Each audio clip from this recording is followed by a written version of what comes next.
a very, very long video. A very long video that I am preparing to upload, hopefully this evening, for Tuesday to check it works. I have spent much of yesterday and much of today, well, when I say much of yesterday, much of last night and much of today working on it. Working on what will hopefully be the version which I go live with. That I put up for you all to view and hopefully enjoy on Tuesday. We will see. We will see what happens. So, I have live chat running. I have a Q&A running.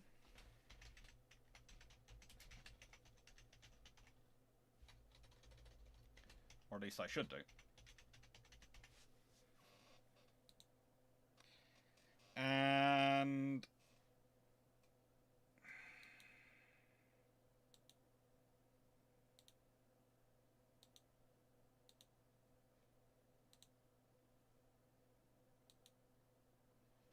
yeah. Questions alive. Questions alive.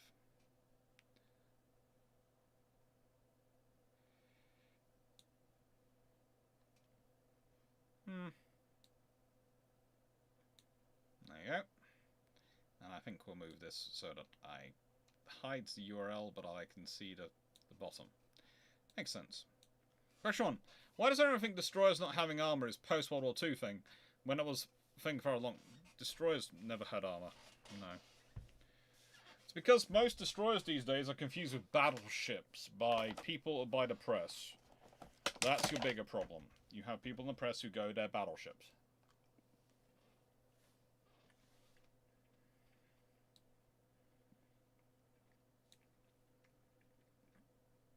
They're not. But, you know. So. Hello, Moll's Revenge. Hello, Stafford Thompson. Hello, Stephen Richards. Hello, Paul Amos. Hello, Frank Barmel. Hello, Blackbeard Maximus. Hello, DG40. Hello, Jeff Funk. Hello, Carl McGusberg. Hello, Bugguy8229. Hello, Bugguy8229. Don't think I've seen you well. Hello, Duke of Bletchingham. Hello, Frank Barmel. Hello, The Brock. Hello, Mark Harkness. Hello, Blackbeard Maximus. Hello... Well, hello, everyone. Hello, Leslie Mitchell. Hello, everyone who joined me on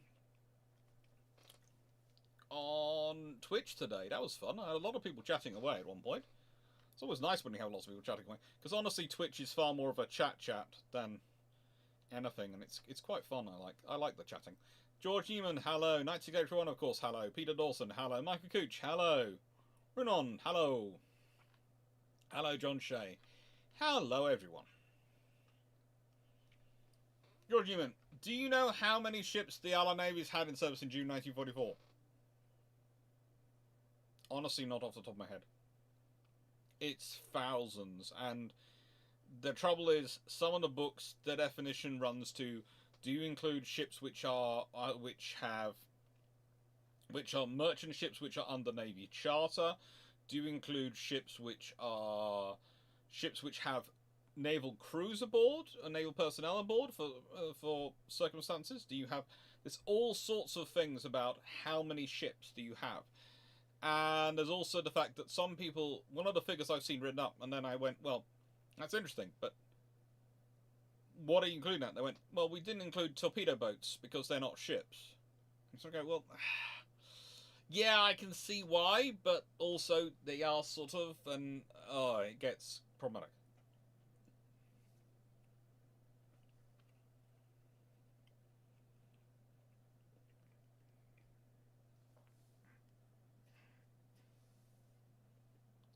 What did Germany do if Krupp hadn't badly miscalculated just how big a gun the British could build?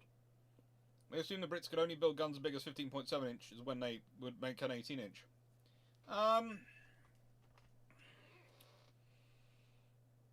What does Germany do? Panic.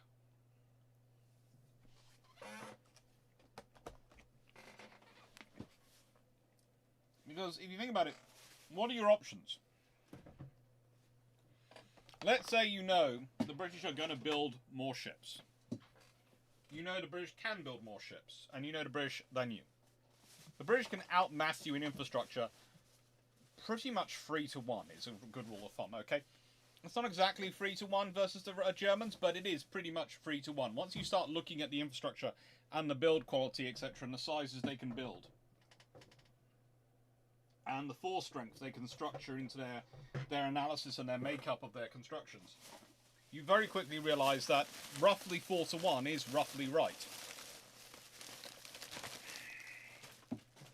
You prefer it not to be right, but it's the way things are, because as much as the Germans would love to tout their engineering efficiency and all the things they do have, and they do have some great advantages, and great systems and great engineers, what they don't have is the uncompeting British Army. What the Royal Navy mostly has with the British Army is a case of, but we'd like something. You can have what we will leave over. We like machine guns. You can have those. We don't really need them. We like artillery.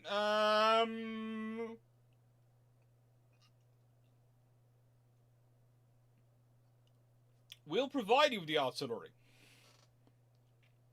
Again, something that's often forgotten is that most of the heavy artillery used by the British Armed Forces in the Boer War was mostly from the Royal Navy. Why? Because they don't trust the army to have it.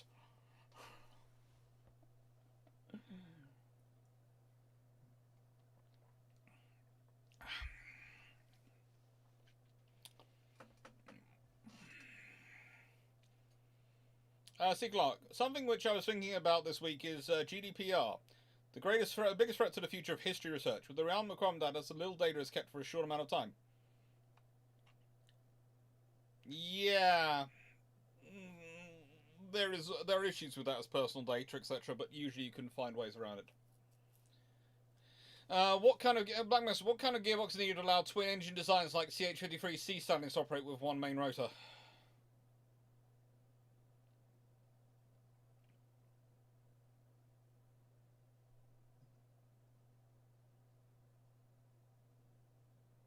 There's actually a name for it, but I cannot remember it off the top of my head.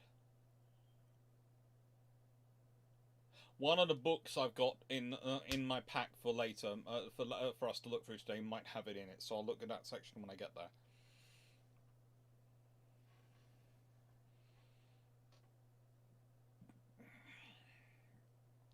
So, question: if the 3 unfinished Admiral class were turned into carriers, wouldn't they be renamed? No.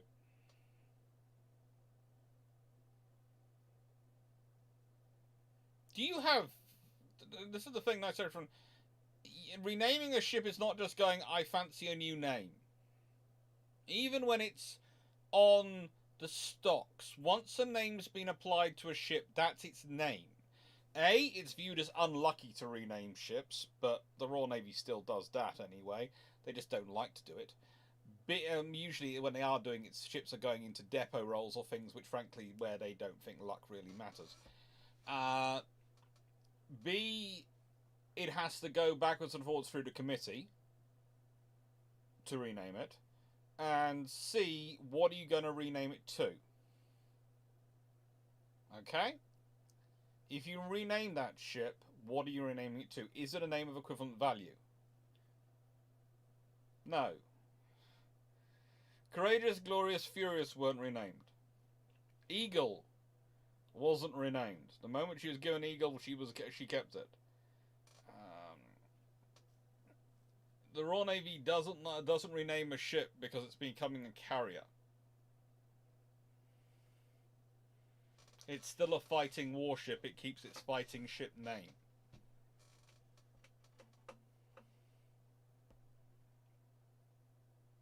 Have I seen the footage of Texas? Have I seen the footage of Texas from a couple of days ago? I have bookmarked the footage. I haven't managed to see it. As I've said before, I'm dealing with the joy of estate agents at the moment, and I'm Really, really finding them fun. Danny Verka, nearly halfway through my Dr. C degree. Oh, that's cool. I'm gonna have to get something for that. For people who've been members for 3 years, I'm gonna have to do. Patrons are members for 3 years or more. I'm gonna have to try and work out either a diploma or a challenge coin or something at some point. A challenge coin is what I would prefer by instinct, because pieces of paper get lost. Hi, Gooch. Competition question. Any preferences for the font size, line spacing to make your life easier when reviewing? My personal advice, because I'm not the only one reading this, and not all of us read without glasses, is don't make it too short. The pages too the line the size too small or too crammed together. I wouldn't say making it massive, but it works. There are ways of getting around things. If I go to my own PhD thesis, that was size 12, 1.5 line spacing, and that was about okay.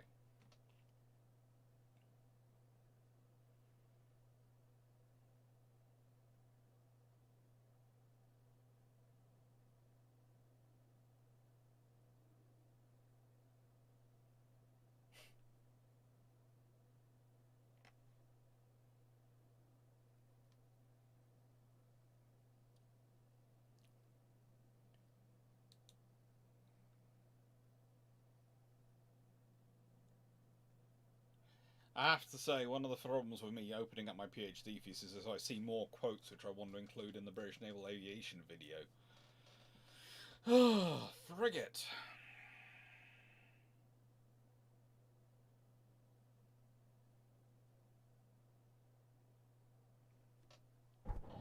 Audio is low, volume is good quality. I have no idea why. I haven't changed anything, so...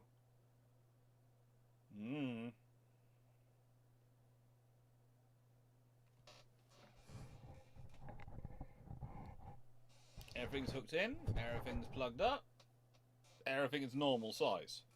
So as far as I know, I haven't changed anything. So if the audio's low, can everyone please put messages if they're finding it, and I'll start playing around with it. But if it's alright, then it's for everyone else, then we'll sort of check your own system.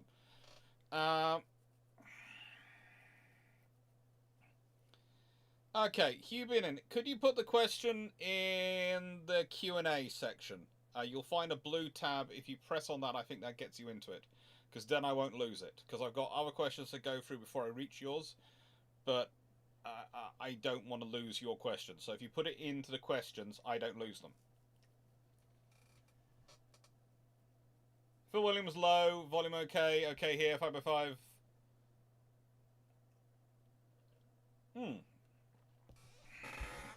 Audio is low, but quality is good. I have no idea why.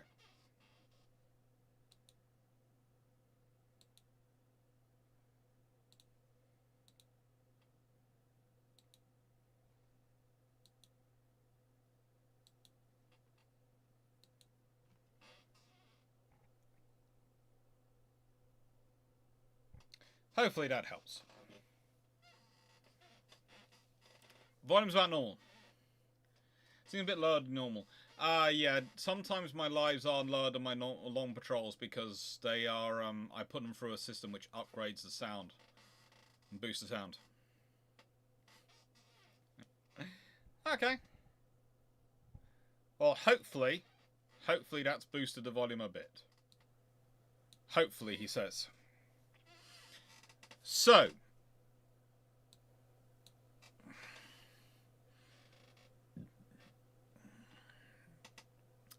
let's see, where were we? We were on the questions.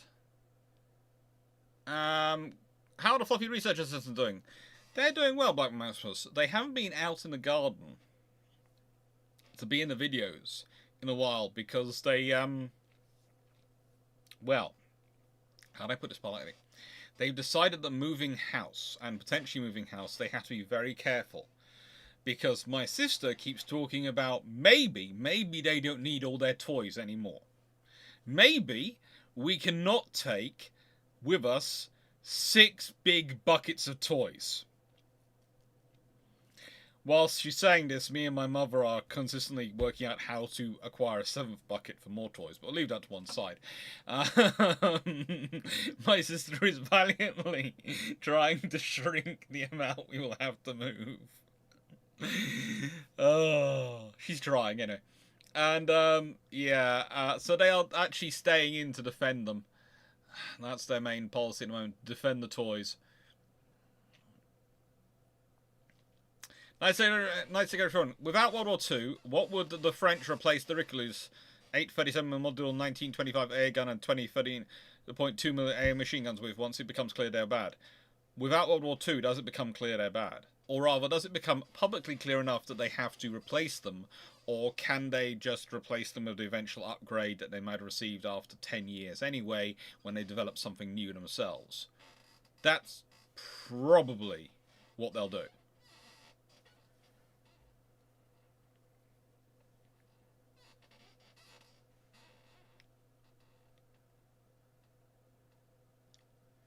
Oh, transfer done. Yeah, I'm not sure why the volume is quite so different.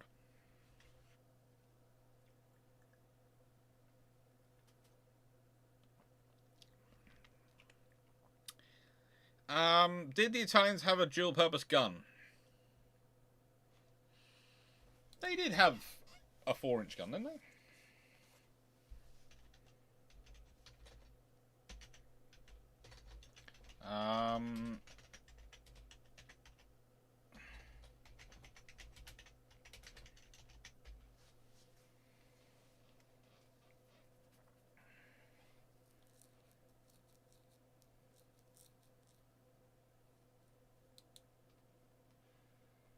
They do. They have...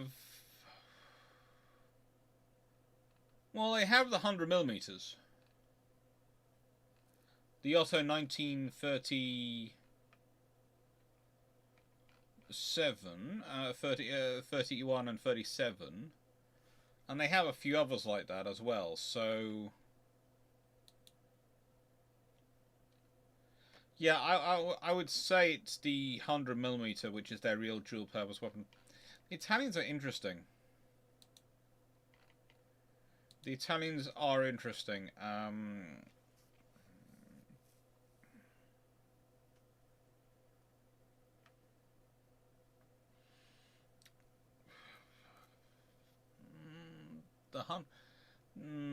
They also have... I'm looking at their guns, and I'm sort of going, well, they have 120mm, they have 100mm. They have various models of those guns. And that's pretty much what they're using as their dual purpose. The battleships have 120mm guns, 4.7 inch, as do the destroyers. And the smaller ships have 100mm guns, and that's their real dual-purpose weapons. They also have some 76... No, those are later ones. Yeah, I'd say the 100 and 120mm are the really prominent Italian second dual-purpose guns. Henry Beaufort, if the High Seas Fleet surrenders to the Dutch in 1918, what ships do they scrap, sell, keep, and modify or keep? Well, after they finished having a massive party, basically anything probably earlier than the Koenigs, they probably sell. Honestly, I would if I was the Dutch. I think the Dutch probably... They would definitely keep the Bayern.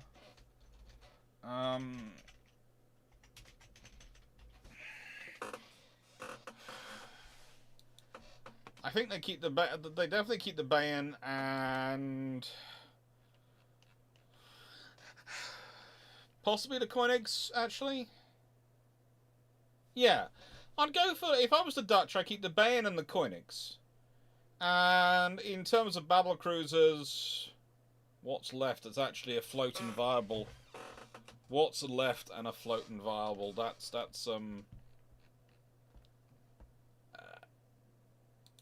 That's interesting. Let's consider what's scuttled in Scapa Flow. So, let's see. Der Flinger, no. Hindenburg.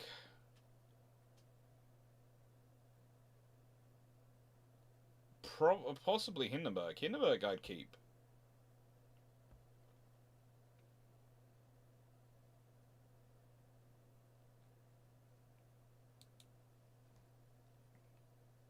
Yeah. Probably keep the Hindenburg. I might even keep the Flinger. But Hindenburg I definitely keep. There are no Mackensons completed, so your options are Hindenburg, Koenigs, and the Bayern. And that's pretty much what you have as an option to have, if that makes sense. Baden as well. So Baden, Bayern, Koenigs.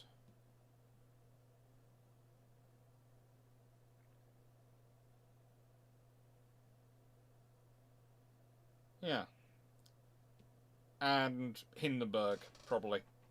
With the Hindenburg, Baden, and Bayern probably forming my Eastern Squadron, and for the Far East, and the Koenigs or forming my Home Fleet Squadron, a sort of reserve force, is how I would probably structure it if I am in charge. As the Dutch at the time would structure it, I'd have to do a lot more reading into their admirals of the time. And their politics of the time. Plebiscite. The training ships had some amount of special consideration in the various interwar treaties. How did you tell the difference between a combat ship and a training ship? You can't really tell the difference. They'd have signals and things they'd give off, but you can't really tell the difference. And let's be honest, most of the training ships actually get used for war duties in wartime. But theoretically, they can be adjusted and mucked around with.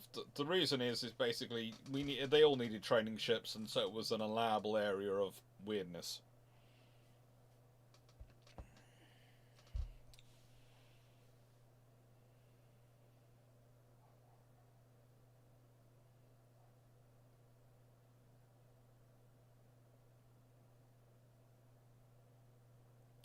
That's right. So, how does the list of admirals were Jellic? How down the list of admirals were their names weren't to be used on 1939 King George I? A fairly large chunk of the way down. If you're looking for Royal Navy admirals in a list, and it's basically Royal Navy admirals.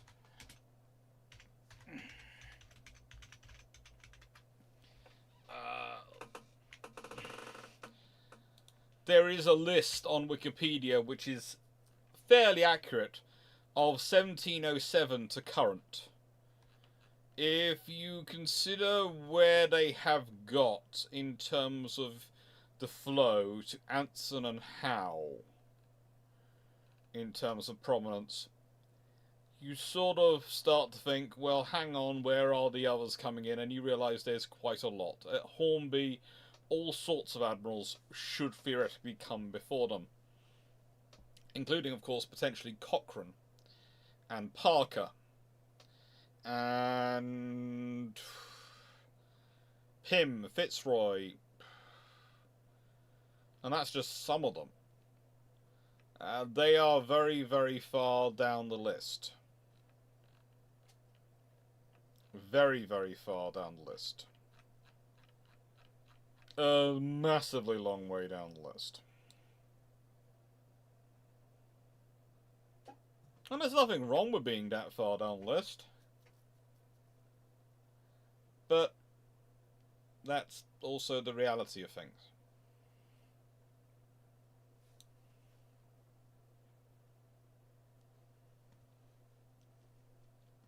Stafford, have you and Drax started a Save the Type 45 campaign yet? To get them made in ordinary, as there's a short time to save them. Type 45s are just going through their midlife refit. Type 23s are being cut as we speak. They're the frigates being replaced with the Type 26s and Type 31s. Until you finish building the Type 26s, which is going to be quite a while at the pace they're going, as they haven't even constructed the facility which is going to build the second batch of them. They're still constructing them. There is going to be no starting on the Type 83 project.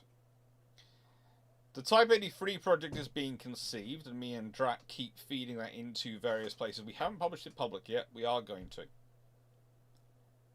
And we are keep working on that.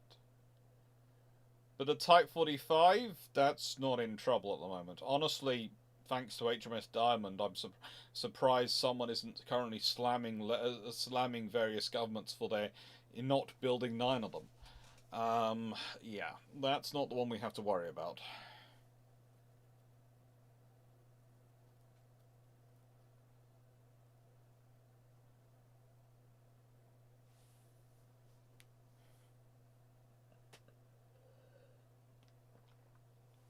Hello, Tim O'Neill. Hello, DHA9. Hello, Malaga.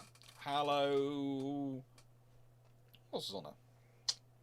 Plebiscite and Seneca. Hello. And Colin Cameron and Wayne. Hello.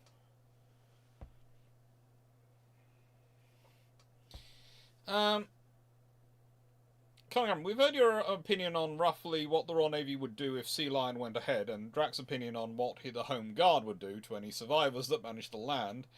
I know, we had a fun conversation. We went to a dinner of a whole load of historians on Friday night. Myself, Drac, and Dr. Dan were there.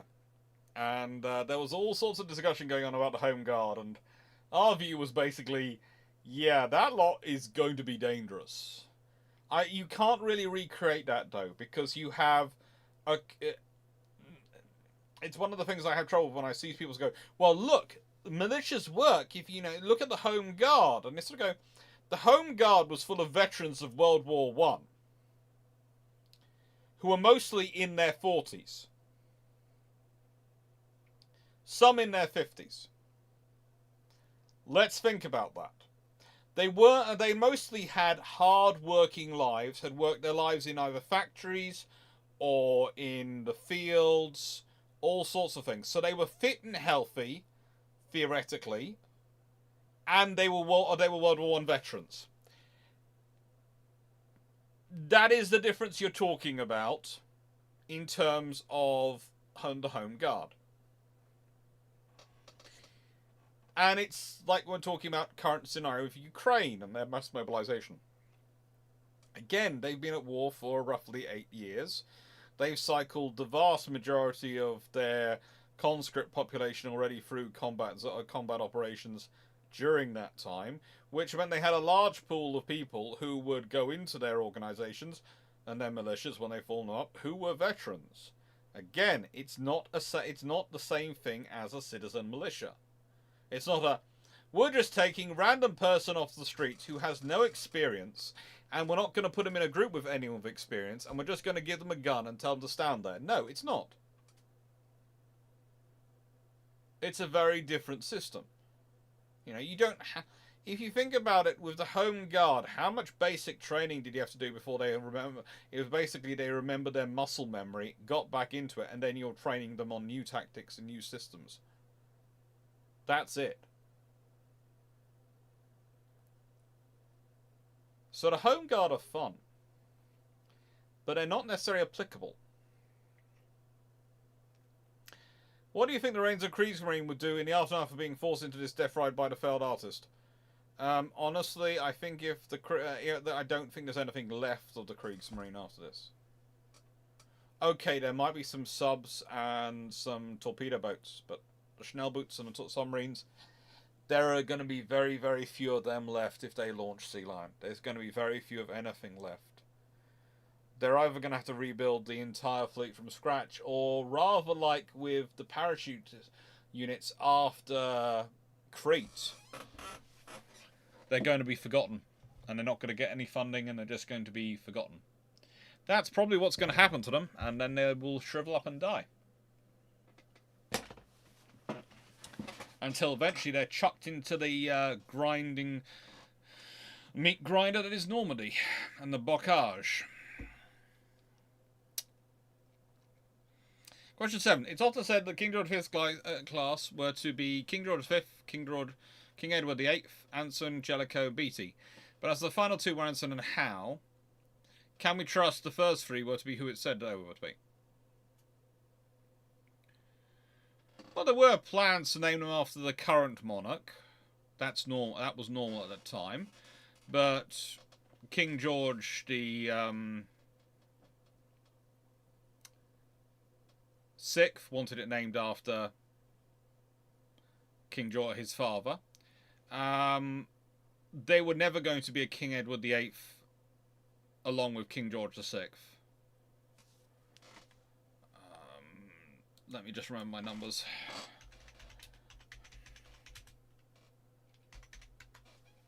Yeah.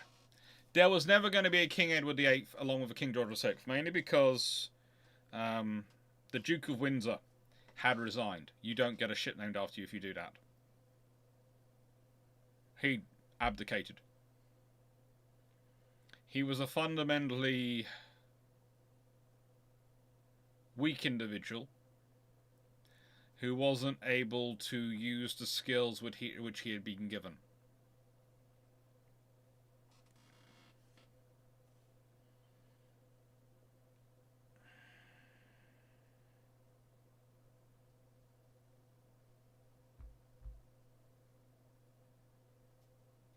And so, yeah, there's never going to be a George VI and a King Edward VIII.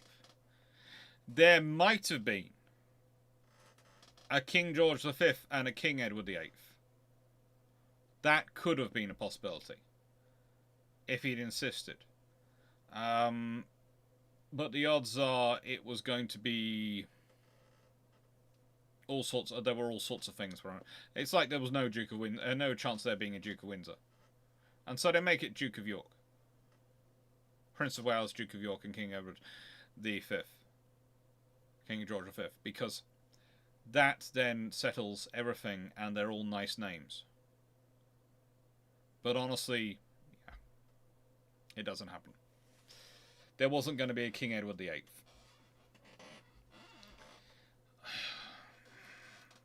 Because the thing is,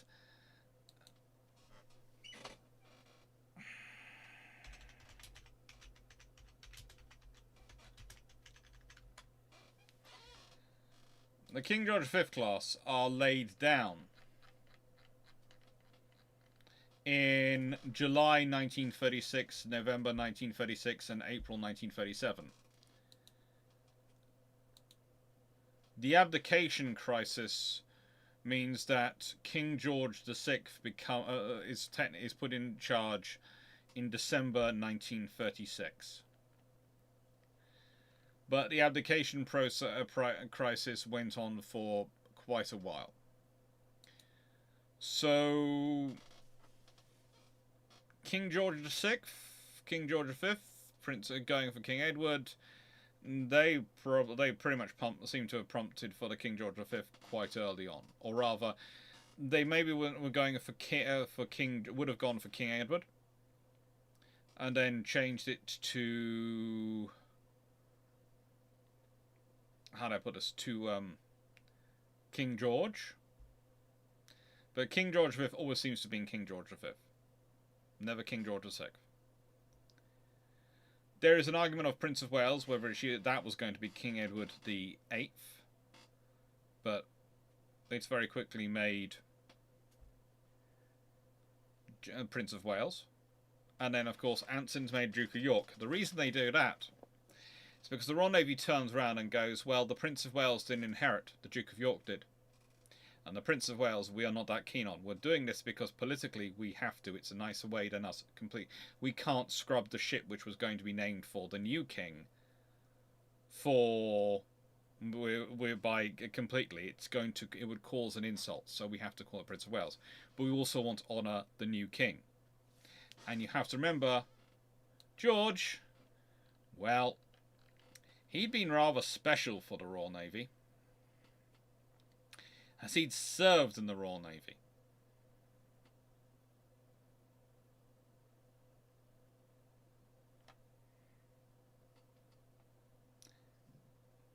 And that meant that he decided he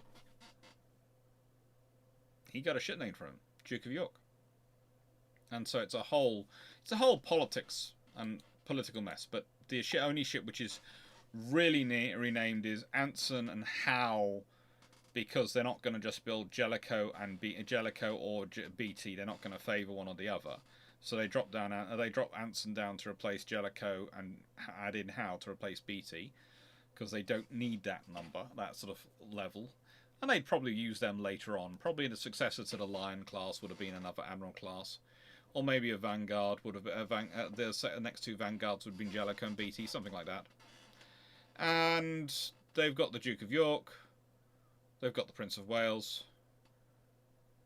There was even an argument as to whether or not the Prince of Wales should be made the Princess of Wales. The Royal Navy did consider that one. But they didn't go that far. Mainly because it was considered bad politics just in case.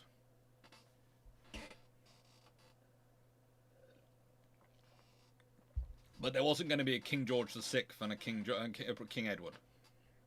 And never the point was that.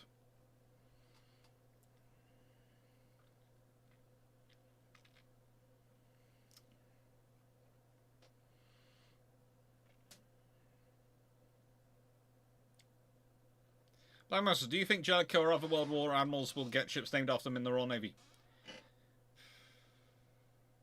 I hope so.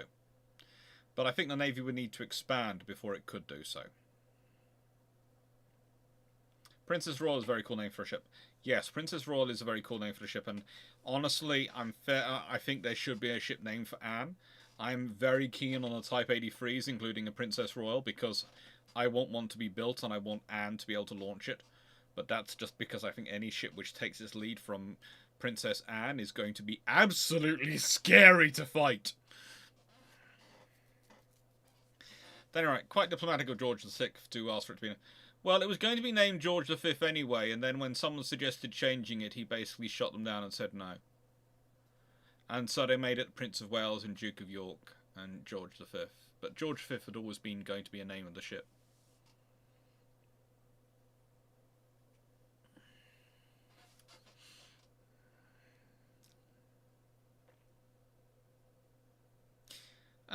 Mole's Revenge.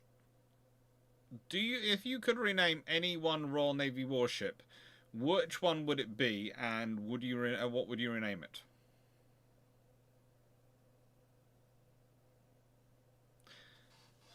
Okay, so I don't really have a trouble with any of the current names. I do have a trouble with some of the current the names coming. Mainly, I have a trouble with Warspite being an SSBN because I'm just worried about the machine spirit. And I have a problem with Campbelltown and being named for amphibious operations. Mainly because so many other vessels did that without...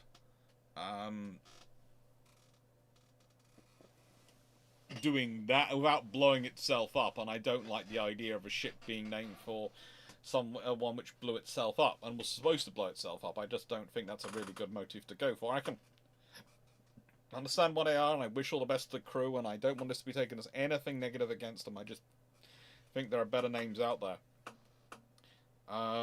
So...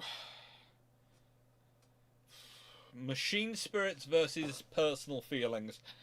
I'm not going to upset Warspite by actively saying there's a name though, because it might, the machine spirit of Warspite might infer me thinking that there's actually a better name than Warspite out there, and I don't want to run the risk of a Warspite with nuclear weapons having a grudge against me. So I'm going to go with Campbelltown, and I would like to rename it Fearless.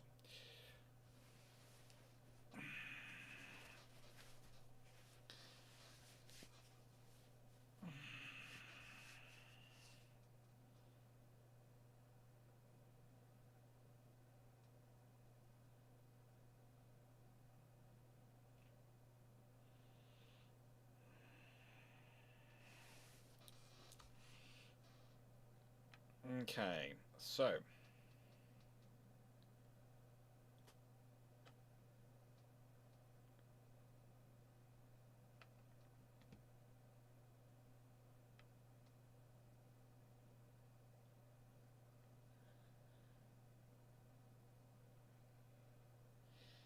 without the Black Mass, without the Great Depression, what effect would this have on World War Two?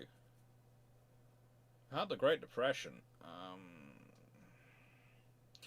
honestly, construction might have started earlier. You also might find that things like Hitler don't rise to power quite the same way. I mean, the thing is, the Great Depression, we talk about what it does to the American and the British economies. What it does to the German economy is obscene. And that's mainly due to bad management, but also due to the effects of the Treaty of Versailles in World War One and the lack of rebuilding and restructuring which they've done, really, in some of the industrial areas since then. Which is down to a lack of capital. But honestly, yeah. It's take out the Great Depression, you have a massive impact on World War One, World War Two.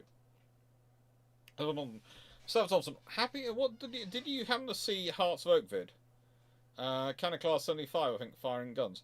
A while back, I think I saw it. Blind Voice, did you ever get build trumps recorded? I did get build trumps recorded. The trouble is, we've got build trumps recorded, but for some reason, when the guest is speaking, Zoom has gone incredibly quiet.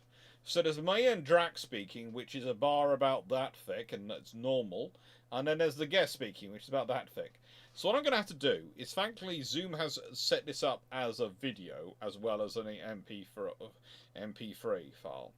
And I'm going to have to go through the video, the MP4.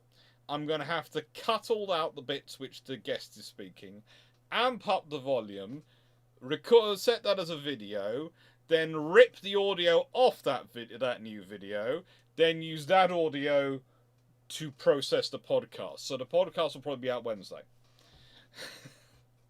Was going to be out today, and then I just saw this sheer amount of work and thought, okay, then the odds are at point this week I'm going to have to spend 1 or maybe 2 nights in a hotel, because I'm hopefully going house hunting down in Cornwall, so, or at least viewing houses, in which case, yeah, it's fun.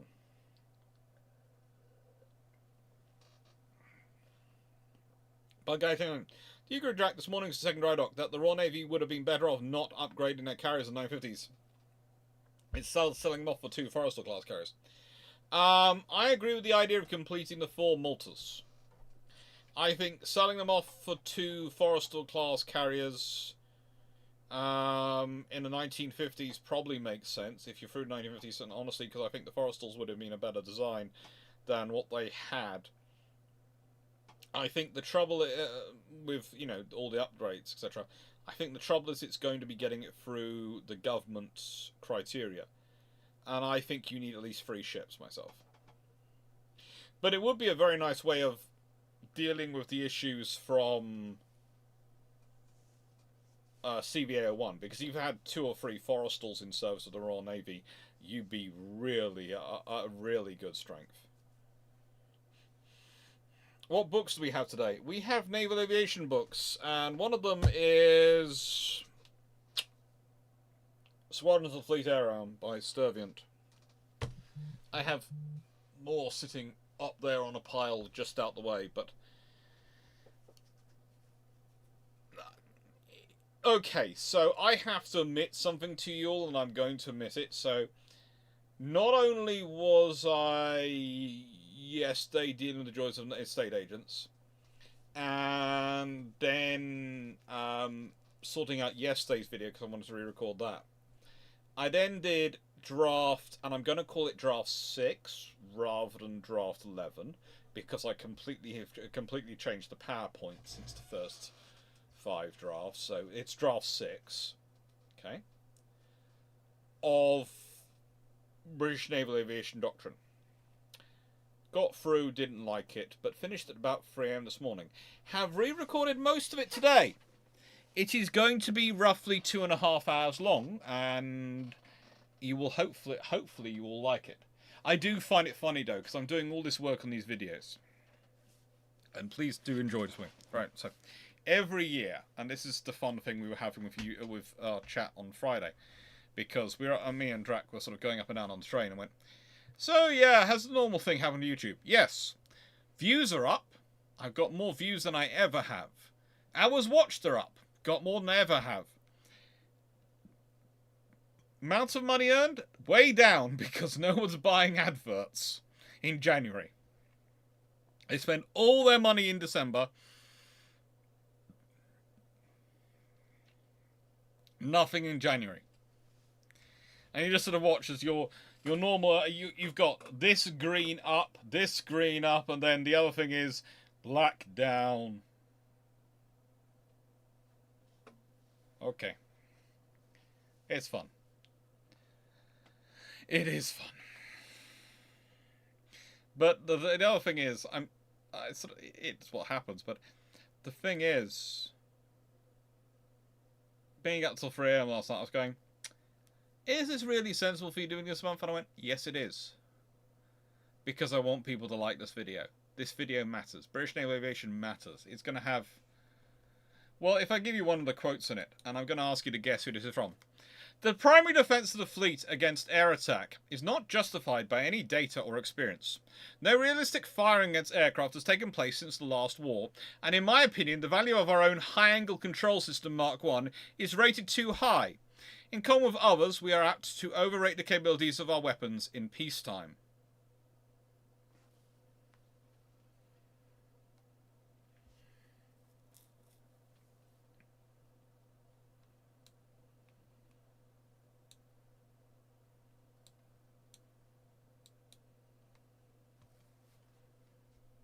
That's a cool quote.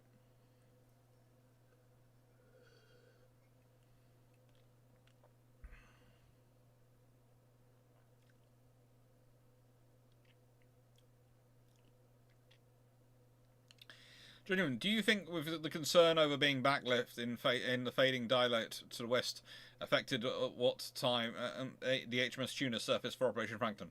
Potentially.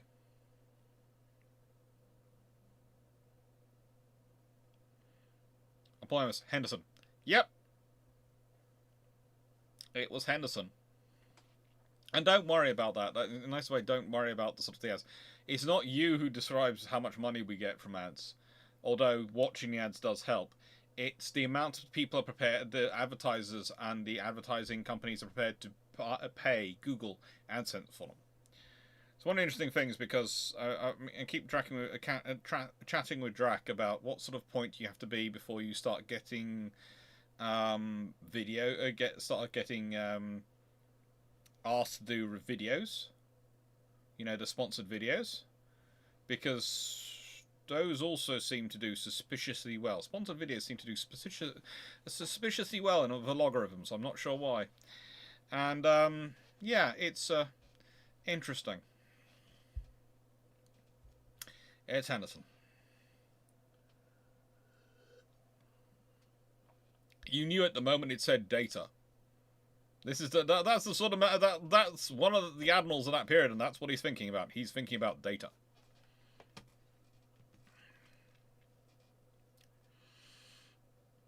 Nice turn. Would I be right to say the Germans should have gotten the 5-inch 45 Skoda She-41 dual-purpose gun sooner than they did? It could have helped. Hugh Bingham. 1939. India gets a 20-ship fleet. 5 capital, 15 other ships. What ships do they get, and how does it affect World War II? Well, the question is, how are they getting them? Are they getting them by getting old ships off the British, in which case they're probably getting R-class battleships, and the British are replacing them with, and the British are ahead with King George V. So, i.e., the British have already replaced got into service 5 new ships and have given the Indians their 5 old ships. Have they magically acquired 5? What does happen? Okay, the odds are it's going to be the British. And if they've got 5 capital ships and 15 others, that's a badly balanced fleet. But let's say they've got 5 capital ships, 5 cruisers, and 10 5 capital ships, 5 cruisers, and 10 destroyers. And they're linking up the 10 sloops they already have, and that's what they're calling their force. So yeah, let's say they're getting the 5 R-class. How does it affect World War II? Well, if the Royal Navy have replaced the R-class pound for pound with the King George V's, and are working, presumably the Lion class are at the pace the King George V's were at, and are coming into service, and probably at the same time, then the Royal Navy, Britain therefore has an extra 5 capital ships to call upon, but also those 5 capital ships are going to be nowhere near where the German submarines are. Honestly, you possibly don't get the Italian early victory in West Africa, in East Africa, because very quickly the 5 battleships probably wander across to East Africa and go, so you want to take East Africa, do you? Well, that means you have to take this port, don't you? Yeah. Do you fancy dealing with 40, 15-inch guns? No, we really don't. We have nothing to deal with you. We'll go away. Thank you. Bye-bye. What overall happens? Basically, you've just given the British a massive growth in number of ships, because especially if they've been in any way upgraded and refitted for it, then frankly, they've got those vessels. You might well find the Graf Spee runs into one when it pops into the Indian Ocean, because it might find that there is one of the Royal Indian Navy battleships will be operating down, or a pair of them might be operating down at Cape Town, securing the entrance to the Indian Ocean. In which case, the Graf Spee has, well, yes, it can outrun them, but it really doesn't want to run into them. So does it even want to go in that area? So it might not even do the dive towards the Indian Ocean. But it's going to free up. The thing is, if they've been replaced in service, let's say 5 cruisers or 5 county-class cruisers, and the British have built 5 new 8-inch gun cruisers, or they've given, well, that could well be it. Then the British have got 5 new 8-inch gun cruisers in service. Maybe they've got 3 triple turrets or something like that, and they've got those in service. But they've also got 5 more 8-inch gun cruisers wandering around for Allied operations. You are basically giving the British an increase in force structure. If they got destroyers, out of that scenario, they might have got tribal class destroyers. They might have got a nice bunch of 10 of those. Well, that's lovely. That gives them 10 more tribal class destroyers to play with. So the Royal Navy, instead of having 16 at the outbreak of war, has 26 to start operations with. That's going to have an effect on things. But also, if you give the Indians that much force, the Canadians and the Australians are going to want more. And if the Canadians and Australians are having more, then that helps the British even more. So basically what you're doing is you're giving the British a massive advance of force.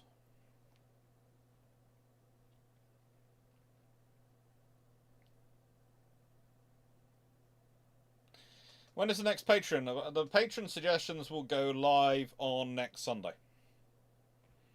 Maybe before then, but they might go live tomorrow. It's going to depend. If I'm driving down to Cornwall tomorrow, they will go live next Sunday. If I am driving down to Cornwall Tuesday, they will go live tomorrow. Because I will have a day which is I've freed for everything to maybe drive down to Cornwall, and which will suddenly be free. Also, tomorrow is the Senior Fluffy Research Assistant's birthday, so if that will be about the amount of work I'll probably do all day setting that up, because I will spend the rest of the day with the Senior Fluffy Research Assistant telling him how good a birthday boy he is.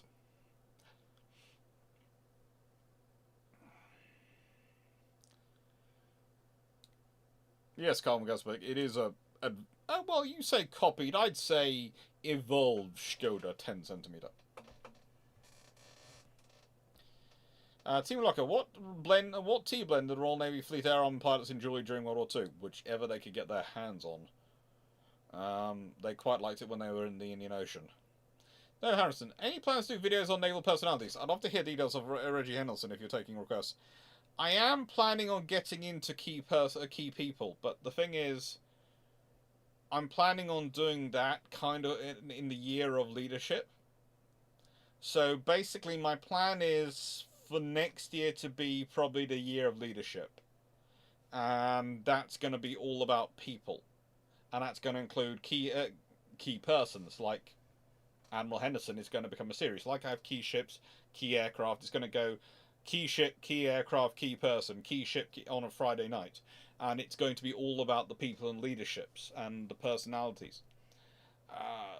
But like I'm planning on doing that, that's the thing. I've got that so in my mind, and I've got a year of submarines as well planned for some point. Probably 2026. And then there's the Year of the Frigate, which is probably going to be 2028. And there's Year of Strategy, 2020. Basically, I structure it so that each year could be a module. In my mind, each year of videos is a full section module.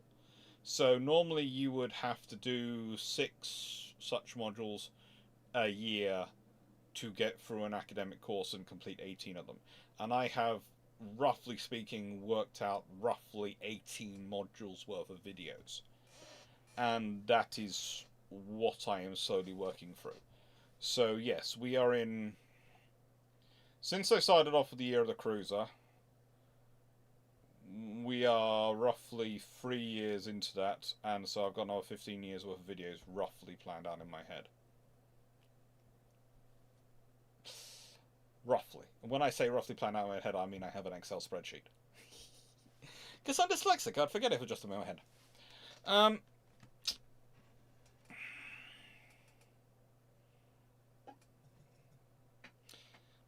Having done the Swordfish and Devastator, I don't think I have done the Swordfish.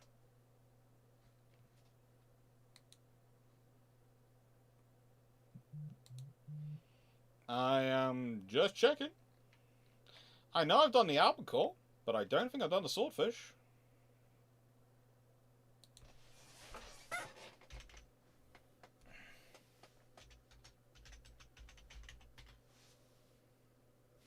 Nope, I haven't done the Swordfish. I've done the Albacore.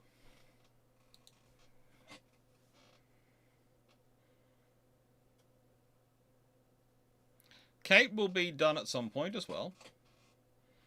But the Cape probably makes more sense to do later on in the year. As does the Swordfish. I'm going to do some of the earlier aircraft on naval aviation in February. And sort of beyond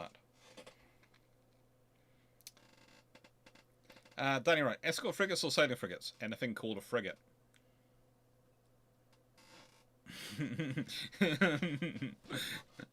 Oh. On personalities, videos you did on Jackie Fisher were brilliant. I'm glad. But also, it's going back and touching on the things which, like the videos I did on the Axis Chiefs of Staff, which were, I think, were pretty good, and were a lot of fun.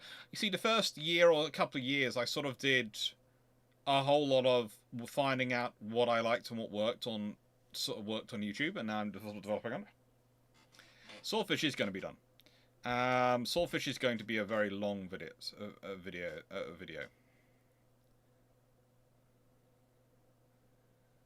Nice cigarette front. I find India having 1 Leander class and 6 Crown Colony class fighter crews more logical than 5 Revenge class. But that wasn't the question. The question was they get 5 capital ships. If Britain's going to give them 5 capital ships, if you were Britain, what would you give India?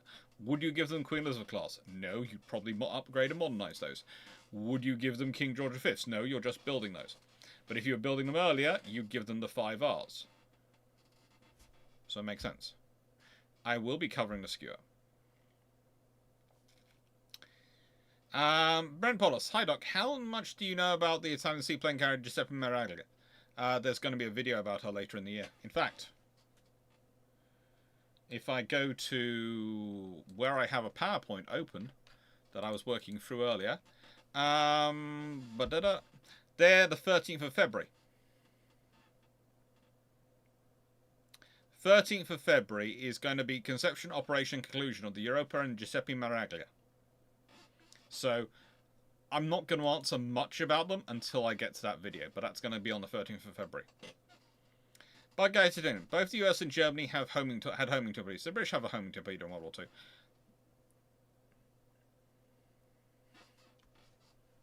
I think we were working on one, but I think we also used the American one.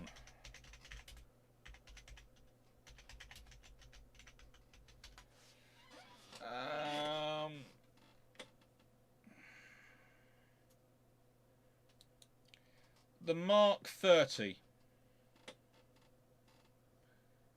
came into service in 1954, designed 1950.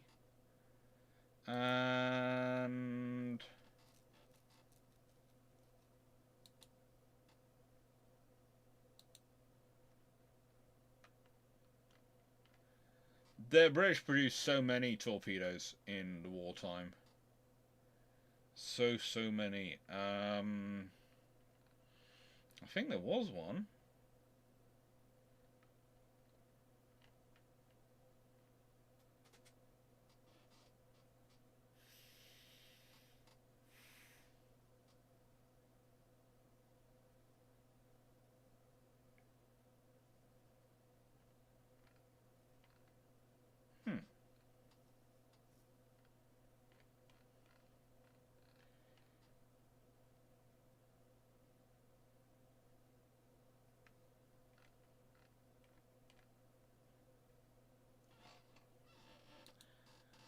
Not, I don't think they fielded one in World War II because I think they found they got the American one in time, so they waited till after World War II to develop it, because the Americans were developing it and the British scientists were involved. I think is the process. So, from what I can read in my notes quickly on it.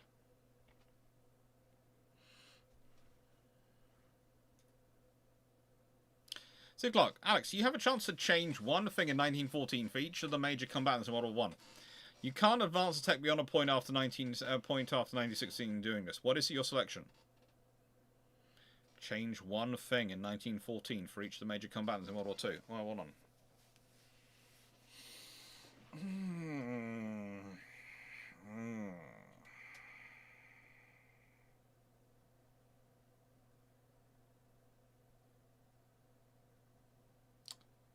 Well, I'd give the Orion class and all their successors 15-inch guns for the Royal Navy. Make all vessels from the Orion class onwards built around 15-inch guns. And if you think about that, the Orion class are built between 1909 and sort of laid down 1909. So if we consider the British battle cruisers, and I get my notes up on the British battle cruisers, then if they are 1909 onwards,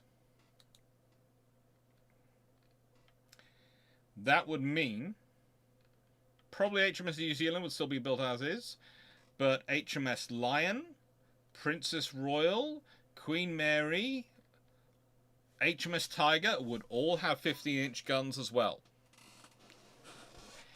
What would I do for the Germans? One change for the Germans.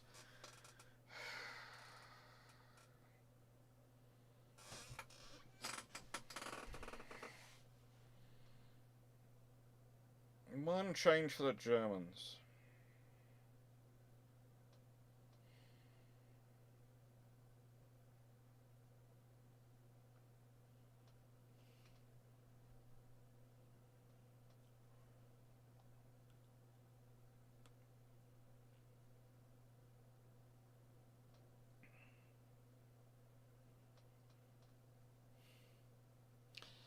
You see, I'm trying to think of how can I do one change that stops them building battle cruisers and makes them build fast battleships instead. Because that's where they're heading. And that's a sensible direction for them.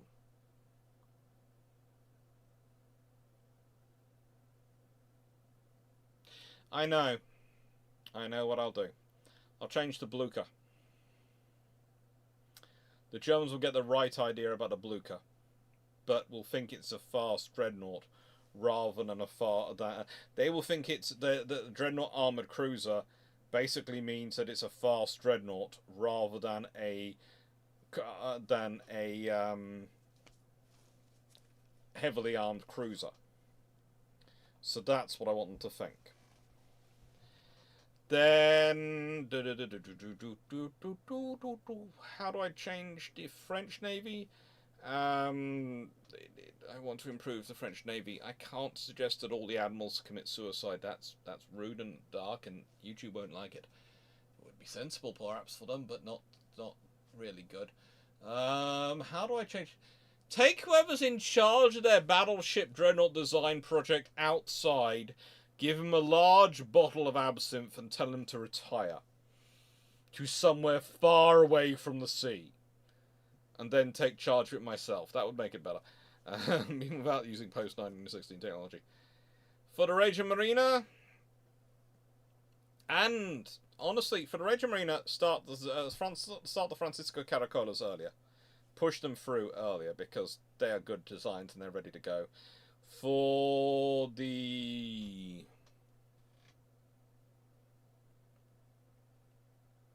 how do I put this? For the Austro-Hungarians, I'd just start the Erzurk Monarchs earlier. I'd just start them. I wouldn't wait around. I do what the Chief of Staff did with the Tegetovs, and just order them and have them built, because frankly they might actually make a difference. The Erzurk Monarchs could have made a difference. And if I was the Russians, I'd cry. Honestly, I'd cry because they're in a mess.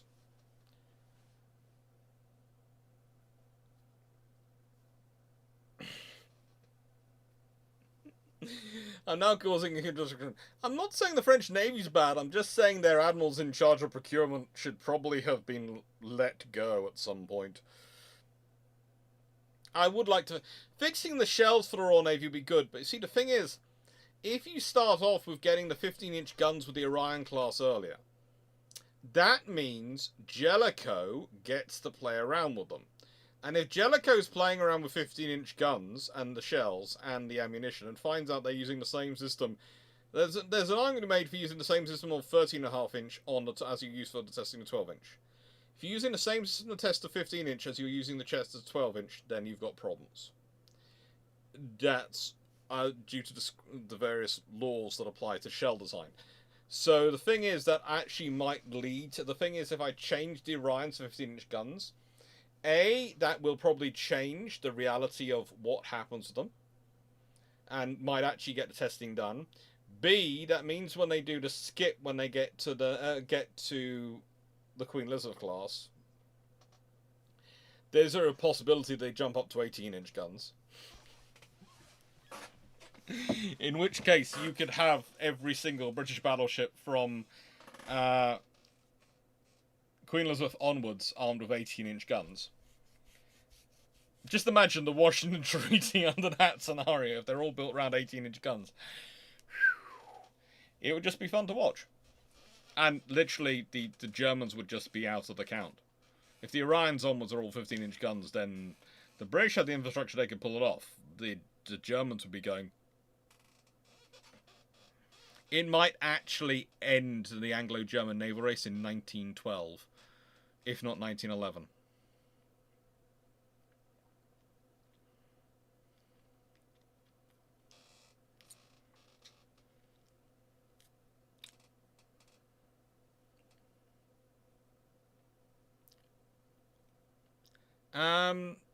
When the Dutch acquired a carrier after the war, what aircraft did they fly off? Mostly British aircraft, because they acquired a British carrier. I'm not saying it was one of the light fleet carriers.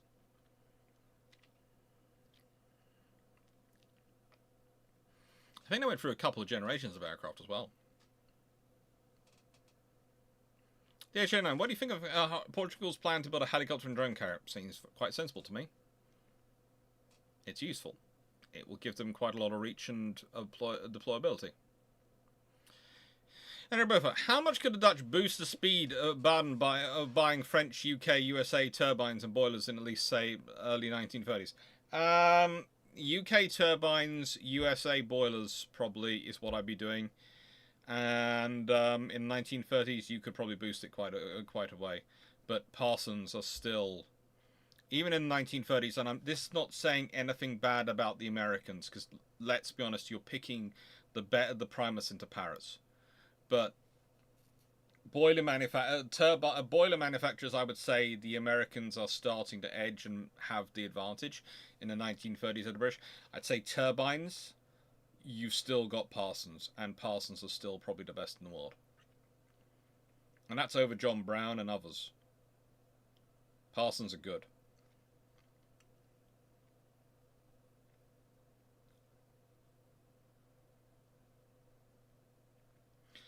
to be fair, Great Dominion and everyone else talking about alcohol-powered torpedoes, the British were wet ships. So frankly, unlike the Americans, who had the trouble and fear that when they put alcohol torpedoes into service, that people were going to make, I don't know, things like torpedo juice. The British just went, well, you could make a torpedo juice, or you could just have a beer. It's your choice. The Americans brought ice cream ships with them. The British brought brewery ships with them to the Far East. You can all imagine the exchange rate. Here's ice cream. Thank you. Here's beer. Yoo-hoo! Americans going, our ships are dry ships, honestly. And what's those tubs of things you keep escaping for those kegs of things? Oh, we're just exchanging tubs of butter. You know the British, they love butter on everything. For, kegs of tea. Yeah, it's kegs of tea. It's honestly tea.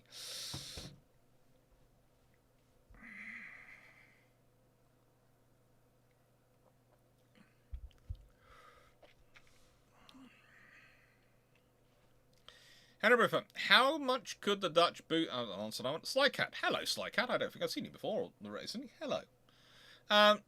What should the Royal Navy have bought or invested in before the Second World War broke out to have the most positive development for the Royal Navy during the war, in your opinion?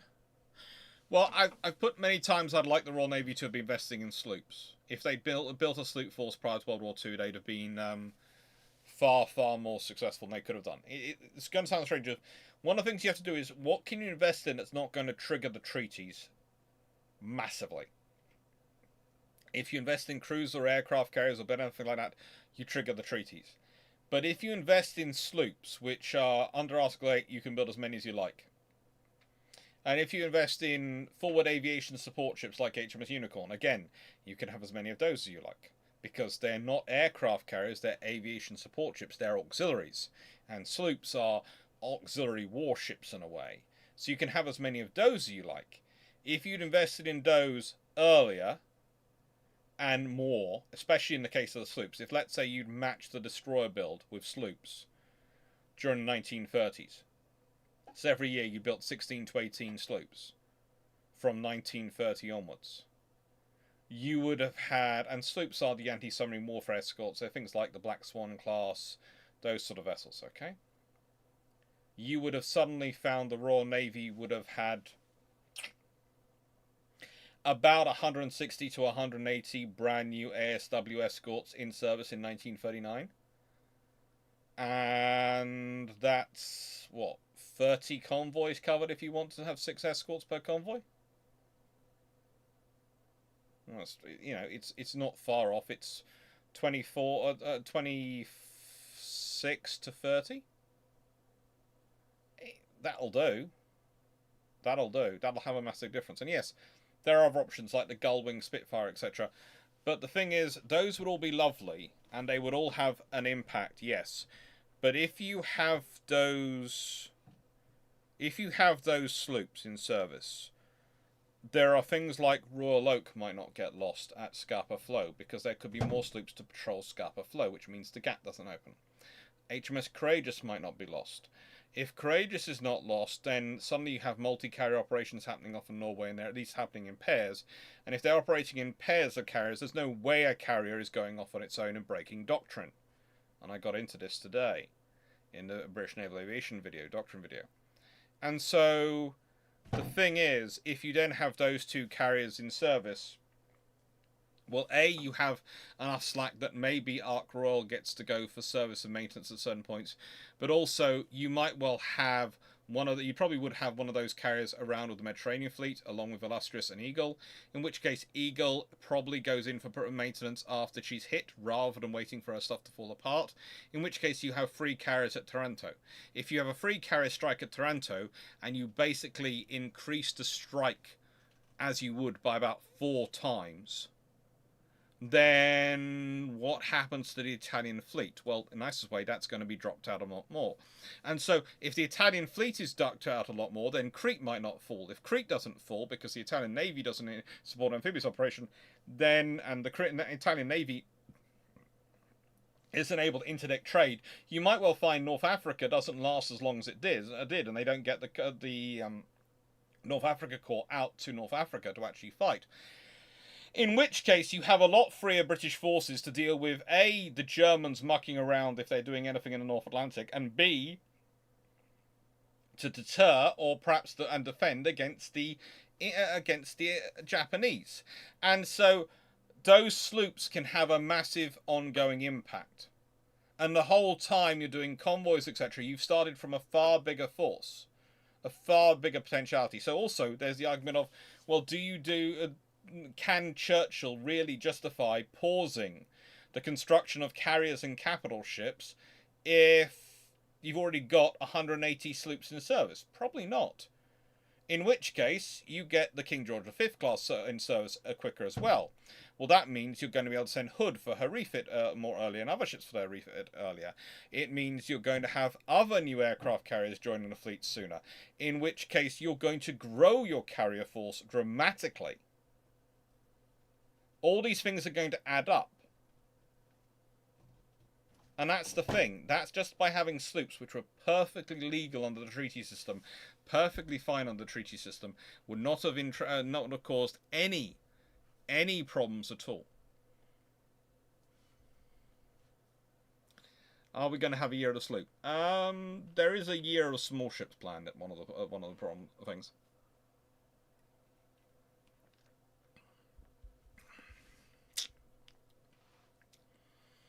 Like Maximus, if there was no second Sino-Japanese war and Japan just sat back selling ships and other war materials to Britain during World War II, what happens?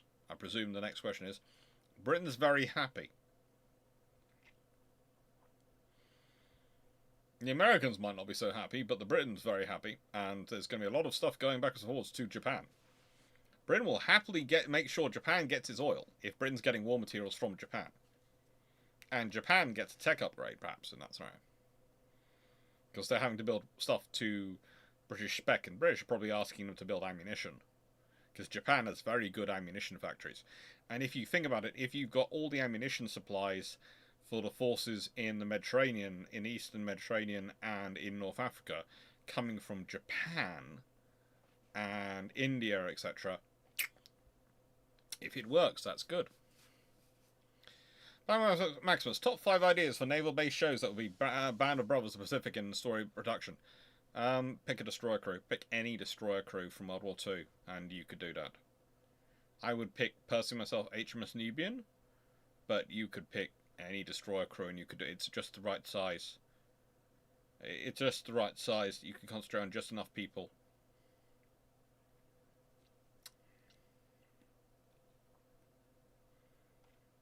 Micah Cooch, if Sea Lion fails and Kriegsmarine dies, given what the Royal Navy could now send to the Far East, does that affect Japanese plans for World War II? Does Japan even enter the war? Well, the Royal Navy still has to deal with the Mediterranean and the Italians.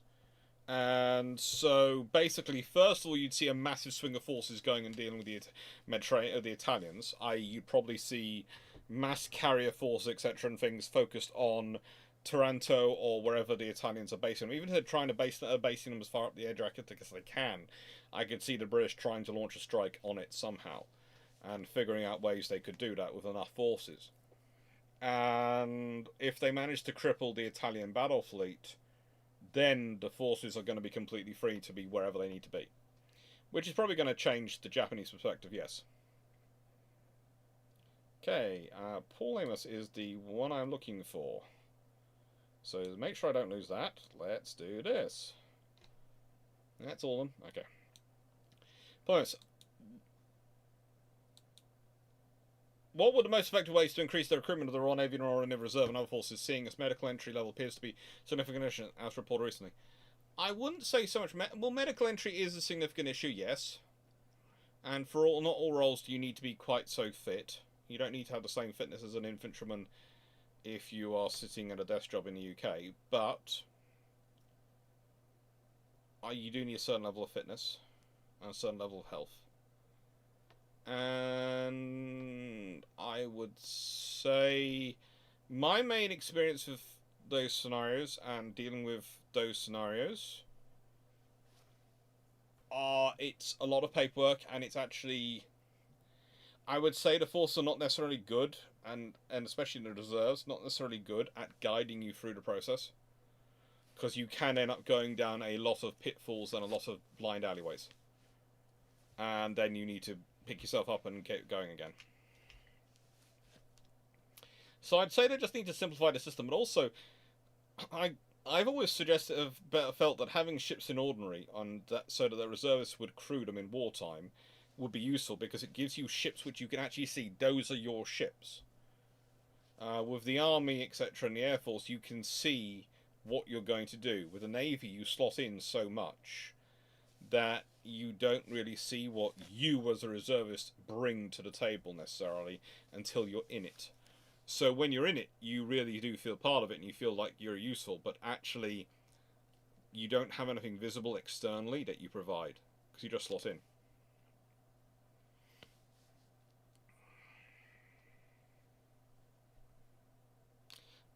What if the Irish Sea was a giant lake cut off from the sea at the St George's Channel and North Channel?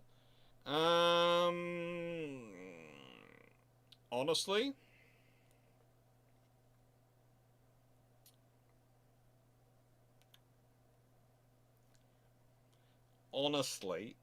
if it was that, and I think I've skipped a couple of things to get to you, but you just kind of tracked me. I would say I doubt Ireland would be an independent nation, or rather, Britain as a whole would definitely be combined, because I think that would have led to a far more seamless integration a long time ago.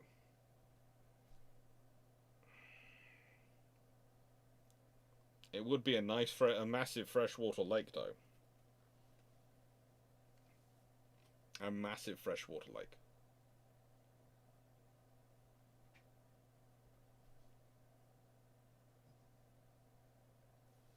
Okay.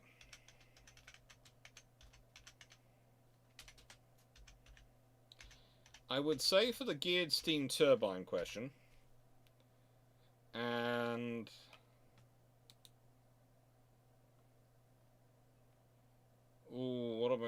how am I going to point this one out? I might, Tanif, can you send me that as a question on Discord? And then I will look up, because I have some diagrams somewhere that explain it really well. And I want to, if I'm going to discuss a geared turbine, I want to work it through with diagrams and explain it really well. But I'm going to, if I do have to go running off down to go and get, go and look at houses this week, then I will not get it done for Wednesday video, in which case I'll need to have something I can go back and refer to and go to it. So, basically, can you send me that one? Stafford, what might there be? When might there be an HMS King George VI or an HMS Queen Elizabeth II, and what might there be? They'd have to be major capital vessels. I think.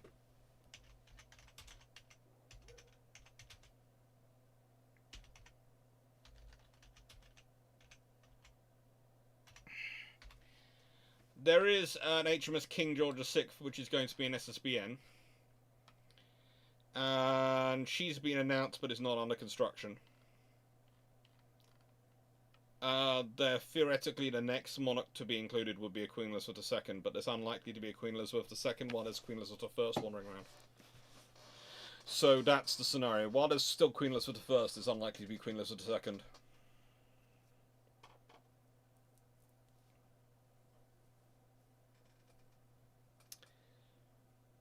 Miles Wrench, why would a Queen Elizabeth R's King George V build as a class of 5 when the Roanoke battle squadrons had an even number of ships? Well, originally the Queens were ordered as 5, but then 6 was added on.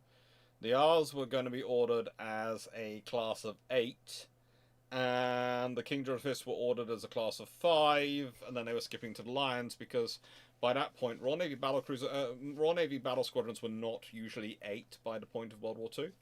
They're usually roughly 4 or 5. Usually just two. It was usually just 2 pairs rather than the eight ships because of the reduction in the fleet size and need to deploy them in more places.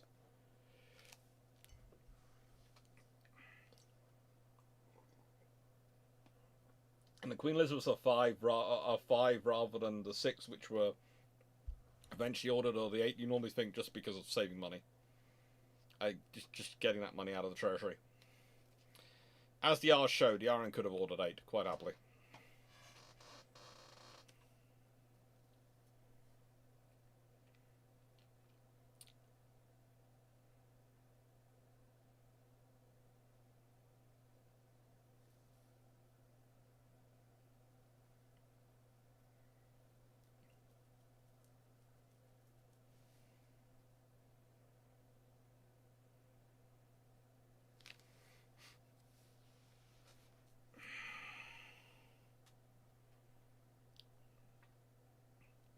Now, Taryn, would I be right to say the Germans should have gotten the 5-inch 45 C41 DP dual-purpose gun sooner than they did? It would have been sensible, but could they have got it sooner than they did? Where would they have got the money for to get it sooner than they did? And would they have got the personnel to test it and develop it sooner than they did? Well, for Chicago, did King George V or other monarch names have more admiral facilities than Anson and Howe? Ooh. Being a royal ship doesn't necessarily mean you're going to have admiral facilities included in your build. But by the time you're talking about the 1930s capital ships, pretty much all of them have facilities to an extent, because they're rare enough they could all theoretically be used as such.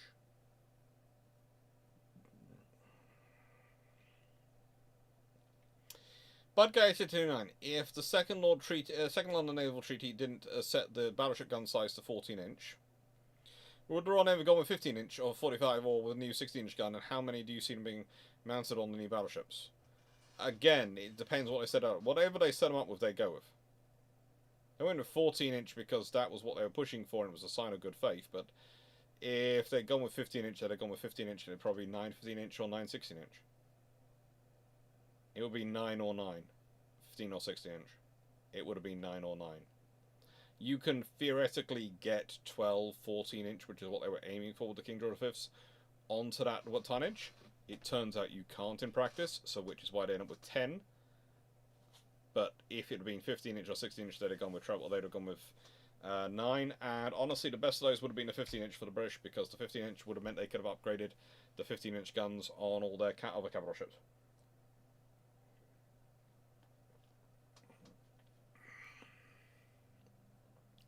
I really wish we'd gone in with the 15-inch 50s on the Nelson and Rodney design, because then they'd have probably upgraded all the other 15-inch guns to 15-inch 50s.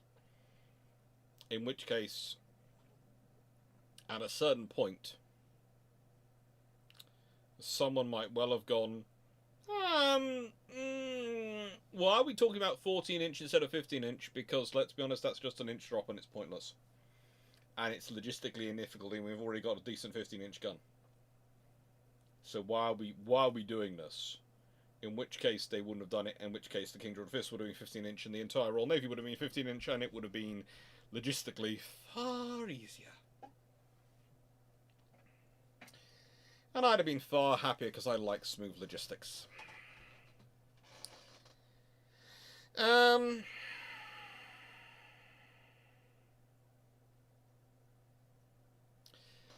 How much trouble could the German 5-inch 45 dual-purpose gun have been to the British?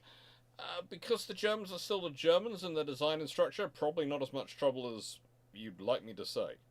From that, but the thing is, it would have been okay. Yes, they've got a gun. It's the equivalent to the 4.7 inch as far as the British are concerned.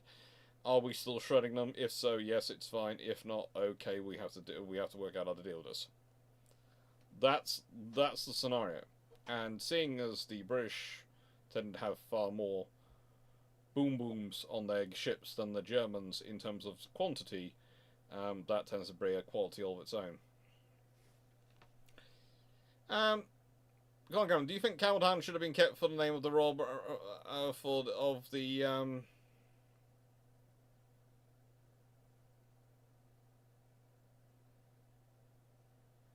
No, I don't think it should be kept for a long-range attack submarine drone. I don't think so. I think there's other vessels known as much better for that. Question 10. Why didn't the Germans get the 5-inch 45 dual-purpose gun? Because they're a German Navy and it wasn't the best at anything because it was dual-purpose. And they wanted the best anti-surface gun and they wanted the best anti-aircraft gun. And they couldn't seem to understand on a definitive level that, frankly, sometimes you wanted to go with what was good. Nice everyone. How does the USN react to 9.2-inch guns being used for AFI with the timed fuses?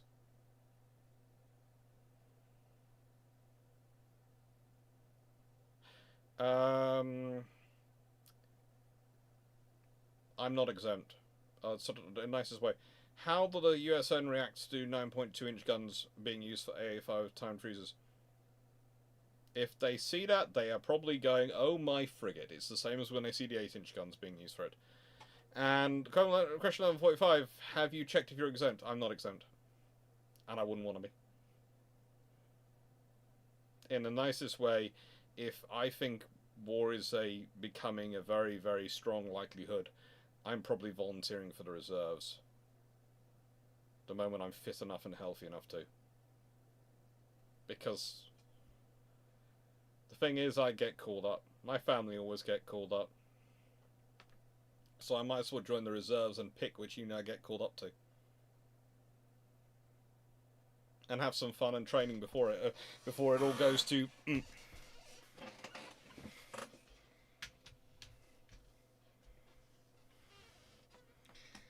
And all wars are pointless in the end to an extent, and all wars are full of point.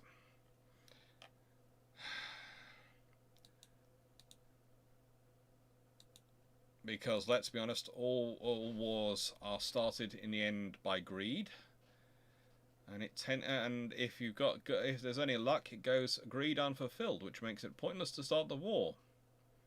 But there's a point because it stops the bullying of others. If you ever think about it, it's with most nations, it is a bit like your school days.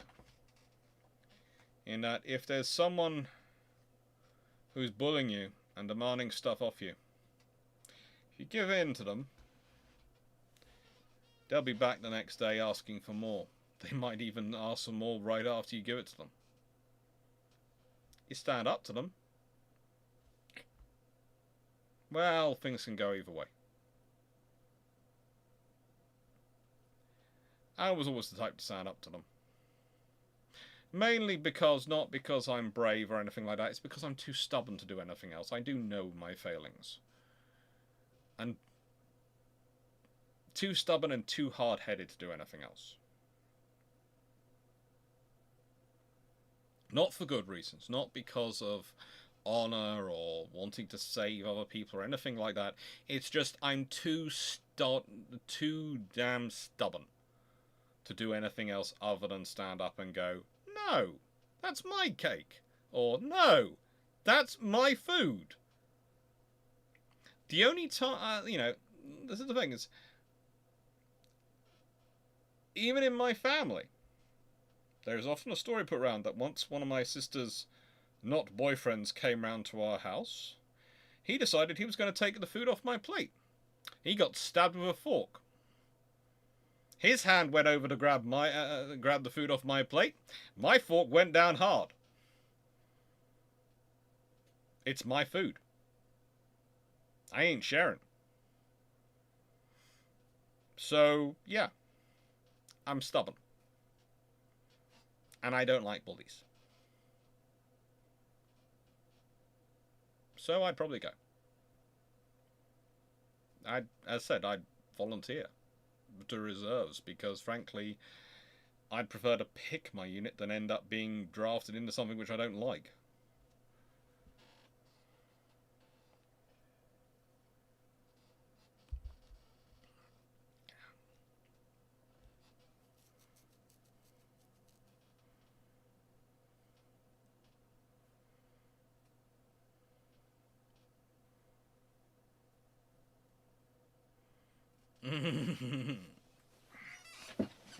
Oh no, I didn't make any pretense. I didn't say I accidentally hit him with a fork. I said in the nicest way, if that hand comes back again, the next time it's a knife. And he was sort of going, well, I thought, you going to the schools you'd be more cultured. No, in the nicest way, my plate, my food. You stay on your side of the table, I'll stay on mine. He's actually a nice guy, and I'm still friends with him to this day, but he's never again gone for my food. Never made that mistake. And he jokes about how with his current brother-in-law, he's, he always allows me to take his food. And I'm sort of going, he McCann. It's up to him. If he wants to let you take his food, he can. But nice way, he's a grown man, you're a grown man. We're surely beyond the point of which we're nicking each other's food off our plates. And also at the time, I was about, I think I was about 15? No, yeah, 15. And frankly, it was a case of, that's my food. Go after my food, you feel pain. Yeah, you don't nick my food. To be fair, I have to admit that both of me and Drac have a very similar policy when it comes to food.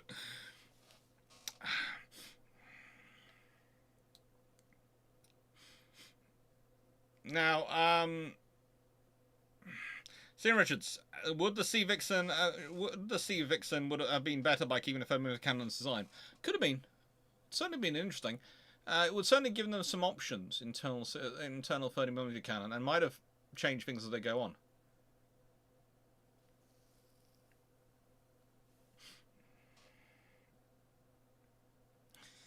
Batman Maximus, if the Hawkins class had been built as 9.2-inch main armament cruisers, would they have had 4.7-inch secondary guns? Probably, maybe even 5.5-inch secondary guns, modelled on HMS Hood.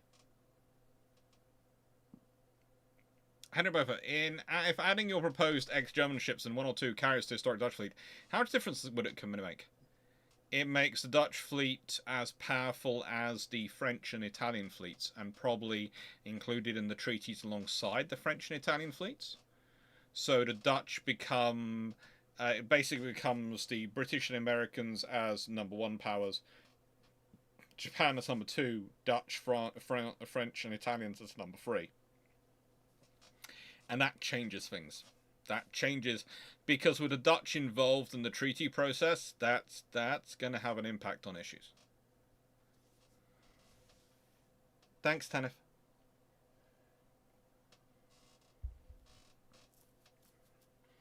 Dave Harrison, the secret of seasoning food, seasoning food as an adult is always good.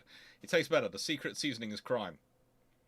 I don't care. Okay, fine. Just don't try and steal from my plate. You won't like the result. I have no qualms.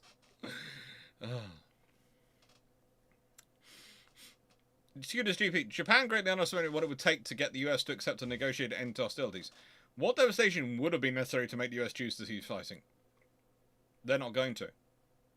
Okay, again, I refer you to Greeks versus Romans. It's the usual aphorism you give in the UK and in Western universities when you talk about it. But there are other options.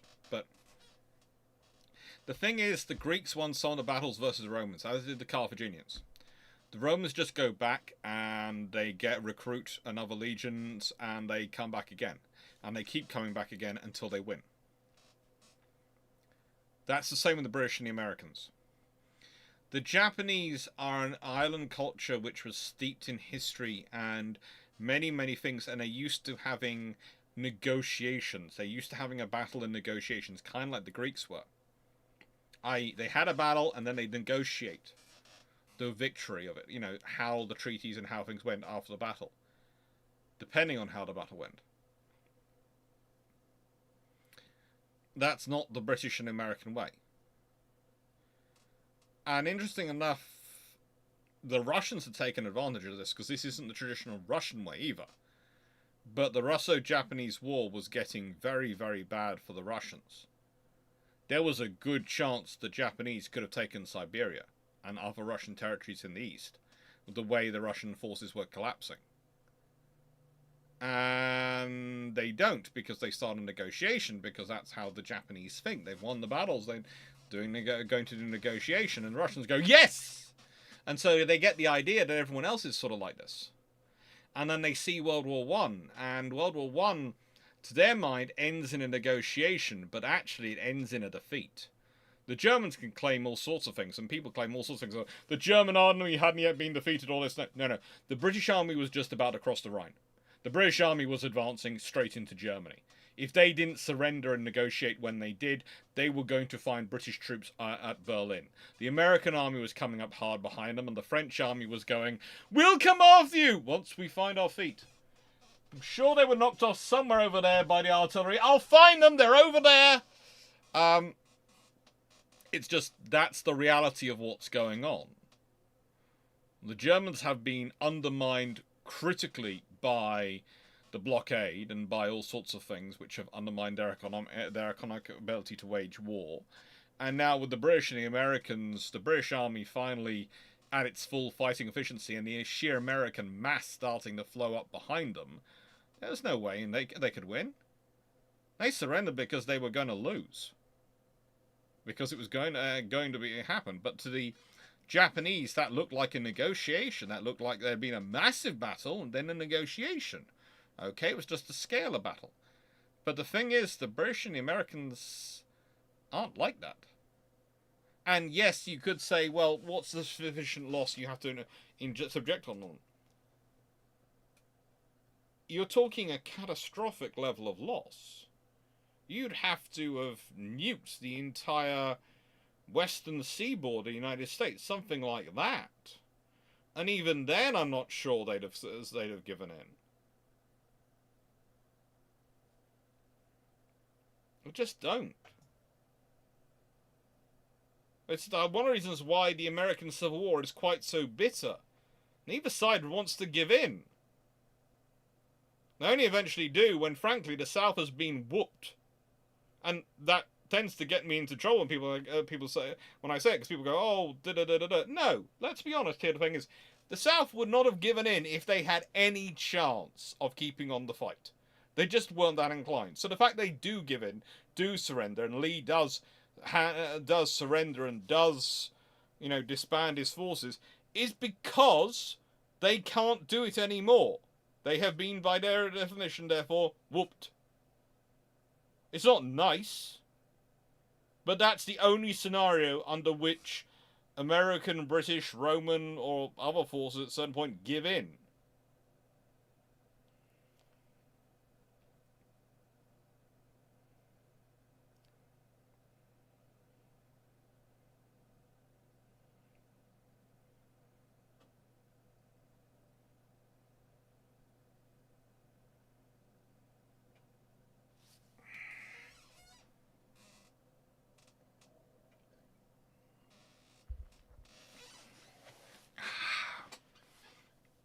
So that's the trouble for the Japanese.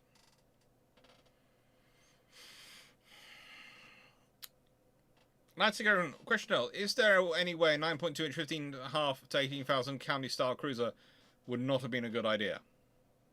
A world where there's 25,000 ton 12-inch armed cruisers wandering around as a regular occurrence, but no, I think that there's not really much of a problem with it. Paul Westwick, what should the Royal Navy have used for a ship but never have to your knowledge? For me, it's Thunderchild.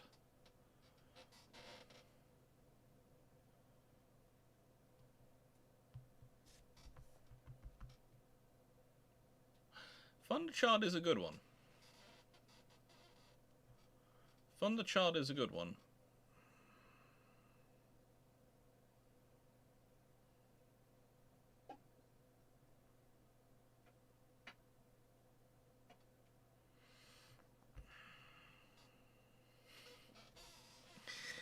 I'm not gonna say that.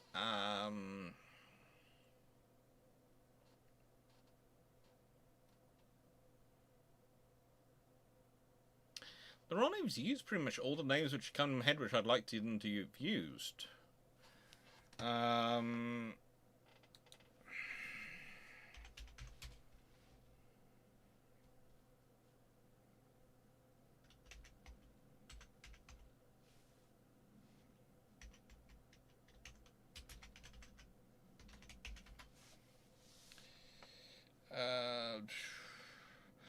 The Royal Mail used Pendennis Castle. Did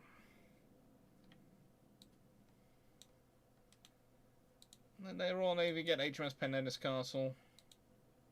Yeah, they did. Castle class.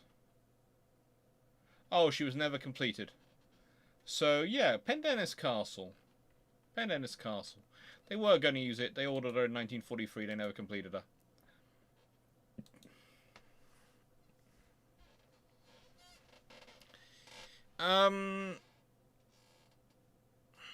Most Range. Battle Tsushima, but all Russian battleships are Ganguts and all IJN battleships are in Colossus class. What changes?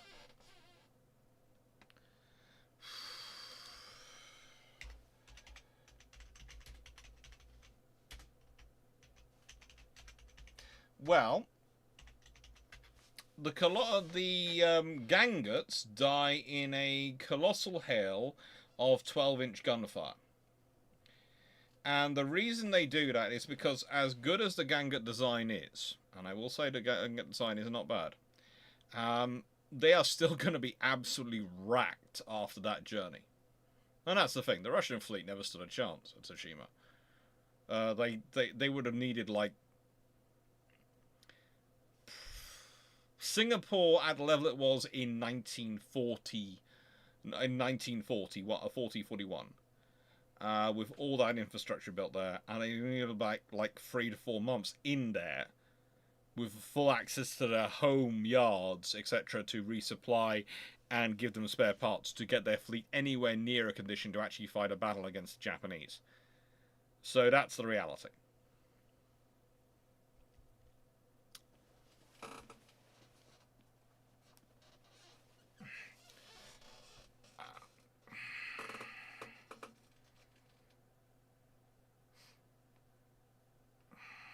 But, yeah, the Ganguts are good ships. It's just they're going to be wrecked by the time they get there by the sea, let alone by the time they actually have to fight ships.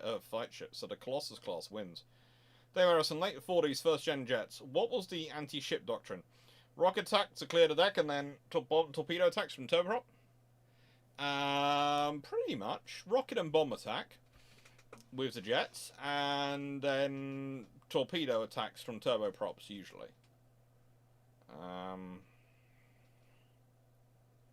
If the rocket and bombs don't work, again, you know, depends what ship you're dealing with. If you're dealing with destroyer or something below, it doesn't have armor, so if you can take it out, you won. But also, you're going into an absolute hail of 4.5-inch fire if you're dealing with Daring class.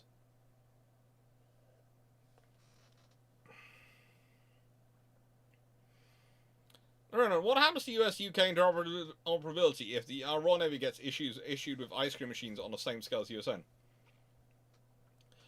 The USN start paying a lot of money for beer. I mean, I'm not sure, but I think the USN might go bankrupt at certain points, or rather the personnel of the USN to buy the beer. There are other things, though, which they could probably find to change. If they can't get ice cream, there's all sorts of... Well, the British didn't really like American chocolate.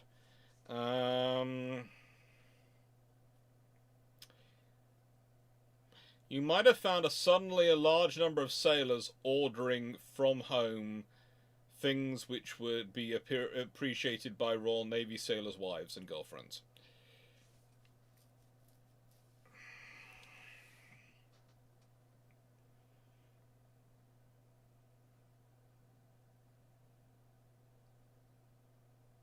And remember, the Dutch had a hand-me-down fleet from Germany. Would they have intervened in the Japanese-China War? Nope, they wouldn't have intervened. Could they have intervened? Yes, but they were not going to, because they'd still be outnumbered and outmassed by the Japanese, and frankly, they don't want to go in solo. The British and Americans are intervening from sidelines. We're going, no, we don't want you to do this. No, this is against international convention. No, don't do this. And neither of them. And they have bigger battle fleets than Japanese, and they're not doing anything, so don't expect the Dutch to do anything.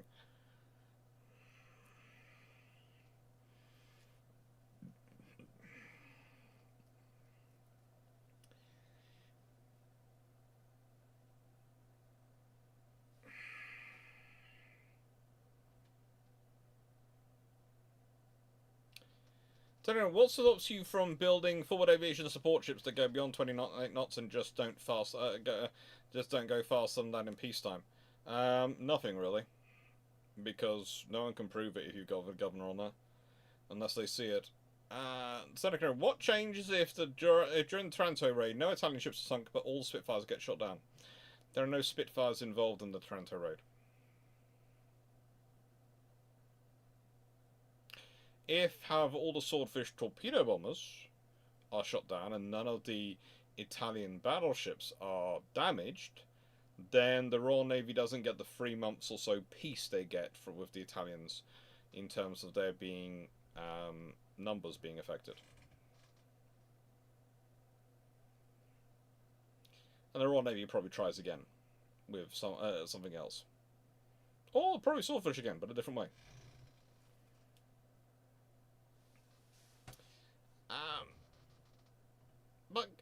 But Guy 229, how much do things change if the Royal Navy started World War II with the same aircraft as the USN had?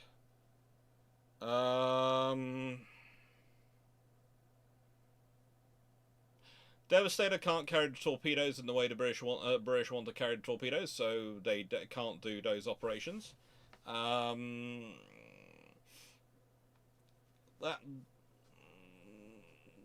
they have a better dive bomber. They have if you're talking about the aircraft they have in 1939,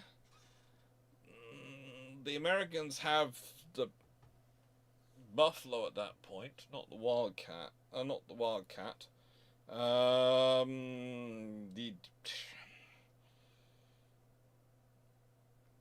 Okay, methodologies of things change, and you need to change the aircraft carriers around to deal with the differences of the American aircraft, lift spacing, etc. But it would basically be, we've got these aircraft, we're doing it a different way.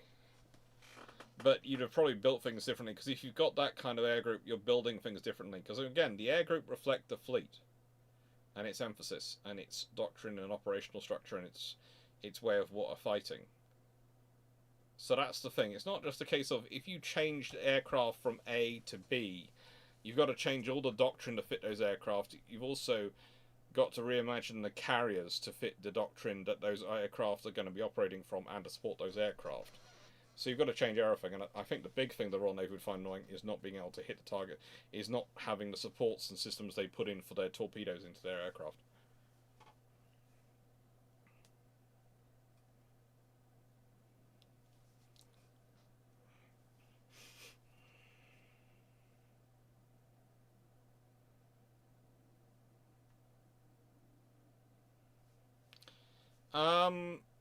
Why do you think the Royal Navy had an HMS Caesar but didn't seem keen on using individual emperor names like just HMS Tiberius or Trajan?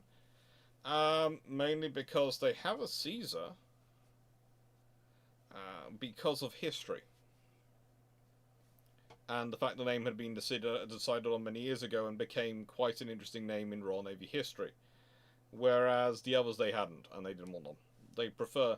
Greek gods was considered the thing, Roman emperors not.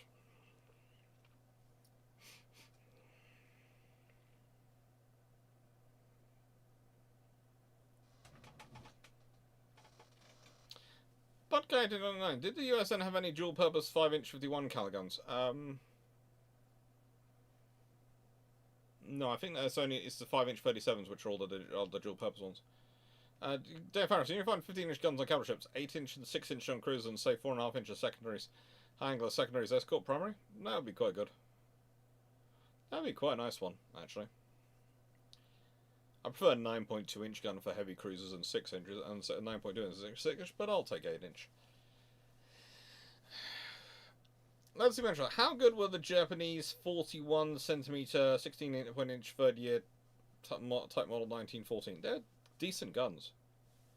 They're decent guns when they're in the service. They're decent guns when they're still being used in World War II. They're decent weapons.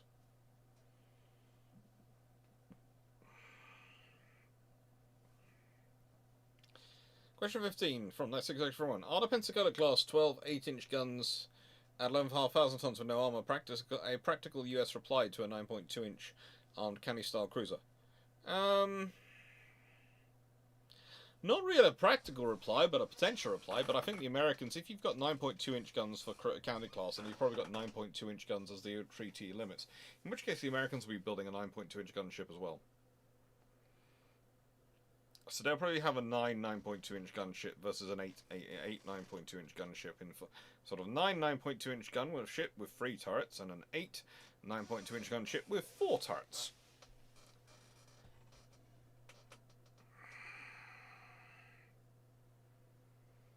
That's a great problem. Why was the USA looking at Pensacola design with 12 8-inch guns and 11 fast tons with no armor?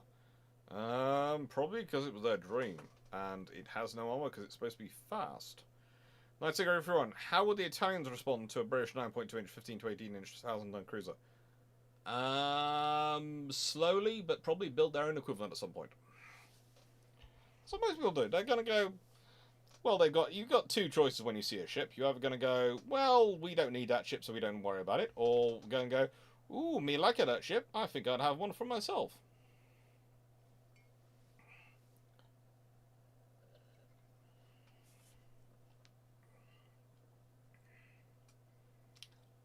Hendrik Buffett, has HMS Indispensable a ship name? Would be fun. But to know, besides HMS President, has the Royal Navy named a ship after a USN ship or American like the USN has other countries? The reason the British have HMS President is because they captured the President, USS President. So that's the long history in Britain of taking the names of ships you capture and using them as your own to remind everyone you did it.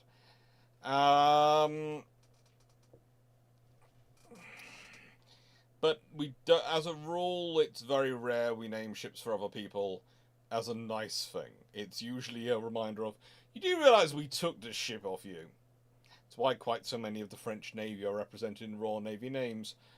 And French royal family, royal history as well.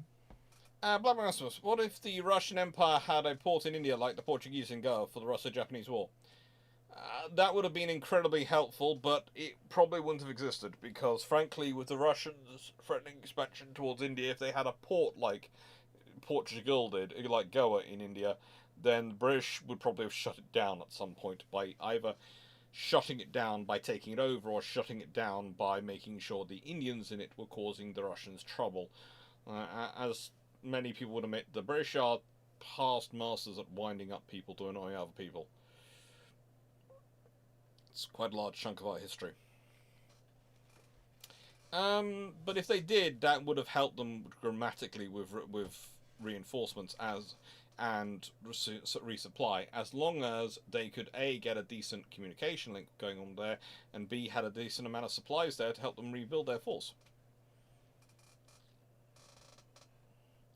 Let's say everyone, if the French had been able to design its cruisers the way it wanted, what do the French get the 9.4-inch guns, 6.5-inch guns sound like they would go to it for?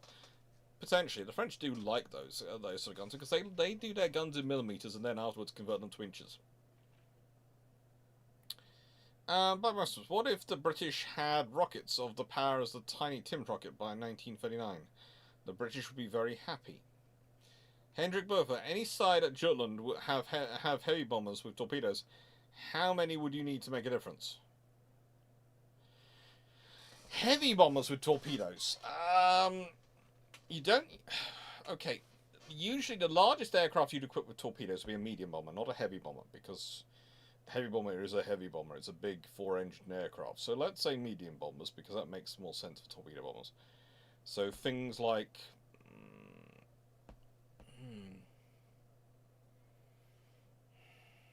The Beaufighter, etc.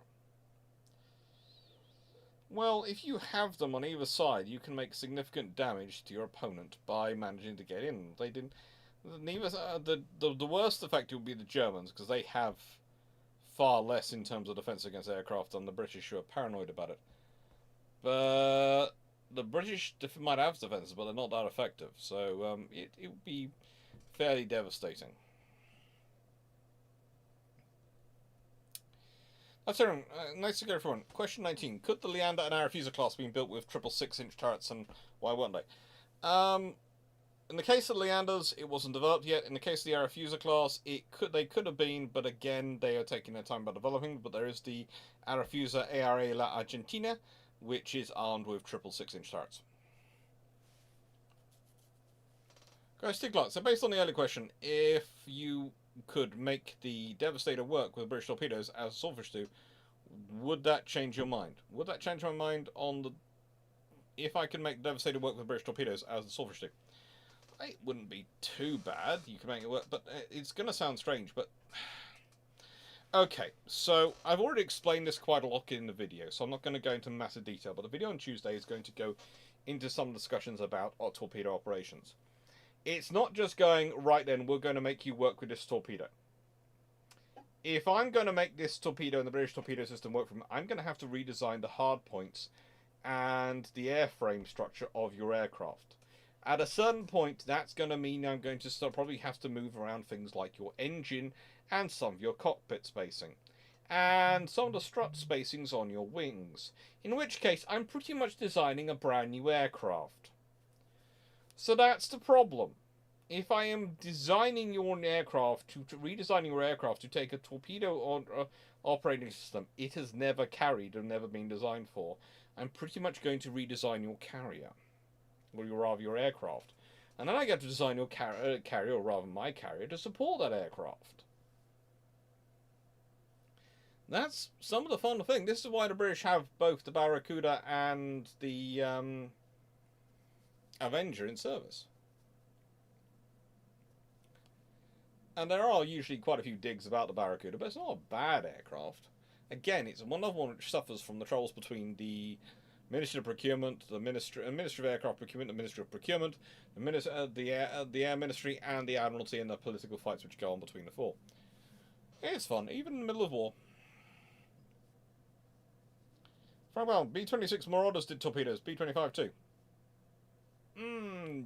Yeah, they did, but they were...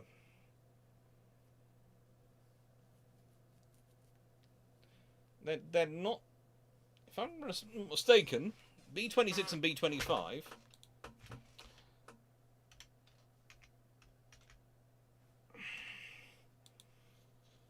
Yeah. The Marauder is a twin-engine bomber, so what I would classify as a medium bomber is actually called a medium bomber. And the B-25 is a medium bomber. So both those are medium bombers, the B-25 and B-26. And the Manchester is also a twin-engine bomber as a medium bomber, I think.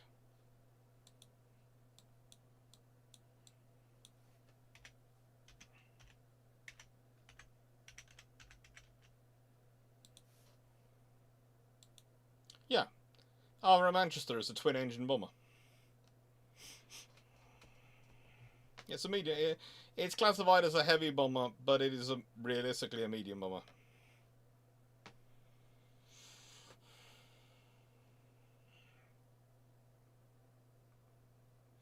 After all, it does actually come from P-1336, which was for a twin-engine medium bomber. For worldwide use, which was to be capable of carrying out shallow dive bombing, 30-degree attacks, heavy bomb loads up to 8,000 pounds, or that's 3.6 tons, or two 18-inch torpedoes. But again, that is a medium bomber.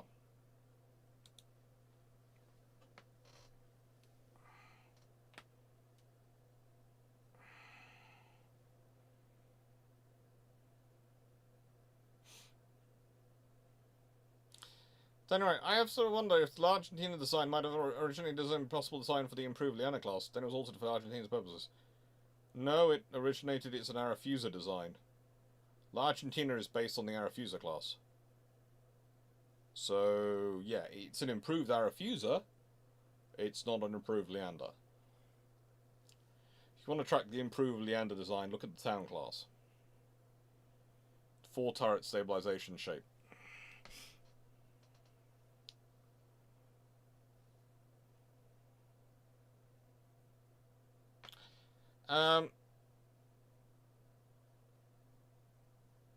Stafford Thompson, aviation-related question. Have you gone to see any Masters of the Sky? Nope. I have a very boring life. I basically work. I enjoy it, but I basically work. At the moment. And plan a move. Question 633 points. So, question 20. So, under the treaty, if the Royal Navy decided to build an 8 Leander with 12 6-inch guns, and all 6 Arethusa were 9 6-inch guns, who has to respond to this and why? How? Well, no one has to respond to it. If they feel they want to respond to it, they will do.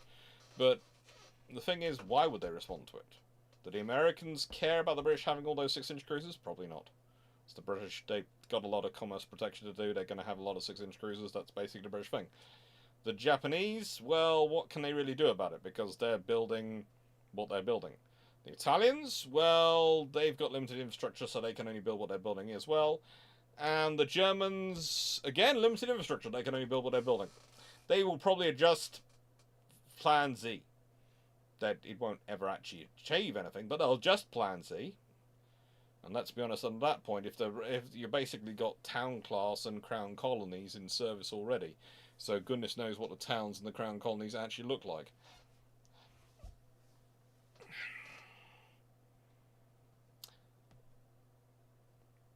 Maximus, if the Hawkins class is built with 9.2-inch guns, what would the limit in Washington Naval Treaty be? 9.2-inch, 10-inch, or something in between? Probably 10 inches.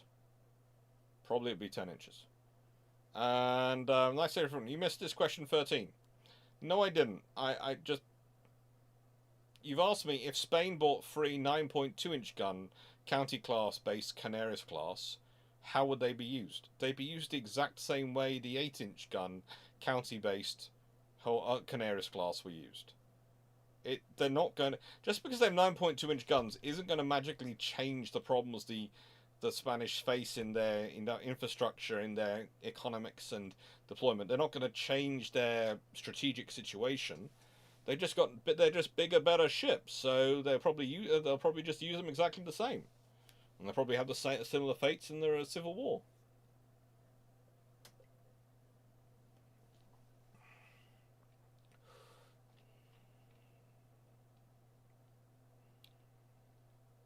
Alpha BT28. Was it standard for an A6 to bomb ships, or did the pilot of the A6 that bombed the Iranian frigate during Operation Praying Mantis do something unusual for time? No, it was standard. It's still standard. They practice it still. Nice. You also missed this question.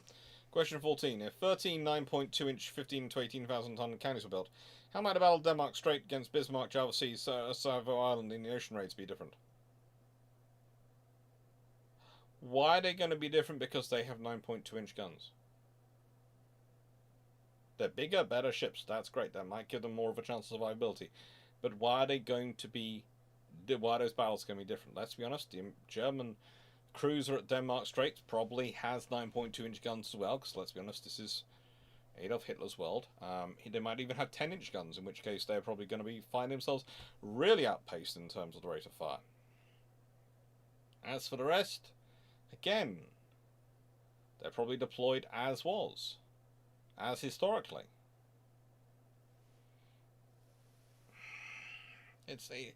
Just because they have 9.2-inch guns and they're bigger ships, they're still being built to fulfill those roles. So they're probably going to be deployed as those ships were that were built to fulfill those roles.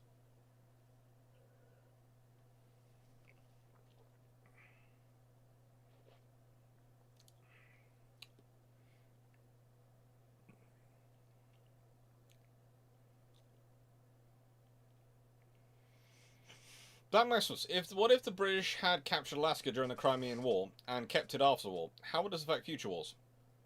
It would make Canada a lot bigger. How's it going to affect future wars? The bases up there would probably be joint American-Canadian, because America would still want to be up there to be able to spot things coming across the North Pole to attack it from Russia. So it'd be joint American-Canadian bases.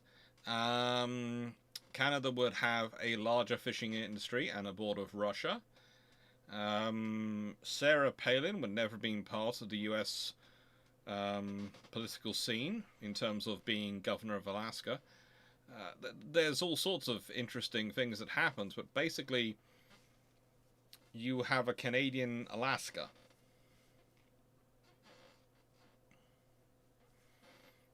I don't think the Americans would go to war if the British had Alaska and the Americans hadn't been able to purchase it. I don't think that's what... I don't think the Americans are going to do that over Alaska at that time. The Canadians would have even more of the... would control even more of the American oil supply. Let's be honest. if there's a country America should probably be invading about oil, it's probably Canada, where they import most of their oil from. But you know, they don't, because let's be honest again, we've all seen the history of the Canadians once they're into an actual war. They go from being nice to not saying sorry anymore, and once you stop saying sorry as a Canadian, all the brakes are off.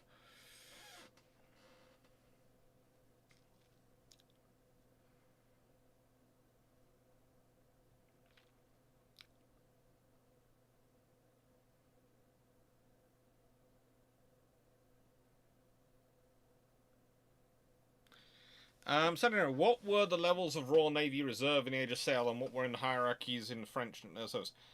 Ships were various levels. They were either put into ordinary, or which were sort of maintained in reserve, or they might have been used as depot ships, well, guard ships, depot ships, or hulks. And those have different levels of meaning and purpose. The French Navy doesn't officially count in French as in being in reserve. They just like to take them occasionally if they get the chance. Basically, you can argue whether being a guard ship or being in ordinary was better or worse. There's an argument of that. Depot ships probably better than Hulk ships, but you're more likely to have permanent things done to you, so you're less likely to actually be mobilized. And hulks are basically store ships, and they are used for all sorts of things, but also could theoretically be sorted out. But they're probably not going to be good for a long voyage, because they've probably reached the point of their life where they're wearing out. Drakenred, so if the British had captured the Bismarck or Yamato, we could see those as British warship names.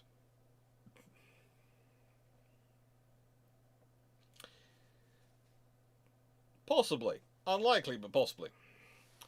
Andrew Bofa, World War I heavy bomber have had a smaller bomb load than World War II mediums. I was thinking, how many planes do you think we would need to be present?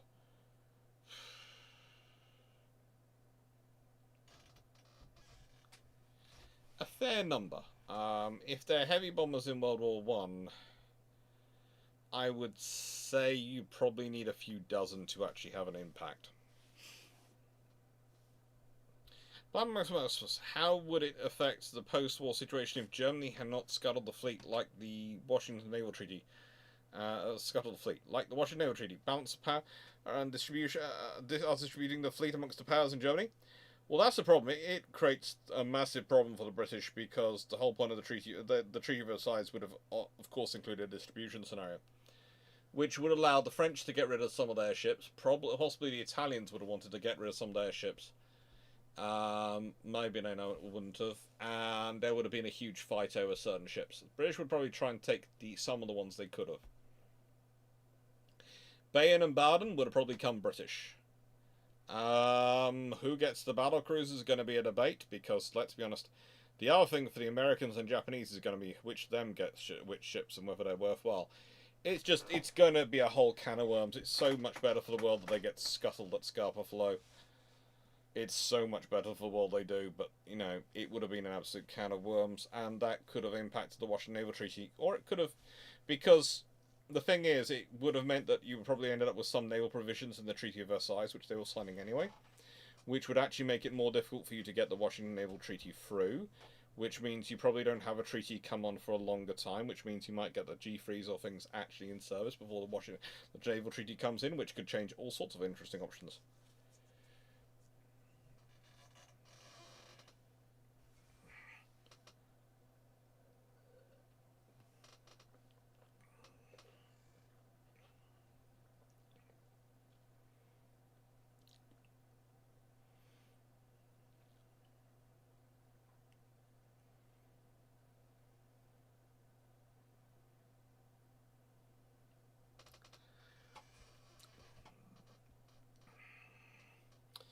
Night Secretary for one. How would it affect the post-war situation if Germany had not scuttled the fleet? I'll answer that one. Night Secretary for one. If the British built the 8-inch armed Canning class as world warships, Hampshire is, why did the British put the number 3 turret to face towards the bridge?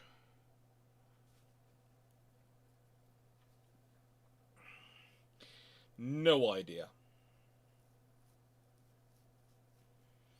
Honestly, not sure. I think they found one of the various design studies the British did and went, oh, this might be what they built. And I was sort of going, no, there's a good. They played around that sort of gun quite a lot.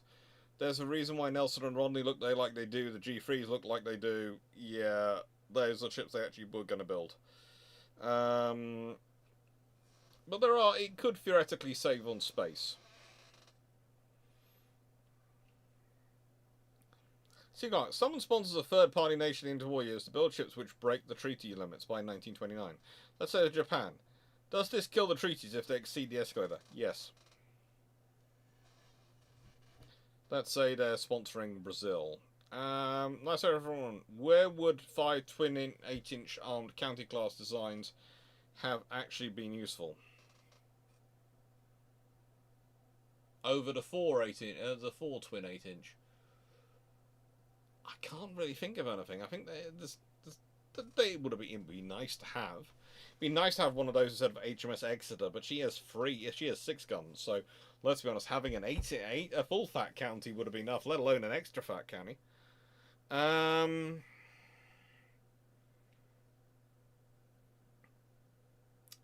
So yeah, it's basically river plates and actions like that. And I say, would an all-fat forward 9.2-inch cruiser be something the British would have considered? Yes. Nice hearing. If a 9.2-inch 15 to 15.5 to 18,000 pound county gets built, where would their 8 torpedo broadside be useful? Night actions. And finishing off ships at the end of battles. Black Masters, what if instead of an American Civil War, American said goes toward the British in 1861 to encourage unity between southern and northern states?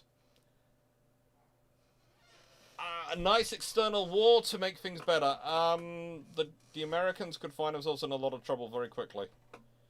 The thing is, external wars might bring about unity, it might not. It's going to depend. If it's a war of aggression, they might find they don't have universal support, which actually might cause them more trouble internally. And if they suffer any losses, it'll be gravely embarrassing. And they will suffer losses. They might win ground, but they will suffer losses.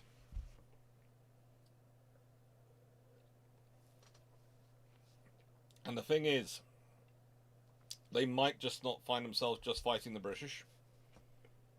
Because there's a very real possibility if they declare war on the British, the French and the Germans might side with them because the French would like Mexico. Remember Napoleon III? That's not the only one of the who has designs on Mexico, and the Germans would like bits and pieces as well. So you could find basically the Royal Navy dropping off the French and German armies along with some British army troops. In which case it gets interesting very quickly. Right then.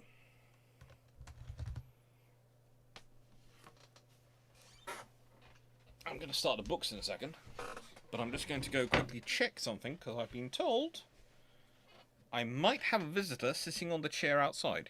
In which case, I will take my phone. If I do, I will take a photo of it. Wish me luck as I go very quietly. Tally ho, tally ho.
Well, Feral Research Assistant says hi, but didn't hang around for a photograph. But she did look happy. Let's see, does this camera follow me now? It does. It does follow me. That's good. No, I'm down here. Hello. Hello. Calm down. Calm down. Calm down. Let's go you down. Come on. Hello, I'm here. A little bit lower, please. I'm not quite that tall. Thank you. Thank you.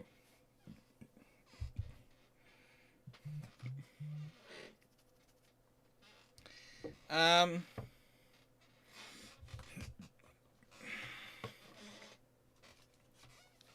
it. What is the most lopsided River Plate battle favor of the British you can think of? Force K being there. HMS Renown and HMS Ark Royal, I think that was. Force K from memory. Force K, let me just check that out. But yeah, I think Force K being there at that point would have been the most lopsided you can make it.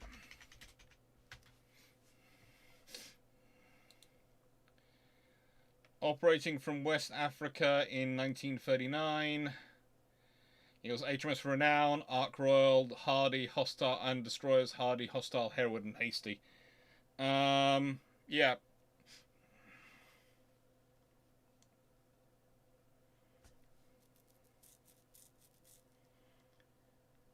Basically, if they'd been there,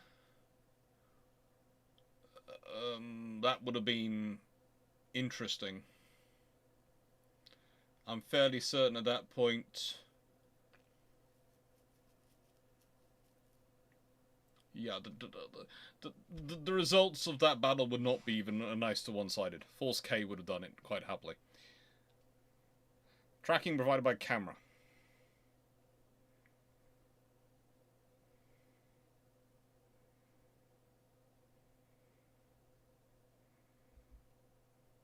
Yeah, it's an Osbot camera. As you know, occasionally I do turn this on. I turn on the tracking section, and it does quite well. It does. It seems to be quite good for this sort of scenario, for brew ships and Twitch streaming.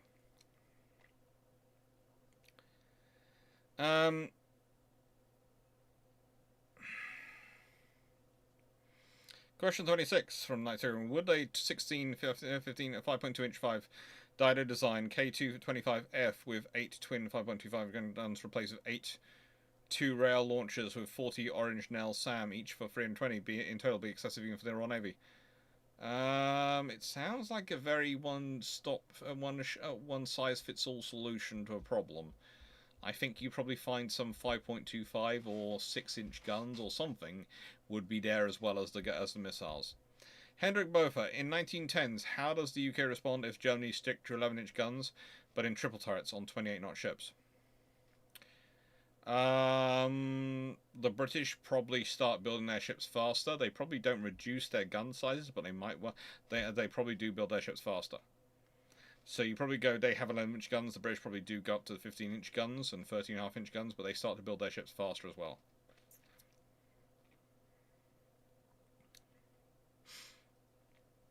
Adding to recent British-American War, 1861. What if the Mexicans ally the British? What the French do? What do the French do?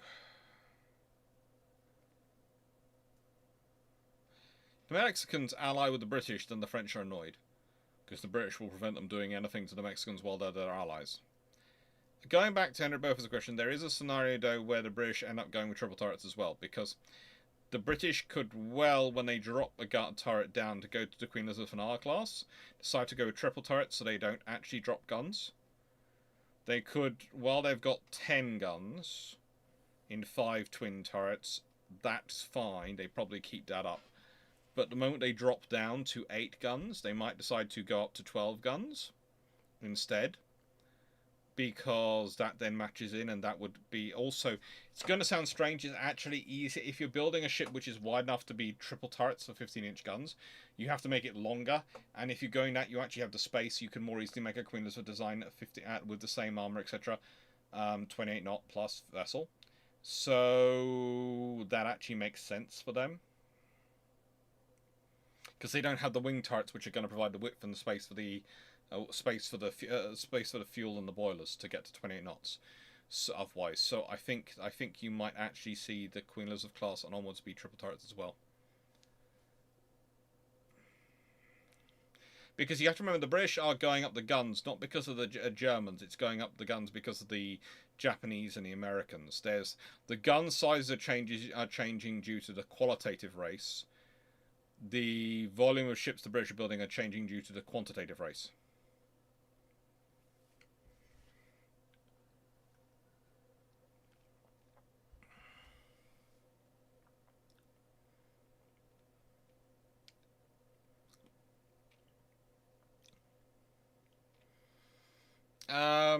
Okay, that's right. If the 11 Dido class were built as design K25F with the 8 twin 5.25-inch guns, how many 5.25-inch guns would the Bellona subclass get?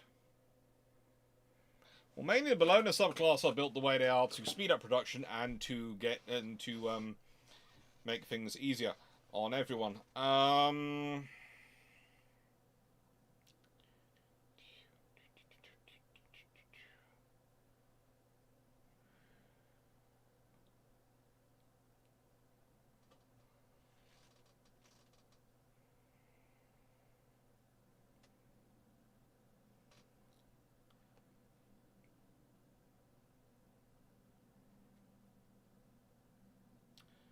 Probably 6 twin turrets.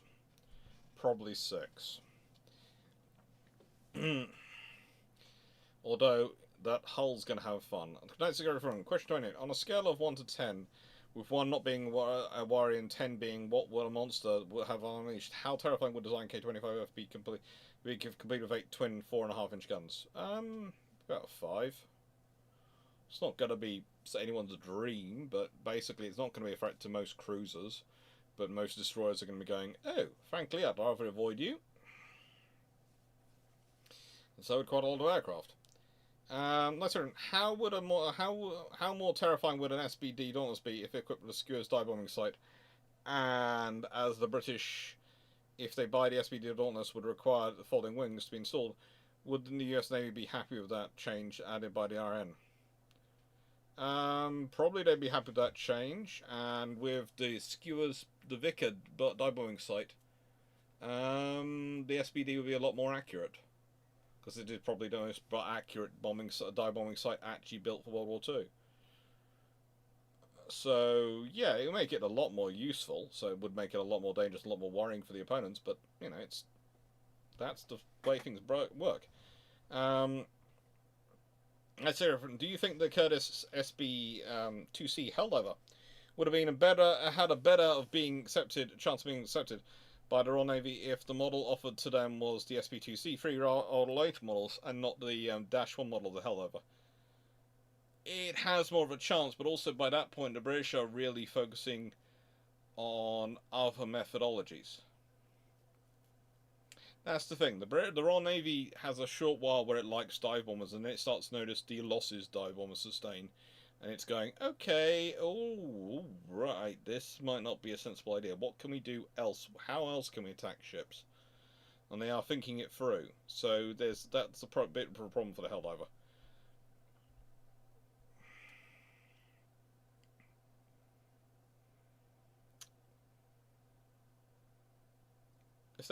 Magnus, what happens if NATO, led by America, adopts the Dynavert in 1971?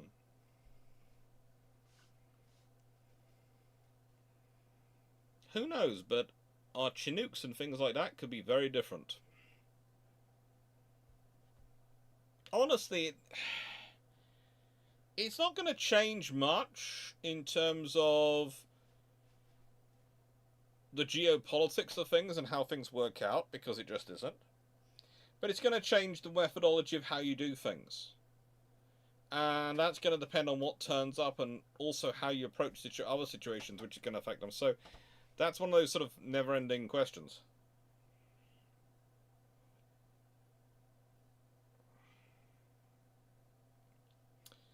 So anyway, would the Quinlands have been adequately armed with 9 15-inch guns? No. You have to remember the Royal Navy isn't... The Royal Navy isn't obsessed necessarily with number of guns. They are obsessed with number of turrets. One of the reasons why they don't go with the triple turret earlier is because they prefer the survivability of having 4 turrets. They prefer the survivability of having 5 turrets or more turrets. Why? Because they consider a turret to be a weak point. If you knock out a turret, that's going to affect the proportion of firepower. So if you have 3 turrets and 1 turret gets knocked out, you've lost 33% of your firepower. This is why the British go with the counties having 4 twins rather than 3 triples. Because that means a turret gets knocked out, you've only lost 25% of your firepower. You have 1 less gun, true, overall, and that affects your rate of fire and volume of fire you can put out. But you have 4 turrets, so they have to knock out 4 rather than 3. So that's the point. The British are far more worried about the concept of losing turrets than possibly other navies are, and it's a really strange scenario where it comes through. But that's why I say the Quinlands would not have suddenly gone, oh, well, we can get away with having 3 triples because that gives us 9 guns, and that's the same broadside as the 8-gun ships. No, they'd go with 12. Because then they'd have the 4 turrets. It's weird, but it's the way it works. And then the US Navy, etc., would have responded. It could have led to a really interesting development with the... basically, the Colorados would probably have had to been 12... They were 12, 16 French gun ones, weren't they?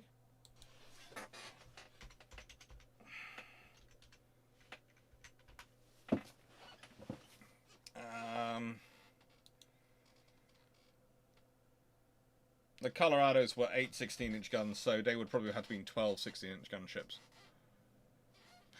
It would have been interesting to see what the response would be. Tennessee class, of course, have 12 14-inch guns.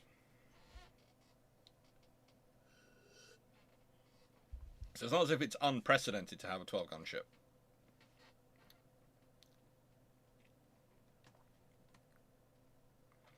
Anyway, for refitting the steam power plant of a battleship, does it require cunning deck armor? Yes. Could a diesel engine that can be disabled and put through the funnel in parts be a workaround? Disassembled and put through... Not really, no. Nicest way, you can do all sorts of damage to the system that way. And you have to get stuff in and out anyway, and you have to reshape rooms, so just cut it out and do it. It's far easier to do it that way.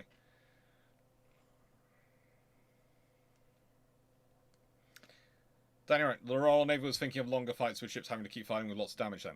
Yeah. The Royal Navy, or rather, the Royal Navy was thinking of a scenario, let's say it's operating in the Far East and a turret gets damaged and it has to send it home to get it repaired, or is it still a viable asset in the Far East at this time? So as long as it's still got 3 out of 4 turrets working, it's still viable.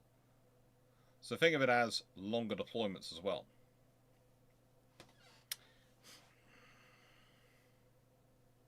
So you got the Kriegsmarine designs sensible winter warships such that they are easy to disguise US ships and equipped with 4 triple 8-inch turrets and 5-inch dual purpose. Does this improve their chances? It certainly makes things more interesting. Would it be right to say the US Navy's Mark 14, the problem of Mark 14 to family torpedoes is related to them attempting to do airship and submarine all at once? No, I'd say it's related to their testing methodology. It's pretty much the same as the British issue with shells at the beginning of World War I. It's your testing methodology. You ain't doing it right. And I know someone's going to go, you're British saying that. No. Here's the thing. If all 3 of the torpedoes you develop are bad, and you fundamentally believe because of your testing that they are good, but actually your operations show they are bad, then that's your testing is bad. It's that simple. Doesn't matter who you are. I say, if the Royal Navy had the Dauntless with the Skewers Diamond Sight, what lessons did the USN get from the Dauntless being used in wartime conditions before they joined the war in 1941? Let's see. What real advantages does the Dauntless have over the Skewer?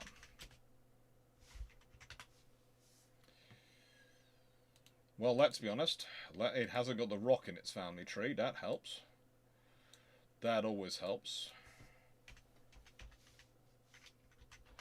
Not having the rock in your family tree is going to make everyone happy. To be honest, the Dauntless doesn't enter service till first flight is 1940. So, it enters, its first flight is 3 years after the Skewer, and the Skewer enters service in November 1938. The Dauntless is introduced into service late 1940. So, yeah, it should be a better aircraft, but let's consider certain things.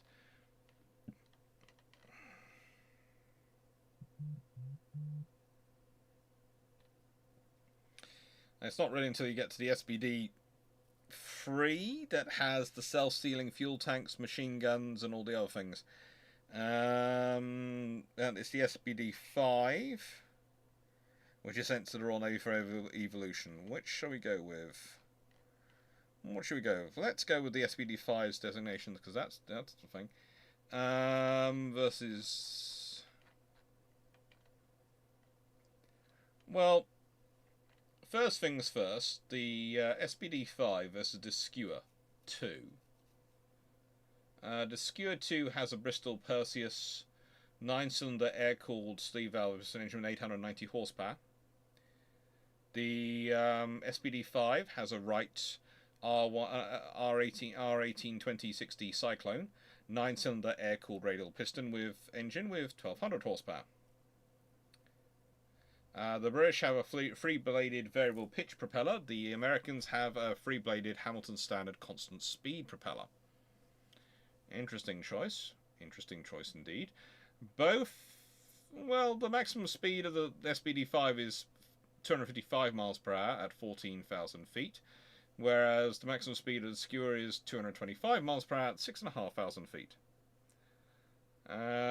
Cruising speed for the Skewer is actually slightly higher, 187 miles per hour versus 185 miles per hour. Not enough that anyone's going to complain about, really.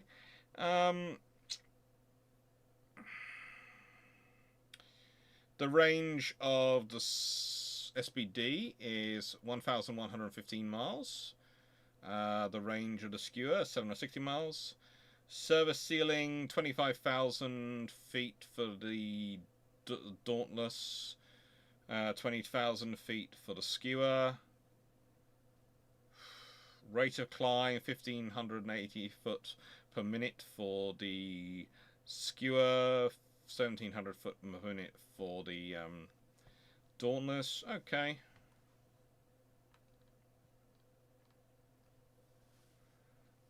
The British have 4.303 machine guns firing forward with 600 rounds per gun. The Americans have 2.5-inch forward-firing machine guns in the engine cowling. British have 1.303 in a flexible mount in the rear cockpit. The Americans have two 0.3-inch machine guns in the Browning machine guns in the rear, so they have more rearward fire. The British, probably with 4.303s versus 2.5s, it's probably about roughly the same in terms of firepower and emphasis. And the British can carry one 500-pound 70 army piercing bomb on the Skewer in centerline with the fixations. The Americans can carry 2,250 pounds of bombs. So what are we going to find out? Well, the British are going to enjoy the heavier bomb load for starters. They're going to enjoy the longer range. If you have that available engine of 1,200 horsepower, that's going to really help them work at this point. So if you have that versus the Skewer, it's going to be a far better aircraft. In terms of space and accommodation, the length of the skewer is 35 foot 7 inches. The length of the SBD 5 is 33 foot 1¼ inches. The wingspan of the skewer is 46 foot 2 inches. The wingspan of the SBD 5 is 41 foot 6.375 inches. The height of the skewer is 12 foot 6 inches. The height of the SBD is 13 foot 7 inches. Honestly, none of that's a massive problem for the British. So it's slightly shorter, slightly longer, slightly thinner in terms of wing distance, but it is also slightly higher. Again, 16 foot 6 inch hangars. That's fine. What are the Americans going to learn? The Americans are going to learn the bomb load is good, and the British will use that bomb load. There are many skewer attacks on various things in the first couple of years of war, and the British would love to use an aircraft of the Dauntless capabilities in that role, with that amount of bomb load. Honestly, I don't think you get it phased out in 1940 like the British do with the skewer, and 1941 with the skewer. I don't think that happens. I think with something like the Dauntless in service, they probably can actually deliver, because the Dauntless is the proper dive bomber, whereas the skewer is the British attempting to get a dive bomber past the Air Ministry.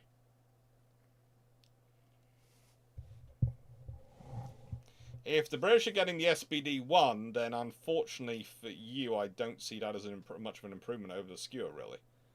There are some improvements over the skewer, but that's not really much of an improvement.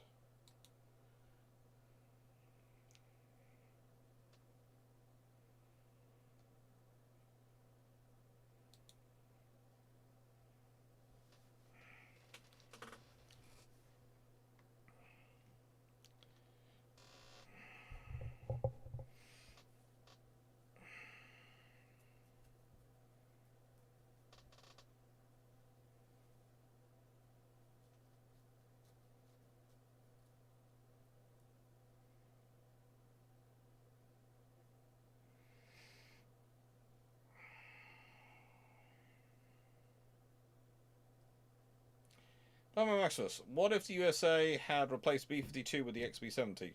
1-for-1 starting 1969. Impact? Okay, so the XB-70 is a far cooler aircraft, I will admit. It's far sexier to look at. The Valkyrie is gorgeous. But, and I will add this in, the B-52 is probably more utilitarian. The B-52 is probably more useful. So you might actually not have the XB-70s in service still, well, like you do the B-52s. Because it's more an aircraft of its time rather than a timeless bomb truck. That's the reality of it.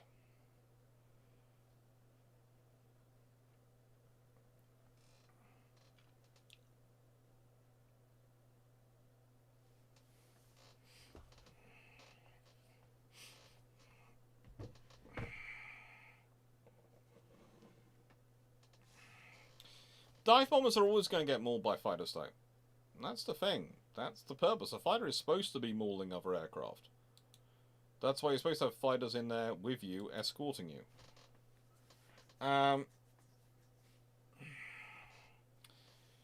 Would I be right to think... would I be right to think that if British were building a Nimitz-sized carrier, that it would have been one design with improvements as the runner ships is built instead of what the US did?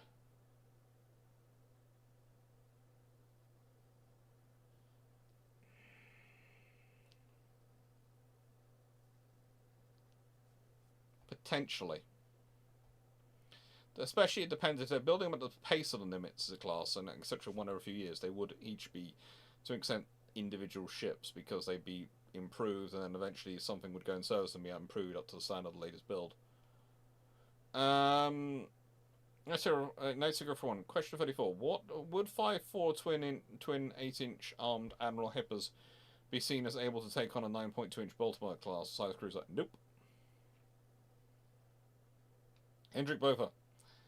Well, they probably in the German mindset they might be able to, but in reality they're going to get bumped up.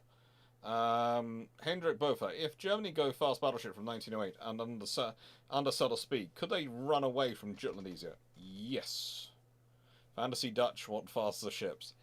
Yes, they could. In fact, basically their big problem at Jutland is the fact that they have the pre-dreadnoughts with them. Or rather the Sovereign style battleships with them. If they didn't have the Deutschland class with them, they could have actually done something a lot faster maneuvering than they actually did. So that's their trouble. Even if they have fast battleships, if they have to have the Deutschland class with them to give them enough numbers and strength, in their opinion, to go out and fight the British, they are going to be slowed. And that's their problem. You're only as fast as your slowest unit you actually care about.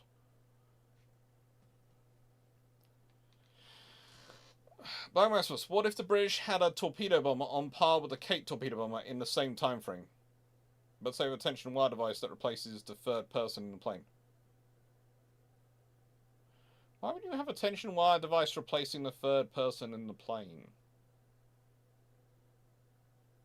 Who do you want to get rid of? Why are you replacing the third person in the plane? Do you not want a good navigator to give you long-range navigation? Do you not want a tail air gunner to watch out for enemy attacks while they're coming in? Do you not want someone to be acting as observer, detailing off information while the other person sends the information through to your base when you're operating as a spotter aircraft? Please, do you want to delete the pilot? I'm not being facetious. I'm honestly putting through the things. The trouble is, so much of today we have so many systems which support us. We forget that they all have to be manually done in this period. So consider the telegraphist air gunner, who's manning the gun, who's crewing the gun at the back, is the radio communications person, and also the rear protection and watching for enemy air attacks. The observer is the navigator and also the person who's studying an enemy fleet and actually watching the ships down below, while the pilot is watching forward while flying the aircraft for enemy aircraft, and the tail air gunner, of course, is scanning the rear for enemy aircraft. So if you think about it, you don't have radar, you don't have the EMs, electronic system warfare systems, you don't have any of the things you have on modern aircraft, and so you have more people. Once you have navigational aids, and once you have navigational systems that allow you to reduce numbers, you do. But you're still in a large aircraft. And that's the problem. You're in a large aircraft. It's not as maneuverable. It needs to start taking its preventive action as soon as possible. So if you want to avoid a fighter group coming in to attack you when you're doing spotting or reconnaissance or guiding in a strike, you need to spot it as soon as possible. And if you don't have radar, the only way you can spot it is your Mark 1 eyeball, which means you want as many Mark 1 eyeballs looking at as possible. So this is why whenever people sort of say things like, give me things of, well, we'll delete one of the people for this, I go, what's the point? What are you doing by deleting the person? Is it really worthwhile? And actually, it's probably easier to build. As for a aircraft on par with the Kate, if the Barracuda had been ordered and entered service when it's supposed to, that would have been on par with the Kate and would have been capable of doing it. But the Barracuda was mucked up by all sorts of issues with the Air Ministry.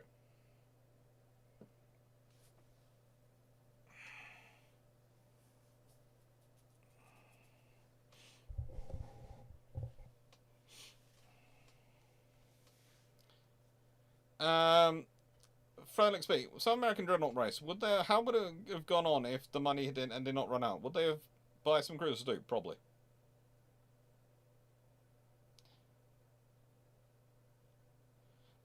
Saving the replacement third person was more about saving the weight for the tension wire, but it can't fit when it's not a problem. The problem with the tension wire is not weight of the wire. The weight of the wire, tension wire, is very light material. It's basically a spool and a wire. It's not heavy in terms of an aircraft weight. No, the problem with a tension wire is where you fit it in terms of the airframe. Think about it. Can you fit the tension wire onto just a piece of panel? No, it has to be actually connected. That spool has to connect into the actual solid structure of the aircraft itself. So that means you have to have a very solid structure which is connected to all the other solid parts of the airframe that holds the aircraft together in a very solid manner for the spool to run off. And that's your problem. It's not the weight. It's where you're putting in the tension wire, and in the system. Again, I've explained this in the video that's going to go out on Tuesday in far more detail. So this is why I'm sort of finally going, I'm not getting into this too much because I've got a whole video coming out where there's a whole 5-10 minutes on this particular subject with notes and graphics and with notes, graphics, and Fluffy Torpedo.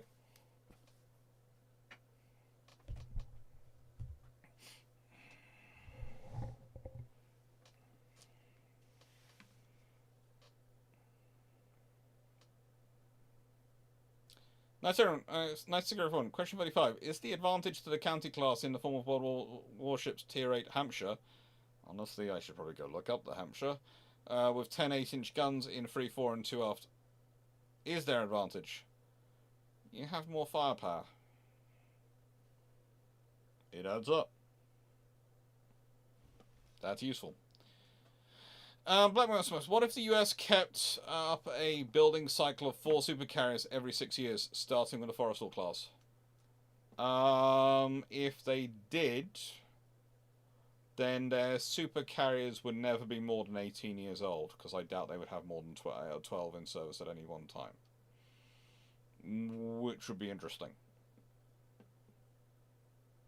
They probably also have one in refit. They might have slightly more than 12. They might. Good Lord, maybe have 14 and push it to 21 years. But that would be if they had a really generous, really sensible Congress. So they always have 12 in the cycle of operations, 2 in either refit or commissioning process, etc. at any one time. Or decommissioning process, I suppose.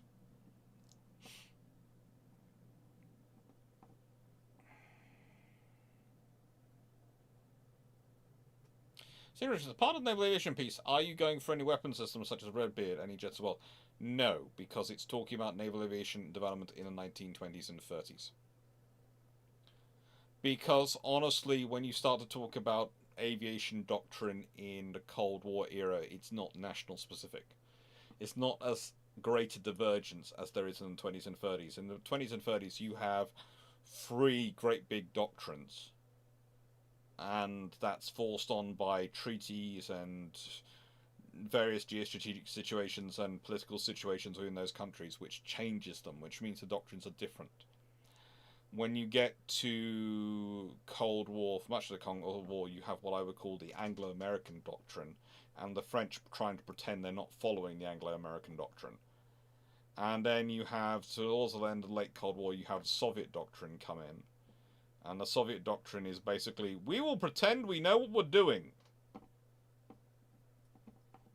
And eventually you then also have what the British come in with, the British small carrier doctrine, which very quickly gets adopted by other countries. Very quickly gets adopted by other countries as the small carrier doctrine, because it works. And gets adapted by those other countries in an interesting way. And one of the most interesting adopters of the small carrier doctrine is the Americans, with the LHDs. And now the British have gone to what is basically an intermediate carrier doctrine. And we'll see what comes of that.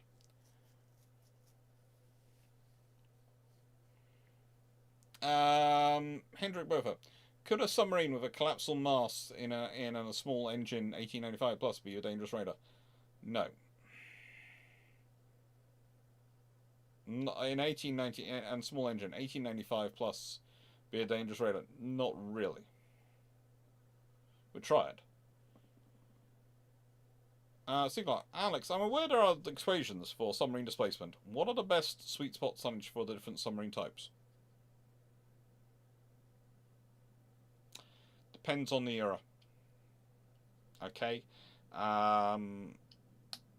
Honestly, you see certain types for coastal submarines, oceanic submarines, mine-laying submarines, etc.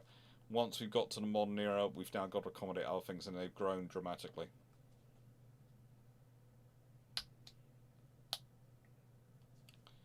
But pretty much the Dreadnought class is fairly on the sweet spot for SSBNs. Black Masters, with the increasing power density of batteries, what impact will this have on submarines and underwater drones? Drones, it could have a major impact. Submarines, you still need to get the power from somewhere. So a drone could return to a submarine and get charged. But a submarine is still going to need to get the power from somewhere first to charge the batteries.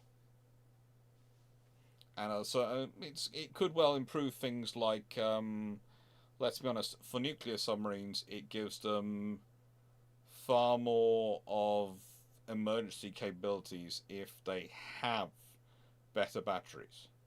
If they have the ability to shut down the reactor and surface, and they've got the battery power that enables them to get to the surface, then life is a lot easier.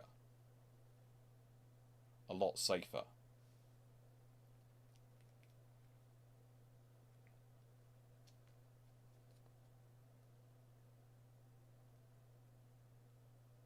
What is the standard amount of F-35s in the UK squadron? I've seen various numbers including 12, which seems underwhelming. It's usually 12 aircraft per squadron. 9 to 12 aircraft per squadron is the usual rule these days. In World War II it was up to 18, but again 12 aircraft is the norm. That's the norm for pretty much everyone to have 12 aircraft in a squadron. It's pretty much the standard number. It's just usually you have air groups which are comprised of multiple squadrons rather than just an individual one. And that is what makes it look underwhelming. Basically, the British worked out very early on, you needed 3 flights or 18 aircraft to have decent air defence at sea. And at various points they went with 2 9-aircraft squadrons and one 18 aircraft squadron to achieve that in World War II. They tried them all out. But usually it's 12. And usually what they ended up was 2 12-aircraft squadrons, because very soon attrition of aircraft in operations is going to give you 18.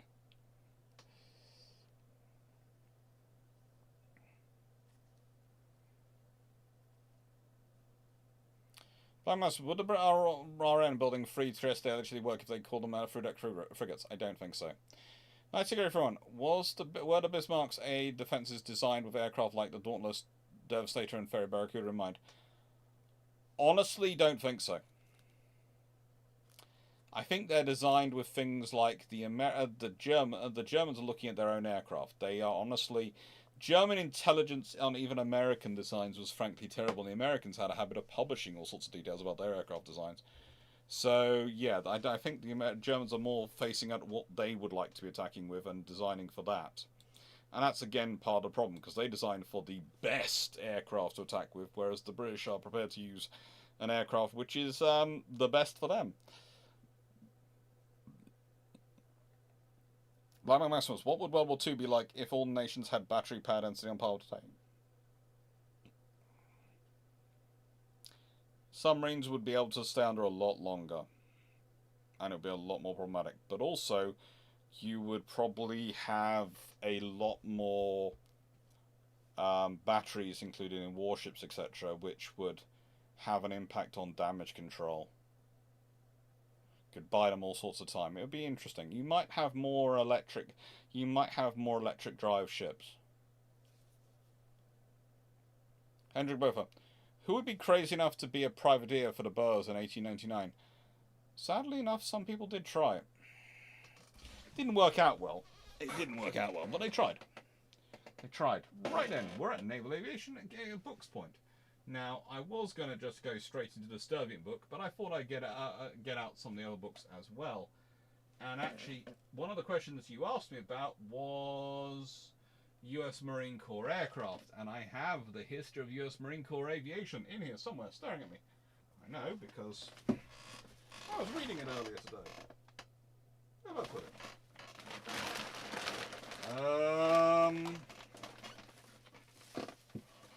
Hello. Have you been pointing at the back of my head? Are you doing the back of my head again? I thought you were supposed to spin around over there. You not a drone? You're not a drone. It's terrible.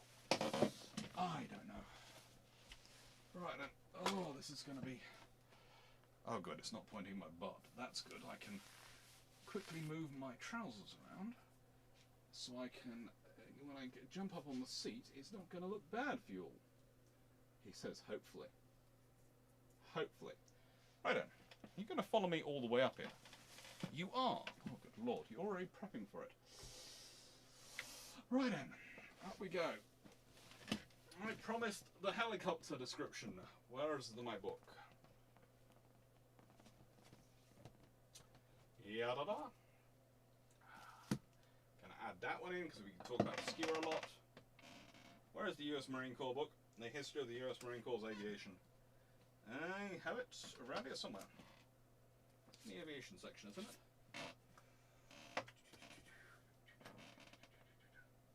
No, not there. I have the US Royal Navy and the US Navy Carriers by Freeman. I will do that in a Freeman section video.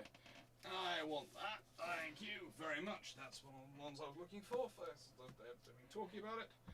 And we'll go with Phoenix Squadron because that's kind of topical. I've got an entire pack down there and I'm not using any of them. Oh, this is what happens with me. This is why I should be probably forced to hold to a line rather than redevelop these things every 5 minutes on my top of my head. That's what happens. That's what happens. Ah, Jets at Sea. That's what we're looking for. Hello, Jets at Sea. I'm coming for you. How are we going to get to you? I'm going to do that. And I'm going to do that. And that.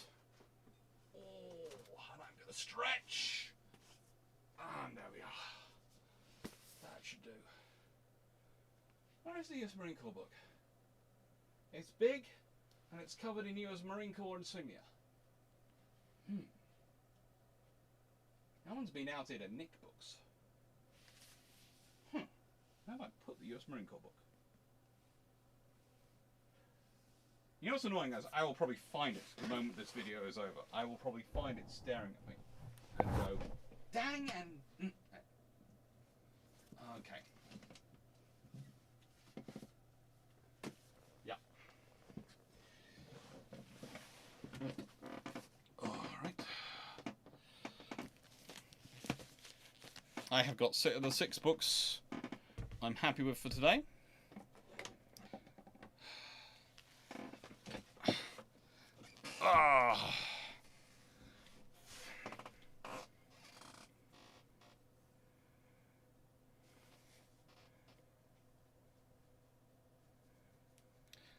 Do you think China would have responded like they did in the Korean War of America if America hadn't South Vietnam pushed into North Vietnam all the way to the border of China? Probably. Probably. Whether the North Vietnamese would have liked it is a completely different matter, because the Vietnamese and the Chinese have their own history and own relations which have caused issues throughout the years. It's fun times. It's all fun.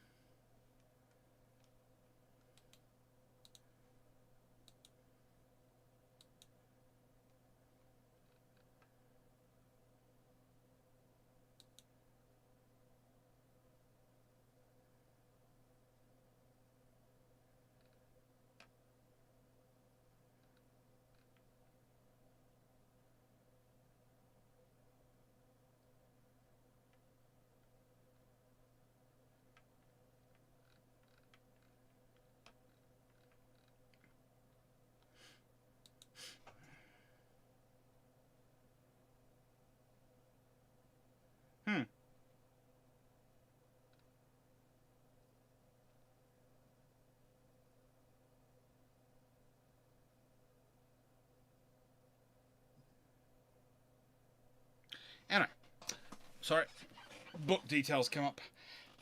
Let's start off with Sturviant's book, because I like to give Sturviant a lot of coverage, mainly because he's dead, and frankly no one else is going to promote his excellent work other than someone like me. I remember the last person I talked to who was involved, and please note this is not DrakenFL. DrakenFL agrees with me on this regard. Who I was talking to about Sturviant went, oh yeah, in a few years I'm going to basically mine his work and turn it into my own book. And I was sort of going, yeah, that's not really very nice, is it? It's something I suppose I might have to do myself at some point in 20, 30 years' time, but I'm not going to do it now. So, Squadrons of the Fleet Air Arm. It's a cool, cool work. It really is. And it's... Why do I say it's cool? What is so cool about it? Well, what's cool about it is that it is an entire anthologic history of the Fleet Air Arm. There's just nothing else like it. It has got the squadrons. This week, when I was putting together my list and making sure everything was right, in terms of the aircraft I was going to be covering, the dates, etc., I went through it. And I had fun because it was checking up all the systems. It's when you realise that, oh, that doesn't happen, reminds you it doesn't happen until 1936. The Royal Navy's in flights until 1936, and then it finally gets squadrons.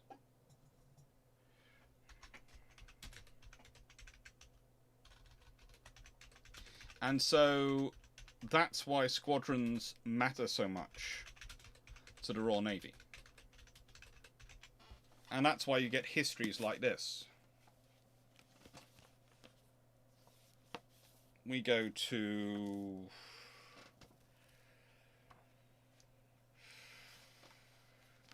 (806) Squadron. 806... actually, no. We're not going to go with 806. We will go with...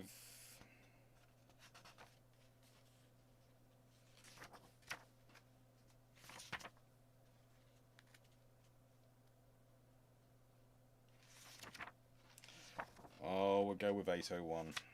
Because we should go with 801. 801 Squadron was formed from the number 401 Fleet Fighter at Nevern on 3rd of April 1933 as a Fleet Fighter Squadron with 3 Flycatchers and 6 Nimrods. So originally, 9 aircraft. Originally 9 aircraft.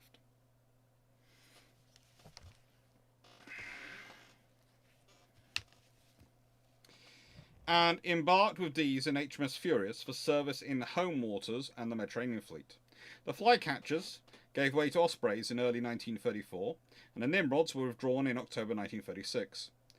Skuas and Sea Gladiators were received in early 1939 for the service in HMS Courageous as a deck landing trading squadron, but on transfer of the Fleet Air Arm to Admiralty Control on 24th May 1939, it was reclassified as a second line unit and renumbered 769 Squadron. On the 15th of January 1940, number 801 Squadron reformed at Donauwörth with 6 skuas, taking part in Norwegian operations from HMS Ark Royal in April. Transferring to HMS Furious, the strength was increased by 6 rocks in June. However, these were soon replaced by further skuas. However, after a spell ashore, the squadron was redesignated number 800X flight on the 2nd of May 1941. The squadron reformed at Yeovilton with 12 Sea Hurricanes on the 1st of August 1941, and later spent... Sorry, got something in my eye. Later spent some time in defence of Scapa. In May 1942, it joined HMS Argus and sailed for Mediterranean, where it transferred to HMS Eagle to see action in Malta convoys. When that ship was torpedoed and sunk on the 11th of August, the squadron ceased to exist. Few aircraft were in the air at the time and landed on other ships, but the surviving crews were absorbed into other squadrons. On the 7th of September 1942, number 801 formed up again at Stratton, temporarily equipped with 12 unmodified RAF Spitfires, Vs and VDBs, and these quickly gave way to 12 Seafire IBs. Number 801 being the second squadron to be equipped with this type. A few 2Cs also being used for a time.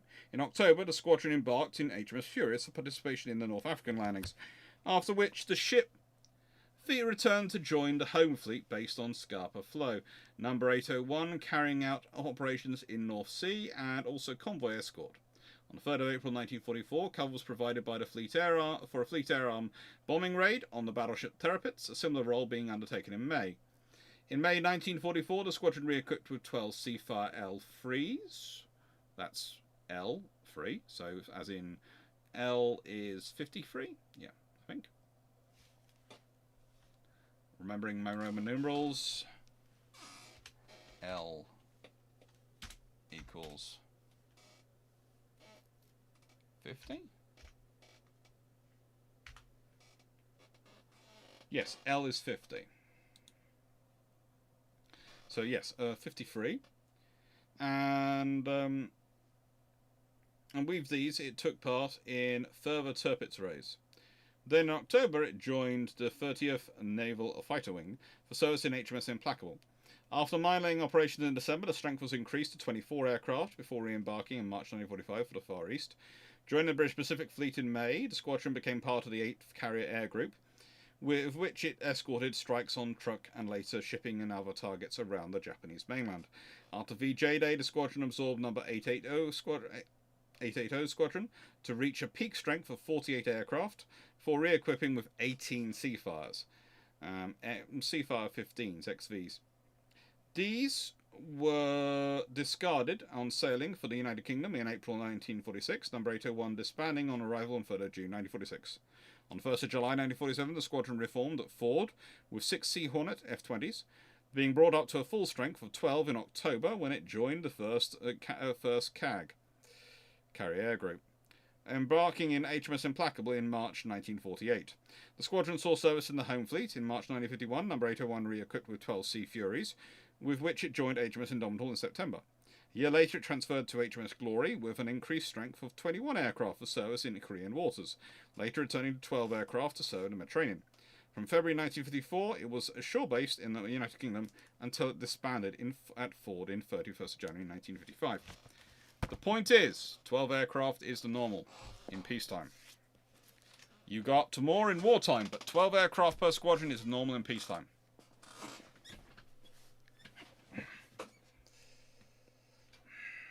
It's always fun.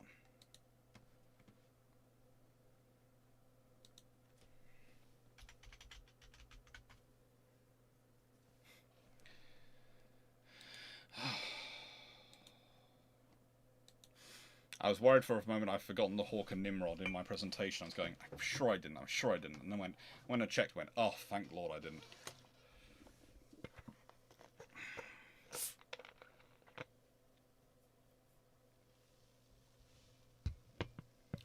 That's it. How early years of war changed if the Swordfish was a monoflame design?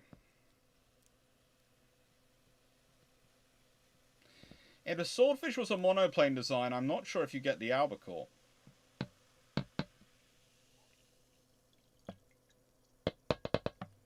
If the Swordfish is a monoplane, it doesn't look as old to certain eyes. And that's the interesting thing, because the Swordfish is spec'd in 1933, entered service in 1936. I know I keep saying this on a regular basis, but it's spec'd in 1933, entered service in 1936.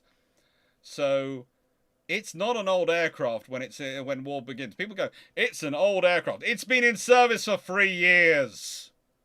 It's not an old aircraft.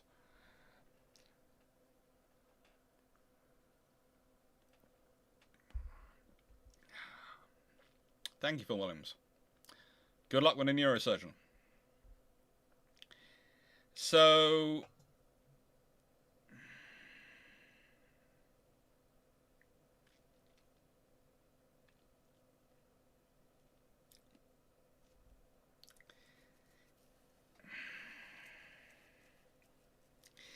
it's a case of, how do I put this politely?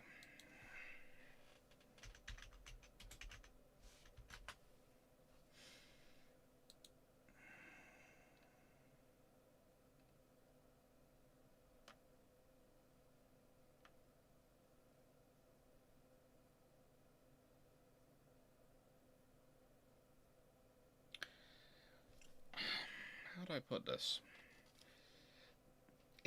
If you have a monoplane Swordfish, you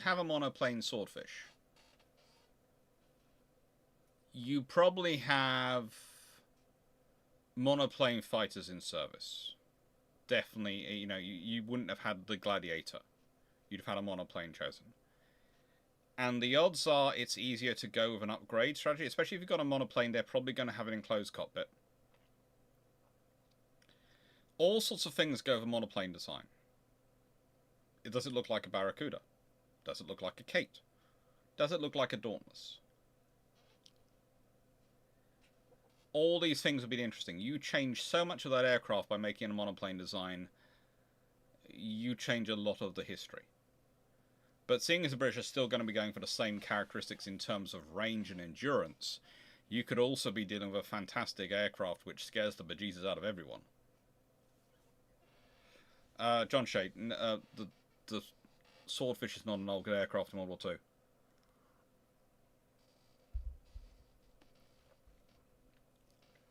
The Swordfish was newer to combat outset than any of the modern F-fighters of the current day. Pretty much.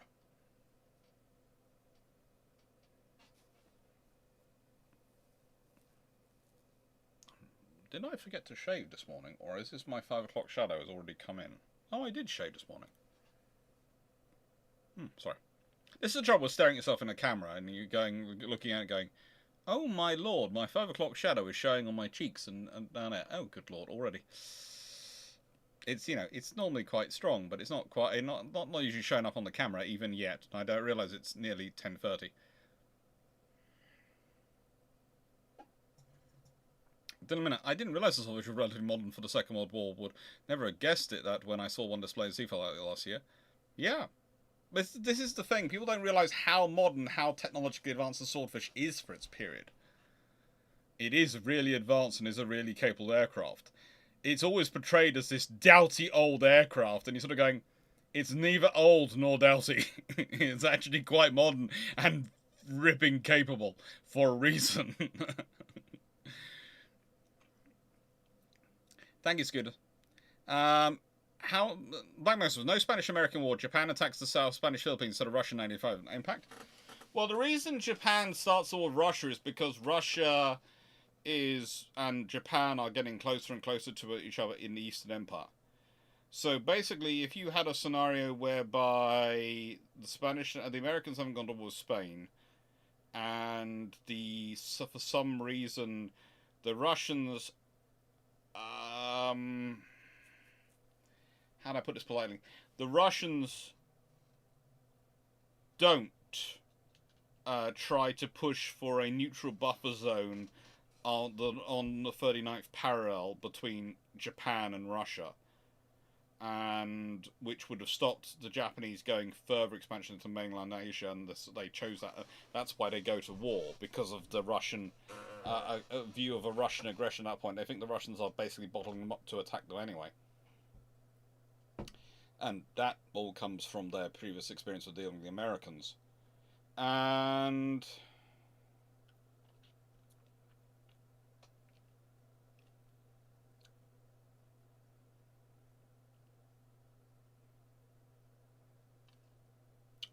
so if you don't have that, and then you have the Spanish antagonize the Japanese sufficiently, so the Japanese take the Philippines, then you have a very different scenario for the British in their perceived threat to Hong Kong, Hong Kong, Singapore, all those things in World War II. Because if the Philippines are Japanese rather than American,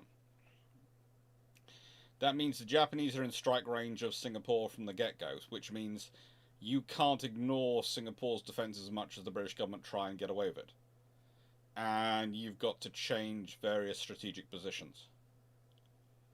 Also, I would say that you are far less likely for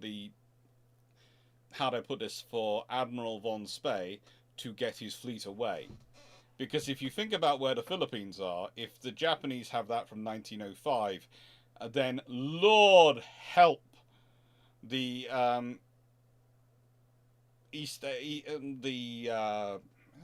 China, it's the East Asia Squadron. Or Asia Squadron, that the Space Force is called. Brain's gone blank. Always fun when it does that. Trying to escape, because the Congos are going to be running up and down right outside him.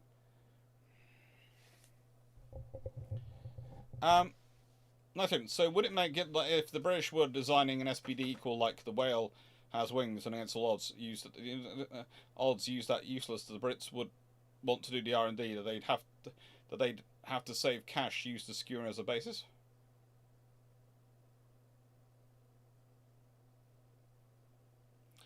Okay, let's go through one. I'm gonna take this question apart because you've managed to completely lose me. So, would it make sense?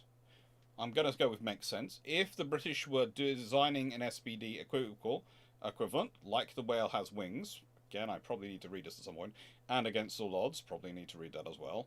Uses that useless, the Brits would want to do the R&D, they'd have to save cash to use the security basis? No. The sheer quantity of aircraft. You have to remember, the way research is funded is different than today. Today, the governments go to the companies and go, we'd like to fund the development of this aircraft. In the 1930s, let me see if I can find my specifications book. Ah, there it is. Right then. So, this is how we used to procure aircraft. This is another Stirving book. This is how we used to procure aircraft. So what you do is you issue a specification. If I can look up for 1933...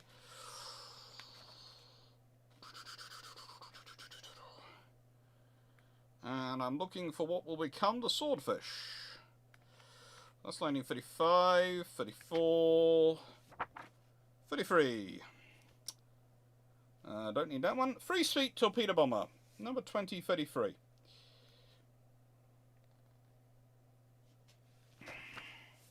That's the Wildebeest one, though. General Purpose Spotter Reconnaissance Torpedo Aircraft. Okay. Combining M130 and S930. So, this is the other joy about the Swordfish. The first specification for it is written in 1930. Then this one combines in 1933. The aircraft was a private venture prototype from the Blackburn, the V6 Shark, being based on earlier Blackburn M130A, which was put forward. There's the Blackburn Shark. There's the Gloucester TSR. And then there's the Fairy TSR2, and there's there's all sorts of fun things, and the interesting thing, that's the Gloucester model. Please note, that's the Gloucester aircraft, which was put forward for what would become the Fairy Swordfish.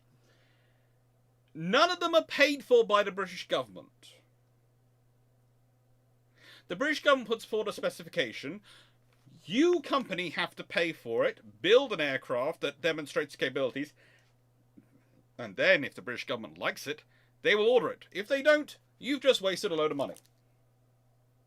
The British government doesn't care. That's on you. But if you want to get it, you will develop the aircraft that will fit the criteria they set. And then they will order and build it. So, the idea that the British government would need to save money in development.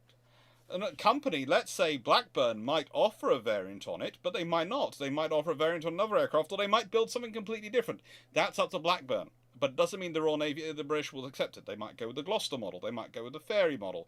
They might go with any of the different options. And that's what regularly happens. That's how they spread around. They might go with the Supermarine model. There are some really interesting specs in here of aircraft being put forward. And it's... Let's see, if we go to... Always an interesting year.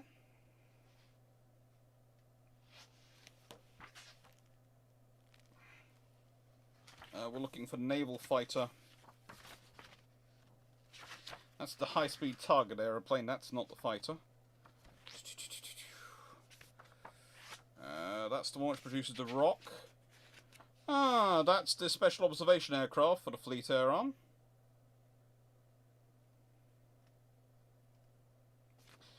Specifically to be designed for shadowing fleets at night. Ultra quiet, high profile, high flying aircraft. Eventually, they find that radar works very well on a normal TSR, but we were trying. We were trying. It was being looked at, it wasn't actually built. Okay. Fighter for Fleet Air Arm, that produces the Fairy Fulmar.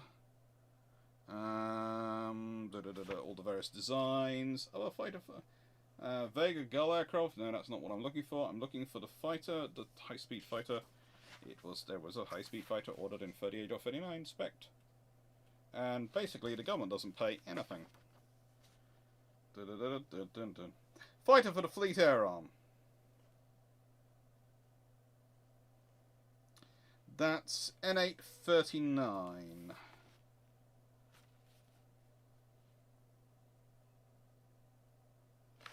And N839, right. N839.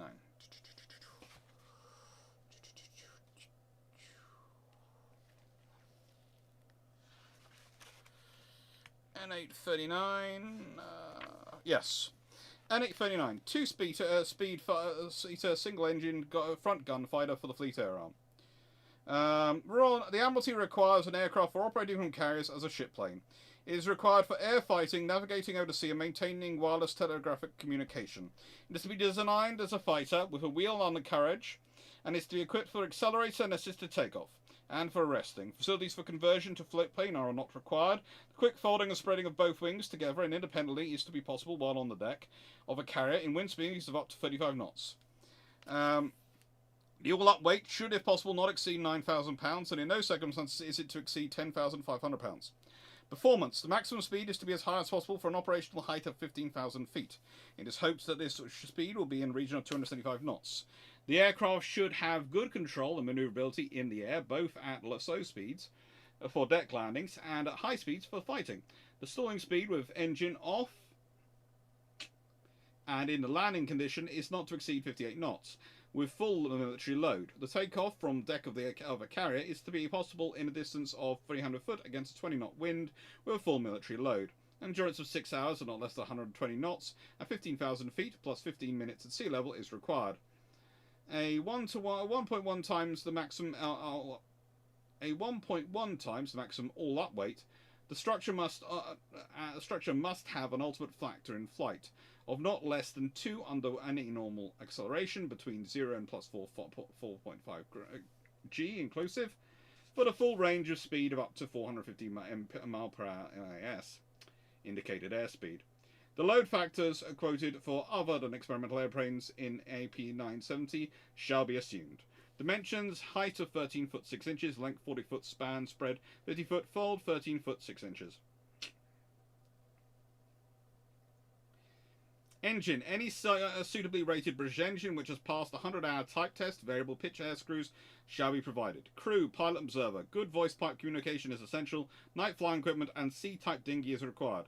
Armament: 8 Browning machine guns with 4,800 rounds of ammunition, or 4 20mm guns with 240 rounds of ammunition. Wireless TR9D, 9R1000 and another. The aircraft is to be camouflaged to scheme S1E. Corridum number 1 dated 5939. The requirement for fuel tank capacity amended. Hawker tendered a detailed design. Blackburn, the Type B33. Supermarine Westland completed design studies. Fairey ultimately responded to a combination of specification of N839 and N939 from which initial Firefly was derived. There you go. That's how you do it. So the idea that research funding is going to start being a limiting factor, no. At certain points, things change. A, the number of aircraft being ordered by any government changes, and the rate of aircraft procurement changes. B, the level of complexity of aircraft grow massively. C, the main provider of financial incentive for companies becomes the inclusion of weapons after the aircraft's built. So the budget is always to keep the research and maintenance.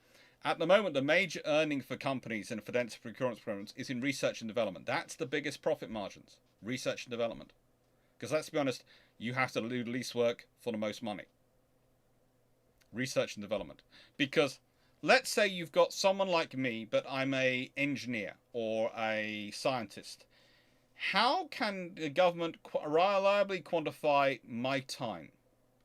Because if I'm trying to solve a problem, how much you pay me and how much you bill out my hours is almost arbitrary. Yes, there are formula and things used to try and establish what would be fair, but Again, you've got the security, you've got all the systems to support me, everything else. You're dealing with a large amount of expense.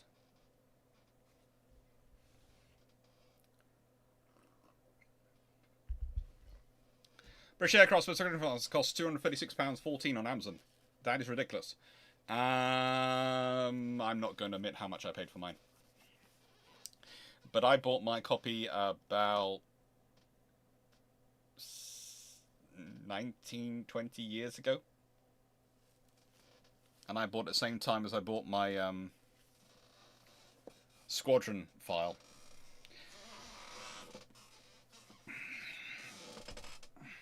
But there is a reason I haven't listed that one as one of the topics of today's discussions. Mainly because, frankly, buying it is entirely up to you. It's expensive, though. That's by Meekum. This is by Meekums and Morgan, and it's basically everything. But I would say you can also find quite a good copy of it has been put into to Wikipedia by someone.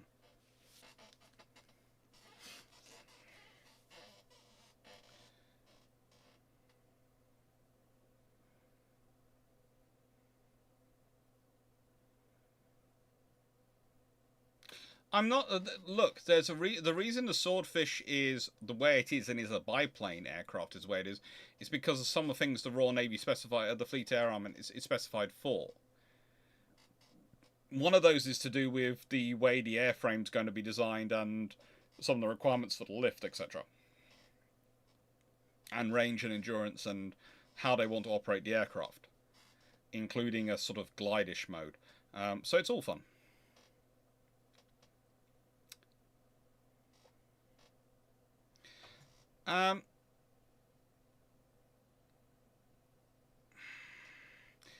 What are the odds the Ferry would subcontract Bolton Pool to build Barracuda airframes, but take Centurus just to make a better Barracuda later? I have no idea. That's going to depend on all sorts of relationships.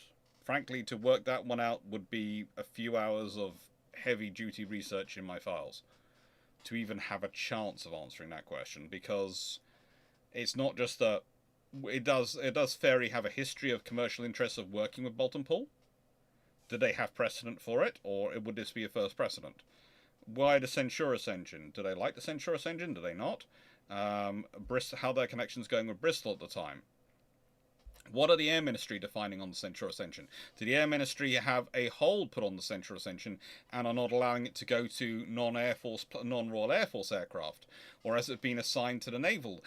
There are all sorts of factors I would have to go and check into before I could give you an answer on that.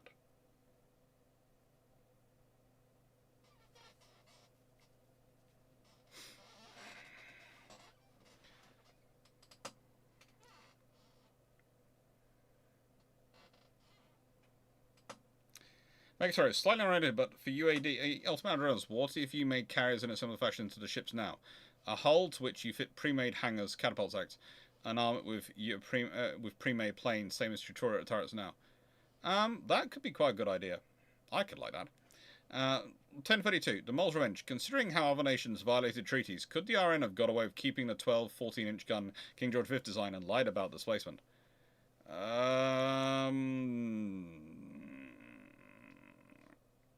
That might have been asking a lot to push that much. Possibly could have.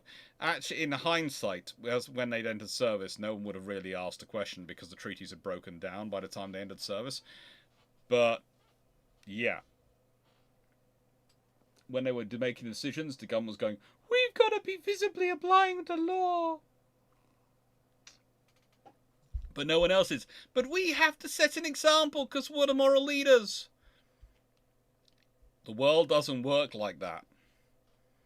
In the nicest way, it's not like you're sitting at a primary school table and you're the teacher and you're having to be a peer group, you're having to set a good example of how to eat your food politely so they know how to eat food and behave at a table. It's not that. The world doesn't work that way.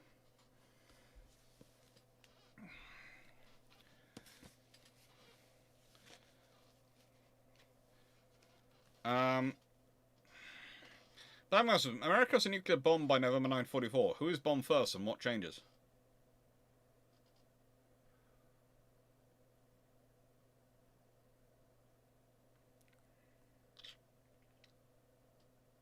It's going to sound terrible, but I think it might still be Japan.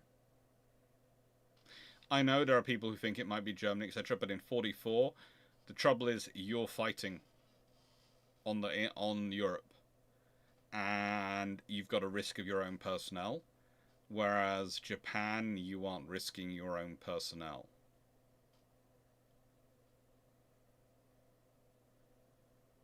So I think it still might be Japan. Megastroke, what if instead of the little combat ship, how about a little combat seaplane? Ask the Russians. They tried out with their around a tech aircraft. I hear the modern World of Warships thing, which keeps going around and I keep seeing adverts for, has them in there. So what should we get? What should I get out next to talk about? So that's the specs. I also have these books, and I'm just going to pick one of them to talk about today, because these books are cool. They really are.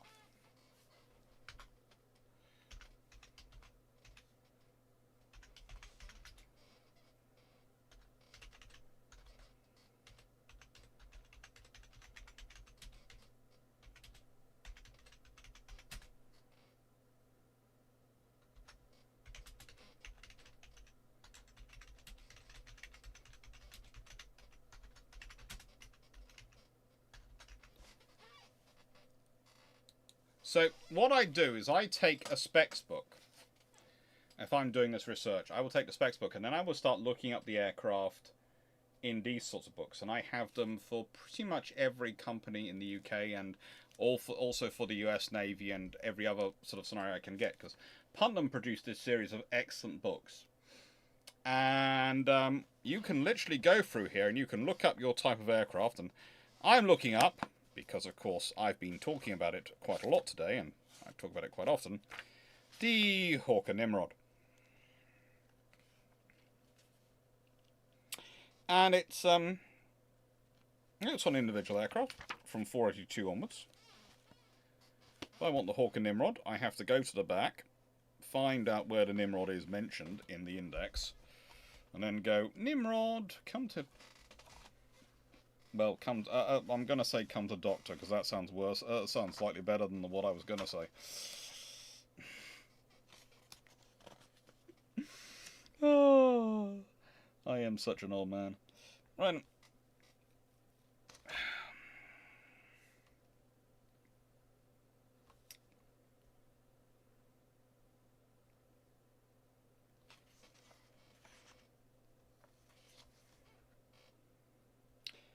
Uh, 211 to 218.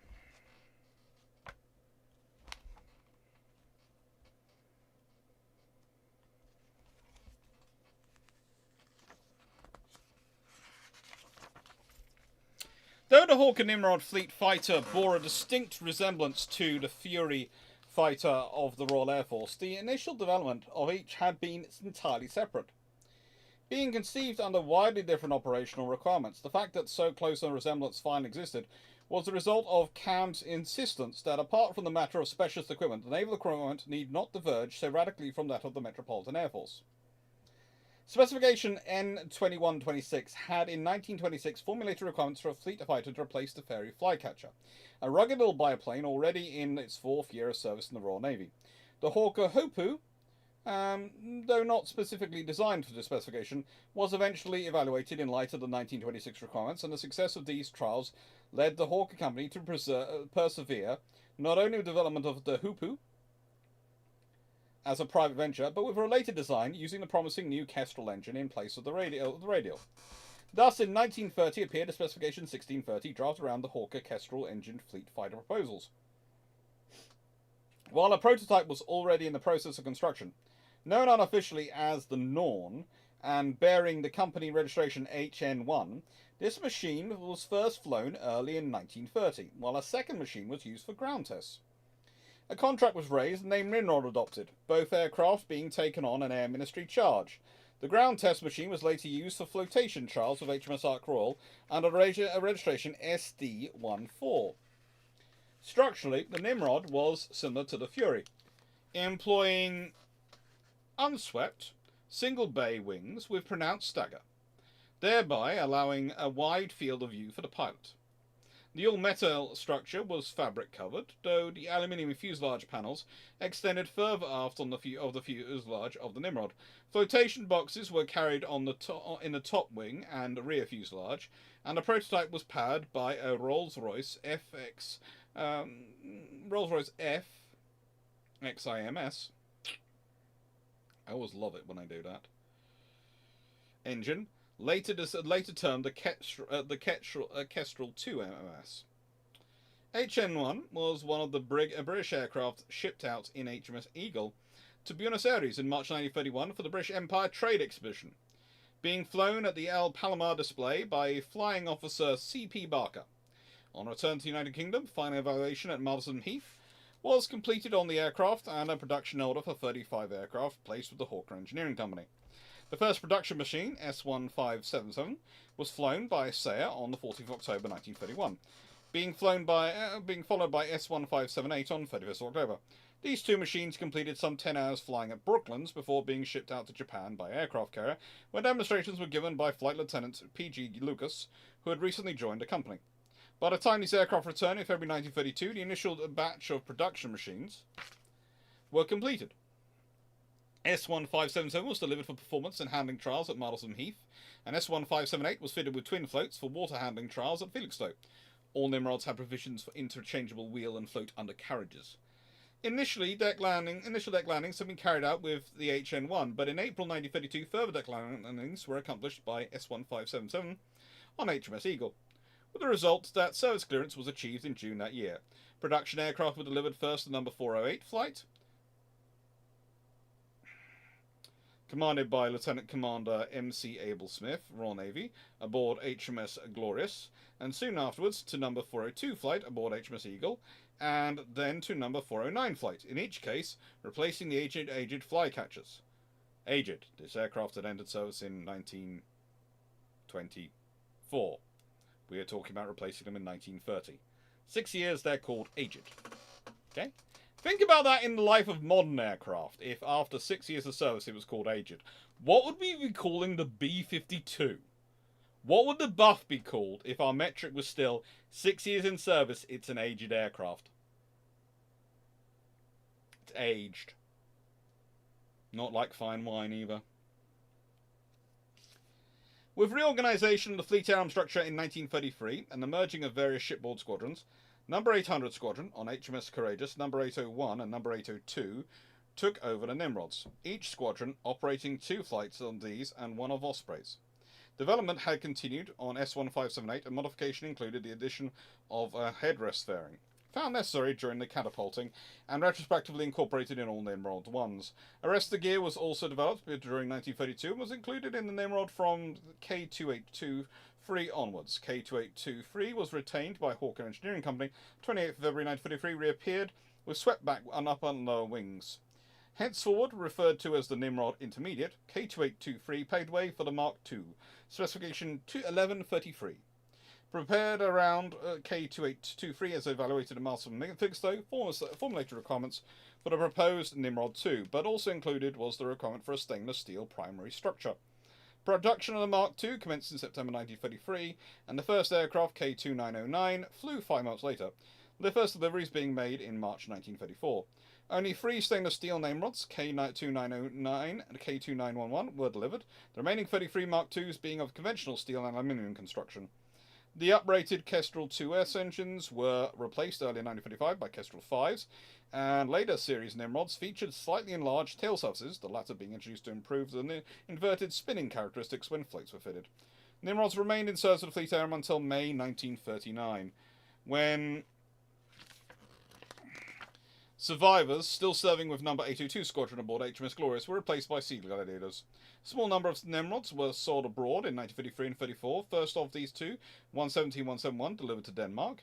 Though powered by Kestrel 3S engines, the Danish Nimrods were essentially Mark 1s and were intended as a pattern aircraft for proposed licensed production in Denmark.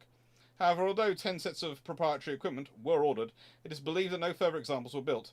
170 fitted with wheel fairings was first 170 fitted with wheel fairings was first flown at Brooklands on 25th November 1933 and was followed by 171 without fairings on the 8th of December.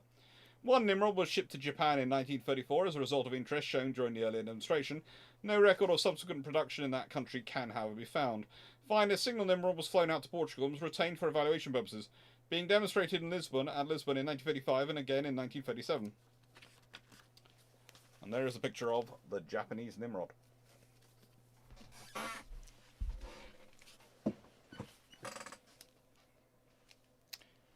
It's fun. It's fun once you start working through this, and you start to get the idea why the Swordfish is talked about like it is. People going, oh, it's such an old aircraft. It's not. It's been in service for 3 years. It's been spec'd since, well, 1930, then 1933, and finally service 1956. It's not an old aircraft. It's just you have that as your mindset. And when you have that as your mindset, Lord help you. Lord help you indeed.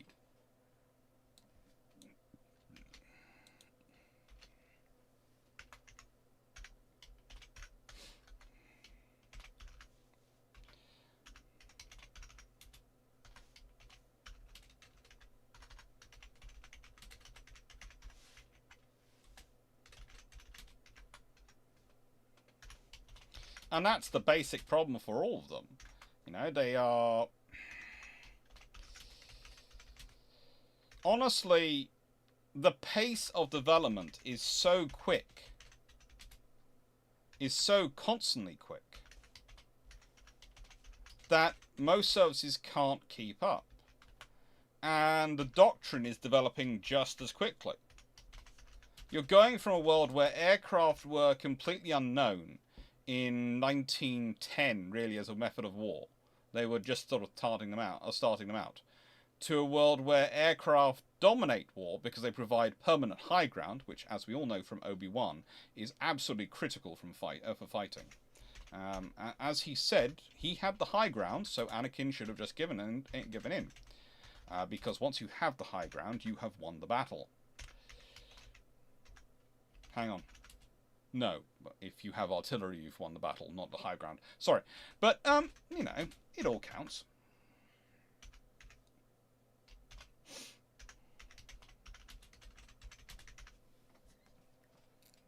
It all counts.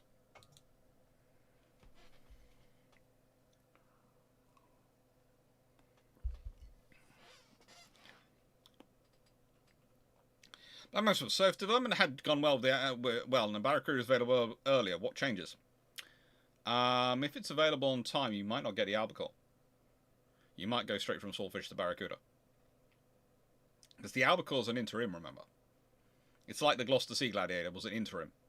It's an interim single-seat fighter until they can get another single-seat fighter. Black Maxwell's, what if when Japan abandons naval treaties, America and Britain abandon it too? What is built and how quick is the war? If when Japan abandons the treaties, if they abandon the treaties as well, then in the nicest way, the King George V should theoretically end up something similar to the Lions. Because the British do have 16-inch guns on development. They also have 15-inch guns on development. So the thing is, it would probably make sense to go Lions because everyone's going to be building something bigger. The biggest gun the British have ready to go is going to be 16-inch Lion-style guns. In which case, the King George V's probably end up being much the same, just armed with 9 16-inch guns. In which case, good luck. Especially as the rate the British could probably have started turning them out. If the British have gone completely off the reservation and the Americans go completely off the reservation because Japan's left the treaties, then you could have got a second Ark Royal built.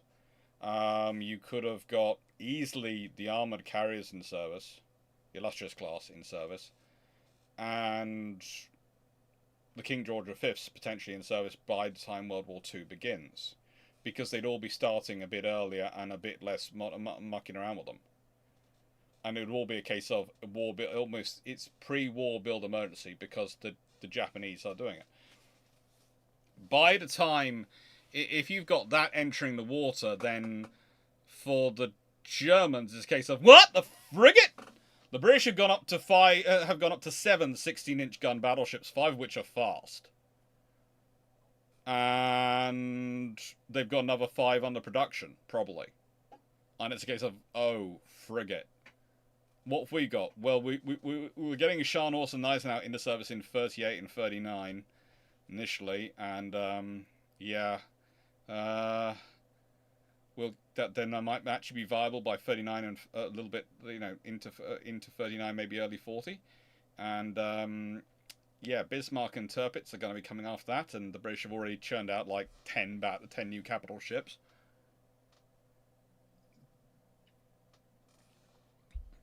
It's not nice. And Lord knows how many carriers. It changes things. A lot of things. And if the Americans are doing the same, then frankly, the Germans are going to have to honestly be sat in a scenario of going, yeah, our plan Z doesn't work because we actually need to support and sustain our army. And the British are just going, we have massive maritime infrastructure still left over from the pre-World War I build-up. Let's use it.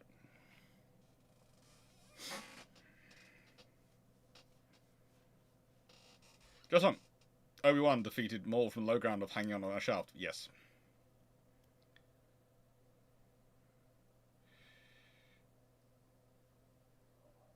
Black Maximus. Soviet Union doesn't sign the Molotov-Ribbentrop Pact. What changes?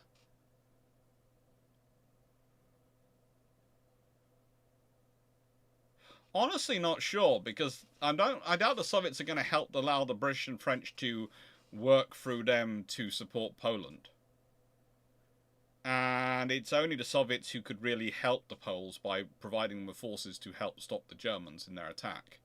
Because they're the only ones who are positioned in a position to come from the right side and sustain from the right side to support the Poles. And the Poles might not even trust them to do it, because let's be honest, the Poles have been fighting wars through the 1920s and 30s. So that's, honestly, don't think much changes. It might actually change the pace of the German attack of the Soviet Union. It might also mean that Stalin actually believes that Hitler's coming when Hitler's coming, so the forces might actually be far more prepared for when they hit, so actually the Germans might not have the same level of initial success they did. Nice to go everyone. If the Baden-Powell Sea Lance Mark I from Whale has wings, and the Hearts of Iron AOA is a Barracuda with a Bristol Centaurus, it'd be cheaper to take Ferry Design and mod it. Wouldn't design flaws get caught early?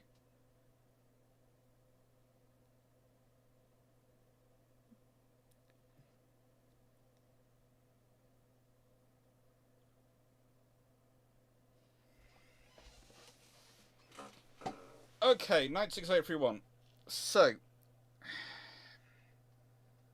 it's cheaper to take the Ferry Design and mod it. Modding aircraft in this period isn't, well, just as difficult as is modding aircraft to this day. But also, you're talking about all the customers we've just discussed with the Hawker aircraft here. For the Danish to get 170 sets of all sorts of sets of proprietary equipment get sent over to Denmark to help them build the aircraft. And it's the same between Fairey and Boulton Paul, so you're going to be dealing with a lot of expense either way. This is one of the reasons why the aircraft are both similar and different between the different companies, because they all have different sets of proprietary equipment, and that can really modify what they can produce.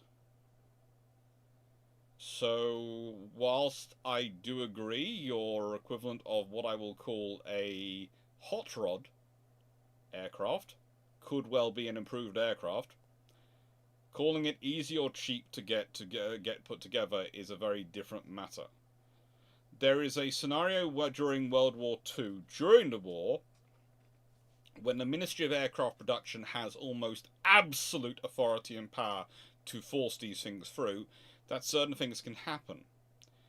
But that's during the war, and even that has political consequences at the Ministry of Aircraft Production. It can only happen on a very, very certain occasions, and it almost never happens after 1943.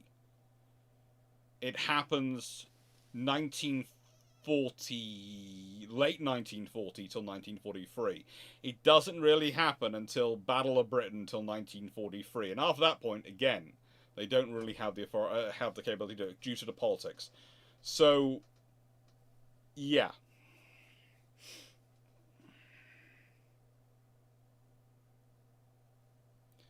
I realise you're talking about where it's placed further than Pirate's Place, but there's, you're presuming Bolton Pool engineers are going to be able to sort that out more quickly and work that out more quickly than the ferry ones, and you're also presuming that they're going to notice it necessarily. And as these things, the ferry people were trying to solve it as well. And no one wants the fluid to be spraying in pilots' faces.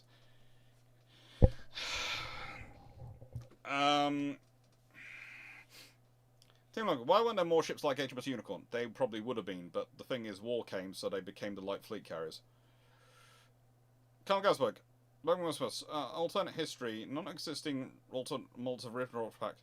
How that touches the German-Soviet trade after Poland's fallen before Barbarossa? Probably doesn't affect the trade much. Let's be honest, the Soviets are happy to take the money of anyone. If you have to trace the core military traditions of nations today, how many would there be realistically? Commonwealth nations are built in Britain. Ours built in Soviet Act. Can be naval aviation.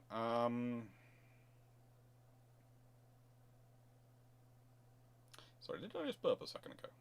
I thought I might have done, but I'm not sure. Apologies if I didn't cover my mouth. Because I sort of had a feeling, but didn't hear anything or really feel it, so I'm not sure. That was weird. That was a silent internally and externally burp, I think. This is the trouble when you I don't want to talk about lunch. I really don't want to talk about lunch. Let's put it this way. It was eaten. That was a fun experience. So, trace core military traditions back.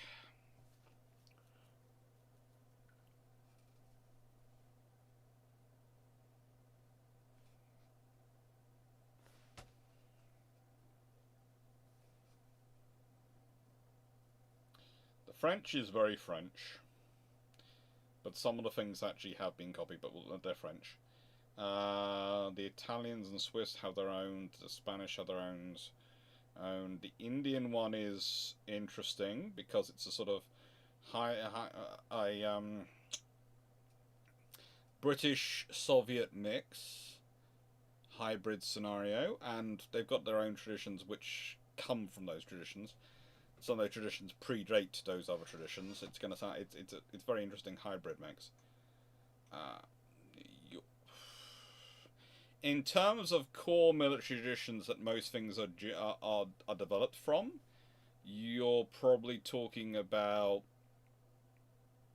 18 worldwide maximum, because of the way empires have worked,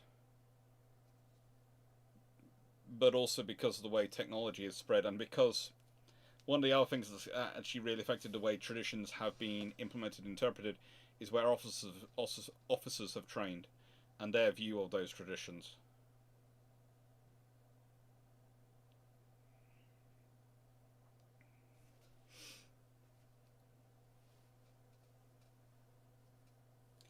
George Newman, same note on the B-52. The US Air Force uses the same airframe, or at least the same basic airframe design, from the B-29 all the way through the B-52 XB-60 designs.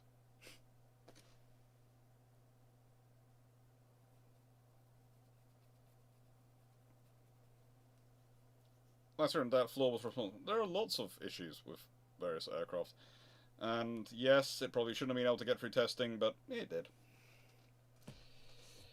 So,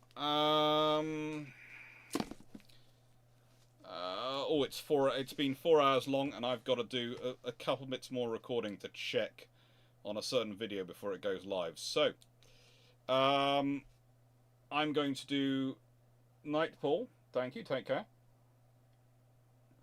One more book, and which means I'm going to do this book. So,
So, combat aircraft designer, the Ed Hindman story.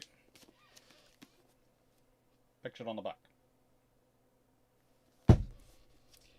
Now, Ed Hindman is, how do I put this politely, a very interesting guy. A very interesting guy. And, let's see. Seeing as we've been talking about the Dauntless, let's go to 43.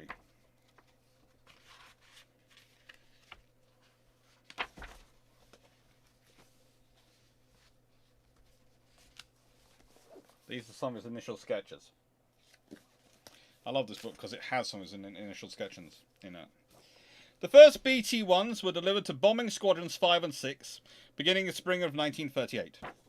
The last 2 of the 54 ordered were not delivered as production planes, but were assigned as experimental machines. One was used to develop an experimental nose-wheel type landing gear, and the other became a completely different aircraft, an improvement over the BT-1 called the XBT-2. Areas which were changed included the fuselage, centre wing, outer wing, landing gear. They became inward folding and fully retractable. Canopy, bomber, displacing gear, and arresting gear. The Wright R1820 replaced the Pratt & Whitney R1534. Better guns, cockpit equipment, controls, and control surfaces were featured. Altogether, the XBT-2 was really a brand new airplane, except for the speed brakes, which I had designed with the help of Walt Cerny and Dick Cooper, and the gunner's seat made by Douglas Santa Monica. Some shop people were inclined to accuse us, the engineers, of pulling a fast one in the Navy in producing this airplane.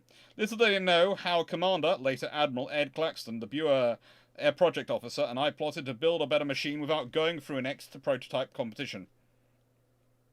I have often been blamed or credited for the whole XBT-2 development, but I must credit Claxton of the Navy, whose son incidentally followed in his dad's footsteps and became a naval aviator.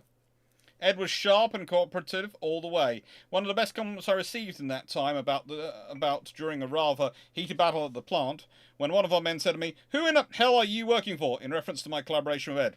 At least I took it as a compliment. There weren't then, or aren't now, enough hours to explain that in the airplane building business, one must often spend $1,000 in the present to save $1 million later. And so it was that we came out with a new airplane without going through the pain and time, to say nothing of the cost of the normal airplane development process. Jack Northrop, desirous of starting another new company, had decided to leave El Salgado, and in January 1938 severed his official ties with Douglas Aircraft. For a time, the T in the airplane's title, which represented Northrop, was retained with the standard B for bomber. But when the BT-2 configuration was finally finalised, however, it was designated the Scout Bomber Douglas, and thus became the SBD. As a result of naming committee's decision, it was later called the Dauntless. In the early development stages, the plane had its rightful detractors. Douglas Carls-Cover and Jack Northrop himself had reservations about the R1820, which they felt had too large a diameter for the airframe. Jack preferred the R1534, which powered the BT-1. I agreed, but saw little sense in fighting the issue. I had snooped around the Navy's Buer and learned that the Wright Company was successfully pushing its R1820. In the end, this power plant did give the SBD more speed, about 35 miles per hour over the 212 top speed in the BT-1. I worked closely with the Navy's Ed Claxton, as well as a brilliant engineering officer who later became a captain, Walter Deal. Walter urged us to provide adjustable control surface hinges for the Dauntless. These hinges could be moved in a line fore and aft, enabling us to adjust the rudder, aileron, and elevator controls for evaluation purposes. We would fly the plane and test various degrees of control and aerodynamic balance, seeking the best setting. In one stretch at El Sangano, we tried as many as 21 different elevator configurations before settling on the proper one. Vance Breeze performed most of the dive tests, while another excellent flyer, Frank Sinclair, piloted the plane on roll examination flights. So it was that the SBD-1 began coming off the production line in June 1940. There you go.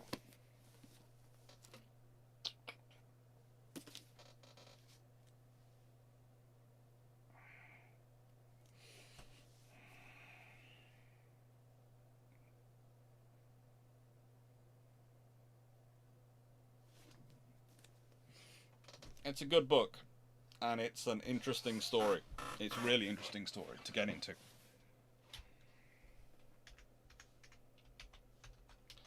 Right then.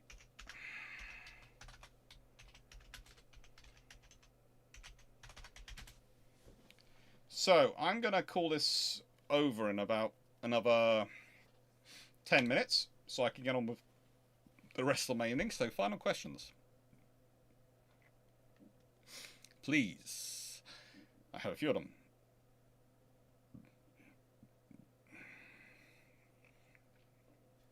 Black Maximus, do you think the E2 Hawkeye will eventually be replaced by a jet-powered aircraft or turboprop?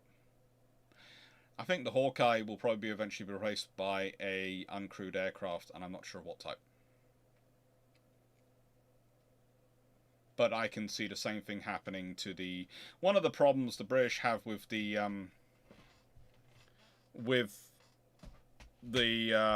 program we've been developing Crow's Nest, the new helicopter-borne airborne early warning for the Merlin, is because the companies involved know the future in it is limited, because it's going to be replaced by a uncrewed aerial vehicle at some point, probably within the next decade or so. So they're going to lose out on a lot of how do I put this, ongoing funding for it. The Hawkeye I can also see going the same route, because the thing is, the Hawkeye is a very, very high value asset. It's a very useful asset, but it's also an asset which by its very nature broadcasts its presence. And the only way you can really make that work as a system in the modern world is probably by offloading the broadcasting part of its presence, and maybe having another aircraft which provides the command and control functions, or maybe distributing that back to the carrier. It might well be that the command and control goes back to the carrier because of the various communication systems you can utilize. That would certainly explain some of the system choices as a strong suspicion of certain people, in system choices in terms of the setting up of the Ford class and the Queen Elizabeth class. Let's go from, why were the French requesting such terrible planes like the Vought SB2U Vindicator? Because that's what they could get. Again, here's the thing. You've got all these companies building aircraft, right? They're building them for a specification against, like with the British, the Americans are doing the same, for a specification against what the Americans are offering or the British are offering. And the British go, we'd like that aircraft. And the Americans go, we'd like that aircraft.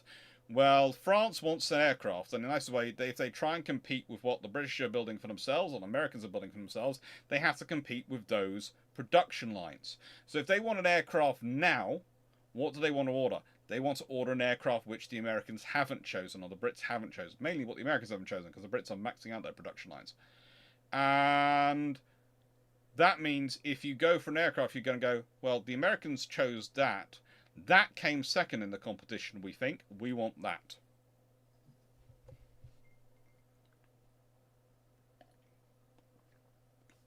Because the question is it better to have the best plane in a year's time, or the second best plane tomorrow? If you're fighting a war, which is better?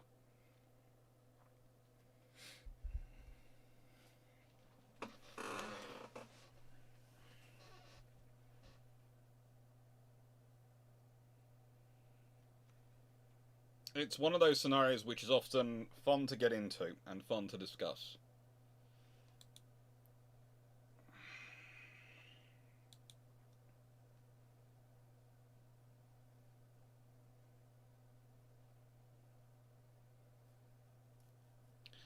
Maximus, what if Hood Golden BB Bismarck in the opening salvo? If Hood Golden BB Bismarck in the opening salvo, goodness knows what happens in World War II. Because if you think about it, then Hood and Prince of Wales are both going to be in fairly good condition, but Hood probably goes for a refit. I still think Vanguard gets completed. I have this funny feeling Vanguard still gets completed. I know some people think it doesn't, but I think it does. Mainly because the British needed fast capital ships, and I think she still gets completed on roughly the same time as she did historically. So it takes a sweet time about it, but still gets done. I think Hood goes into major refit. I think Prince of Wales, therefore, doesn't get a reputation of being an unlucky ship or unhappy ship, so it might be different in terms of what ships are sent to the Far East, but all sorts of things start to filter in, because if you consider there are destroyers and other ships which are damaged after the hunt for Bismarck. It's sort of, the British lose destroyers to aircraft attacks and all sorts of things after the hunt for Bismarck. There are submarine attacks, all sorts of things which don't take place. So it starts to really change historical events, and that could be a cumulative factor. Long wars are attrition wars. They are infrastructure wars. And honestly, they're often cumulative. Early victories can have an outside impact on the course of the war. Quick victories can have an outside impact on the course of the war, because quick victories and early victories you usually achieve at less cost, but you might cost the enemy cumulatively more. Because even if it's a small number of personnel involved, it's going to probably be their veterans, experienced corps, the people who they expect to help expand their personnel. So you take out them. There's also the fact that if Bismarck is golden BB'd without scoring a victory on Hood, then honestly the first warning from Hitler for the survival of the surface fleet might come then. In which case you might end up with not having the Battle of North Cape, because it only takes one more convoy battle to go wrong, one more scenario to go wrong, and the German surface fleet is scuppered by Hitler. Not by the Royal Navy, but by Hitler.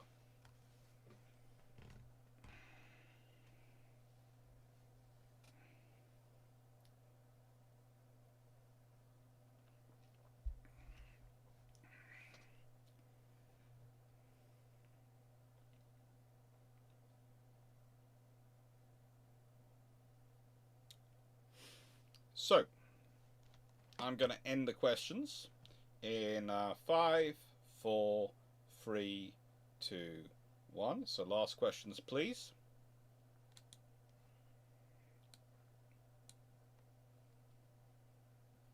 Just going to watch and check for that to come up, and when it comes up.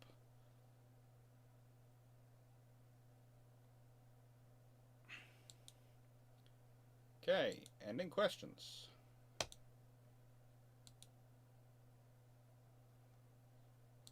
Right then, everyone.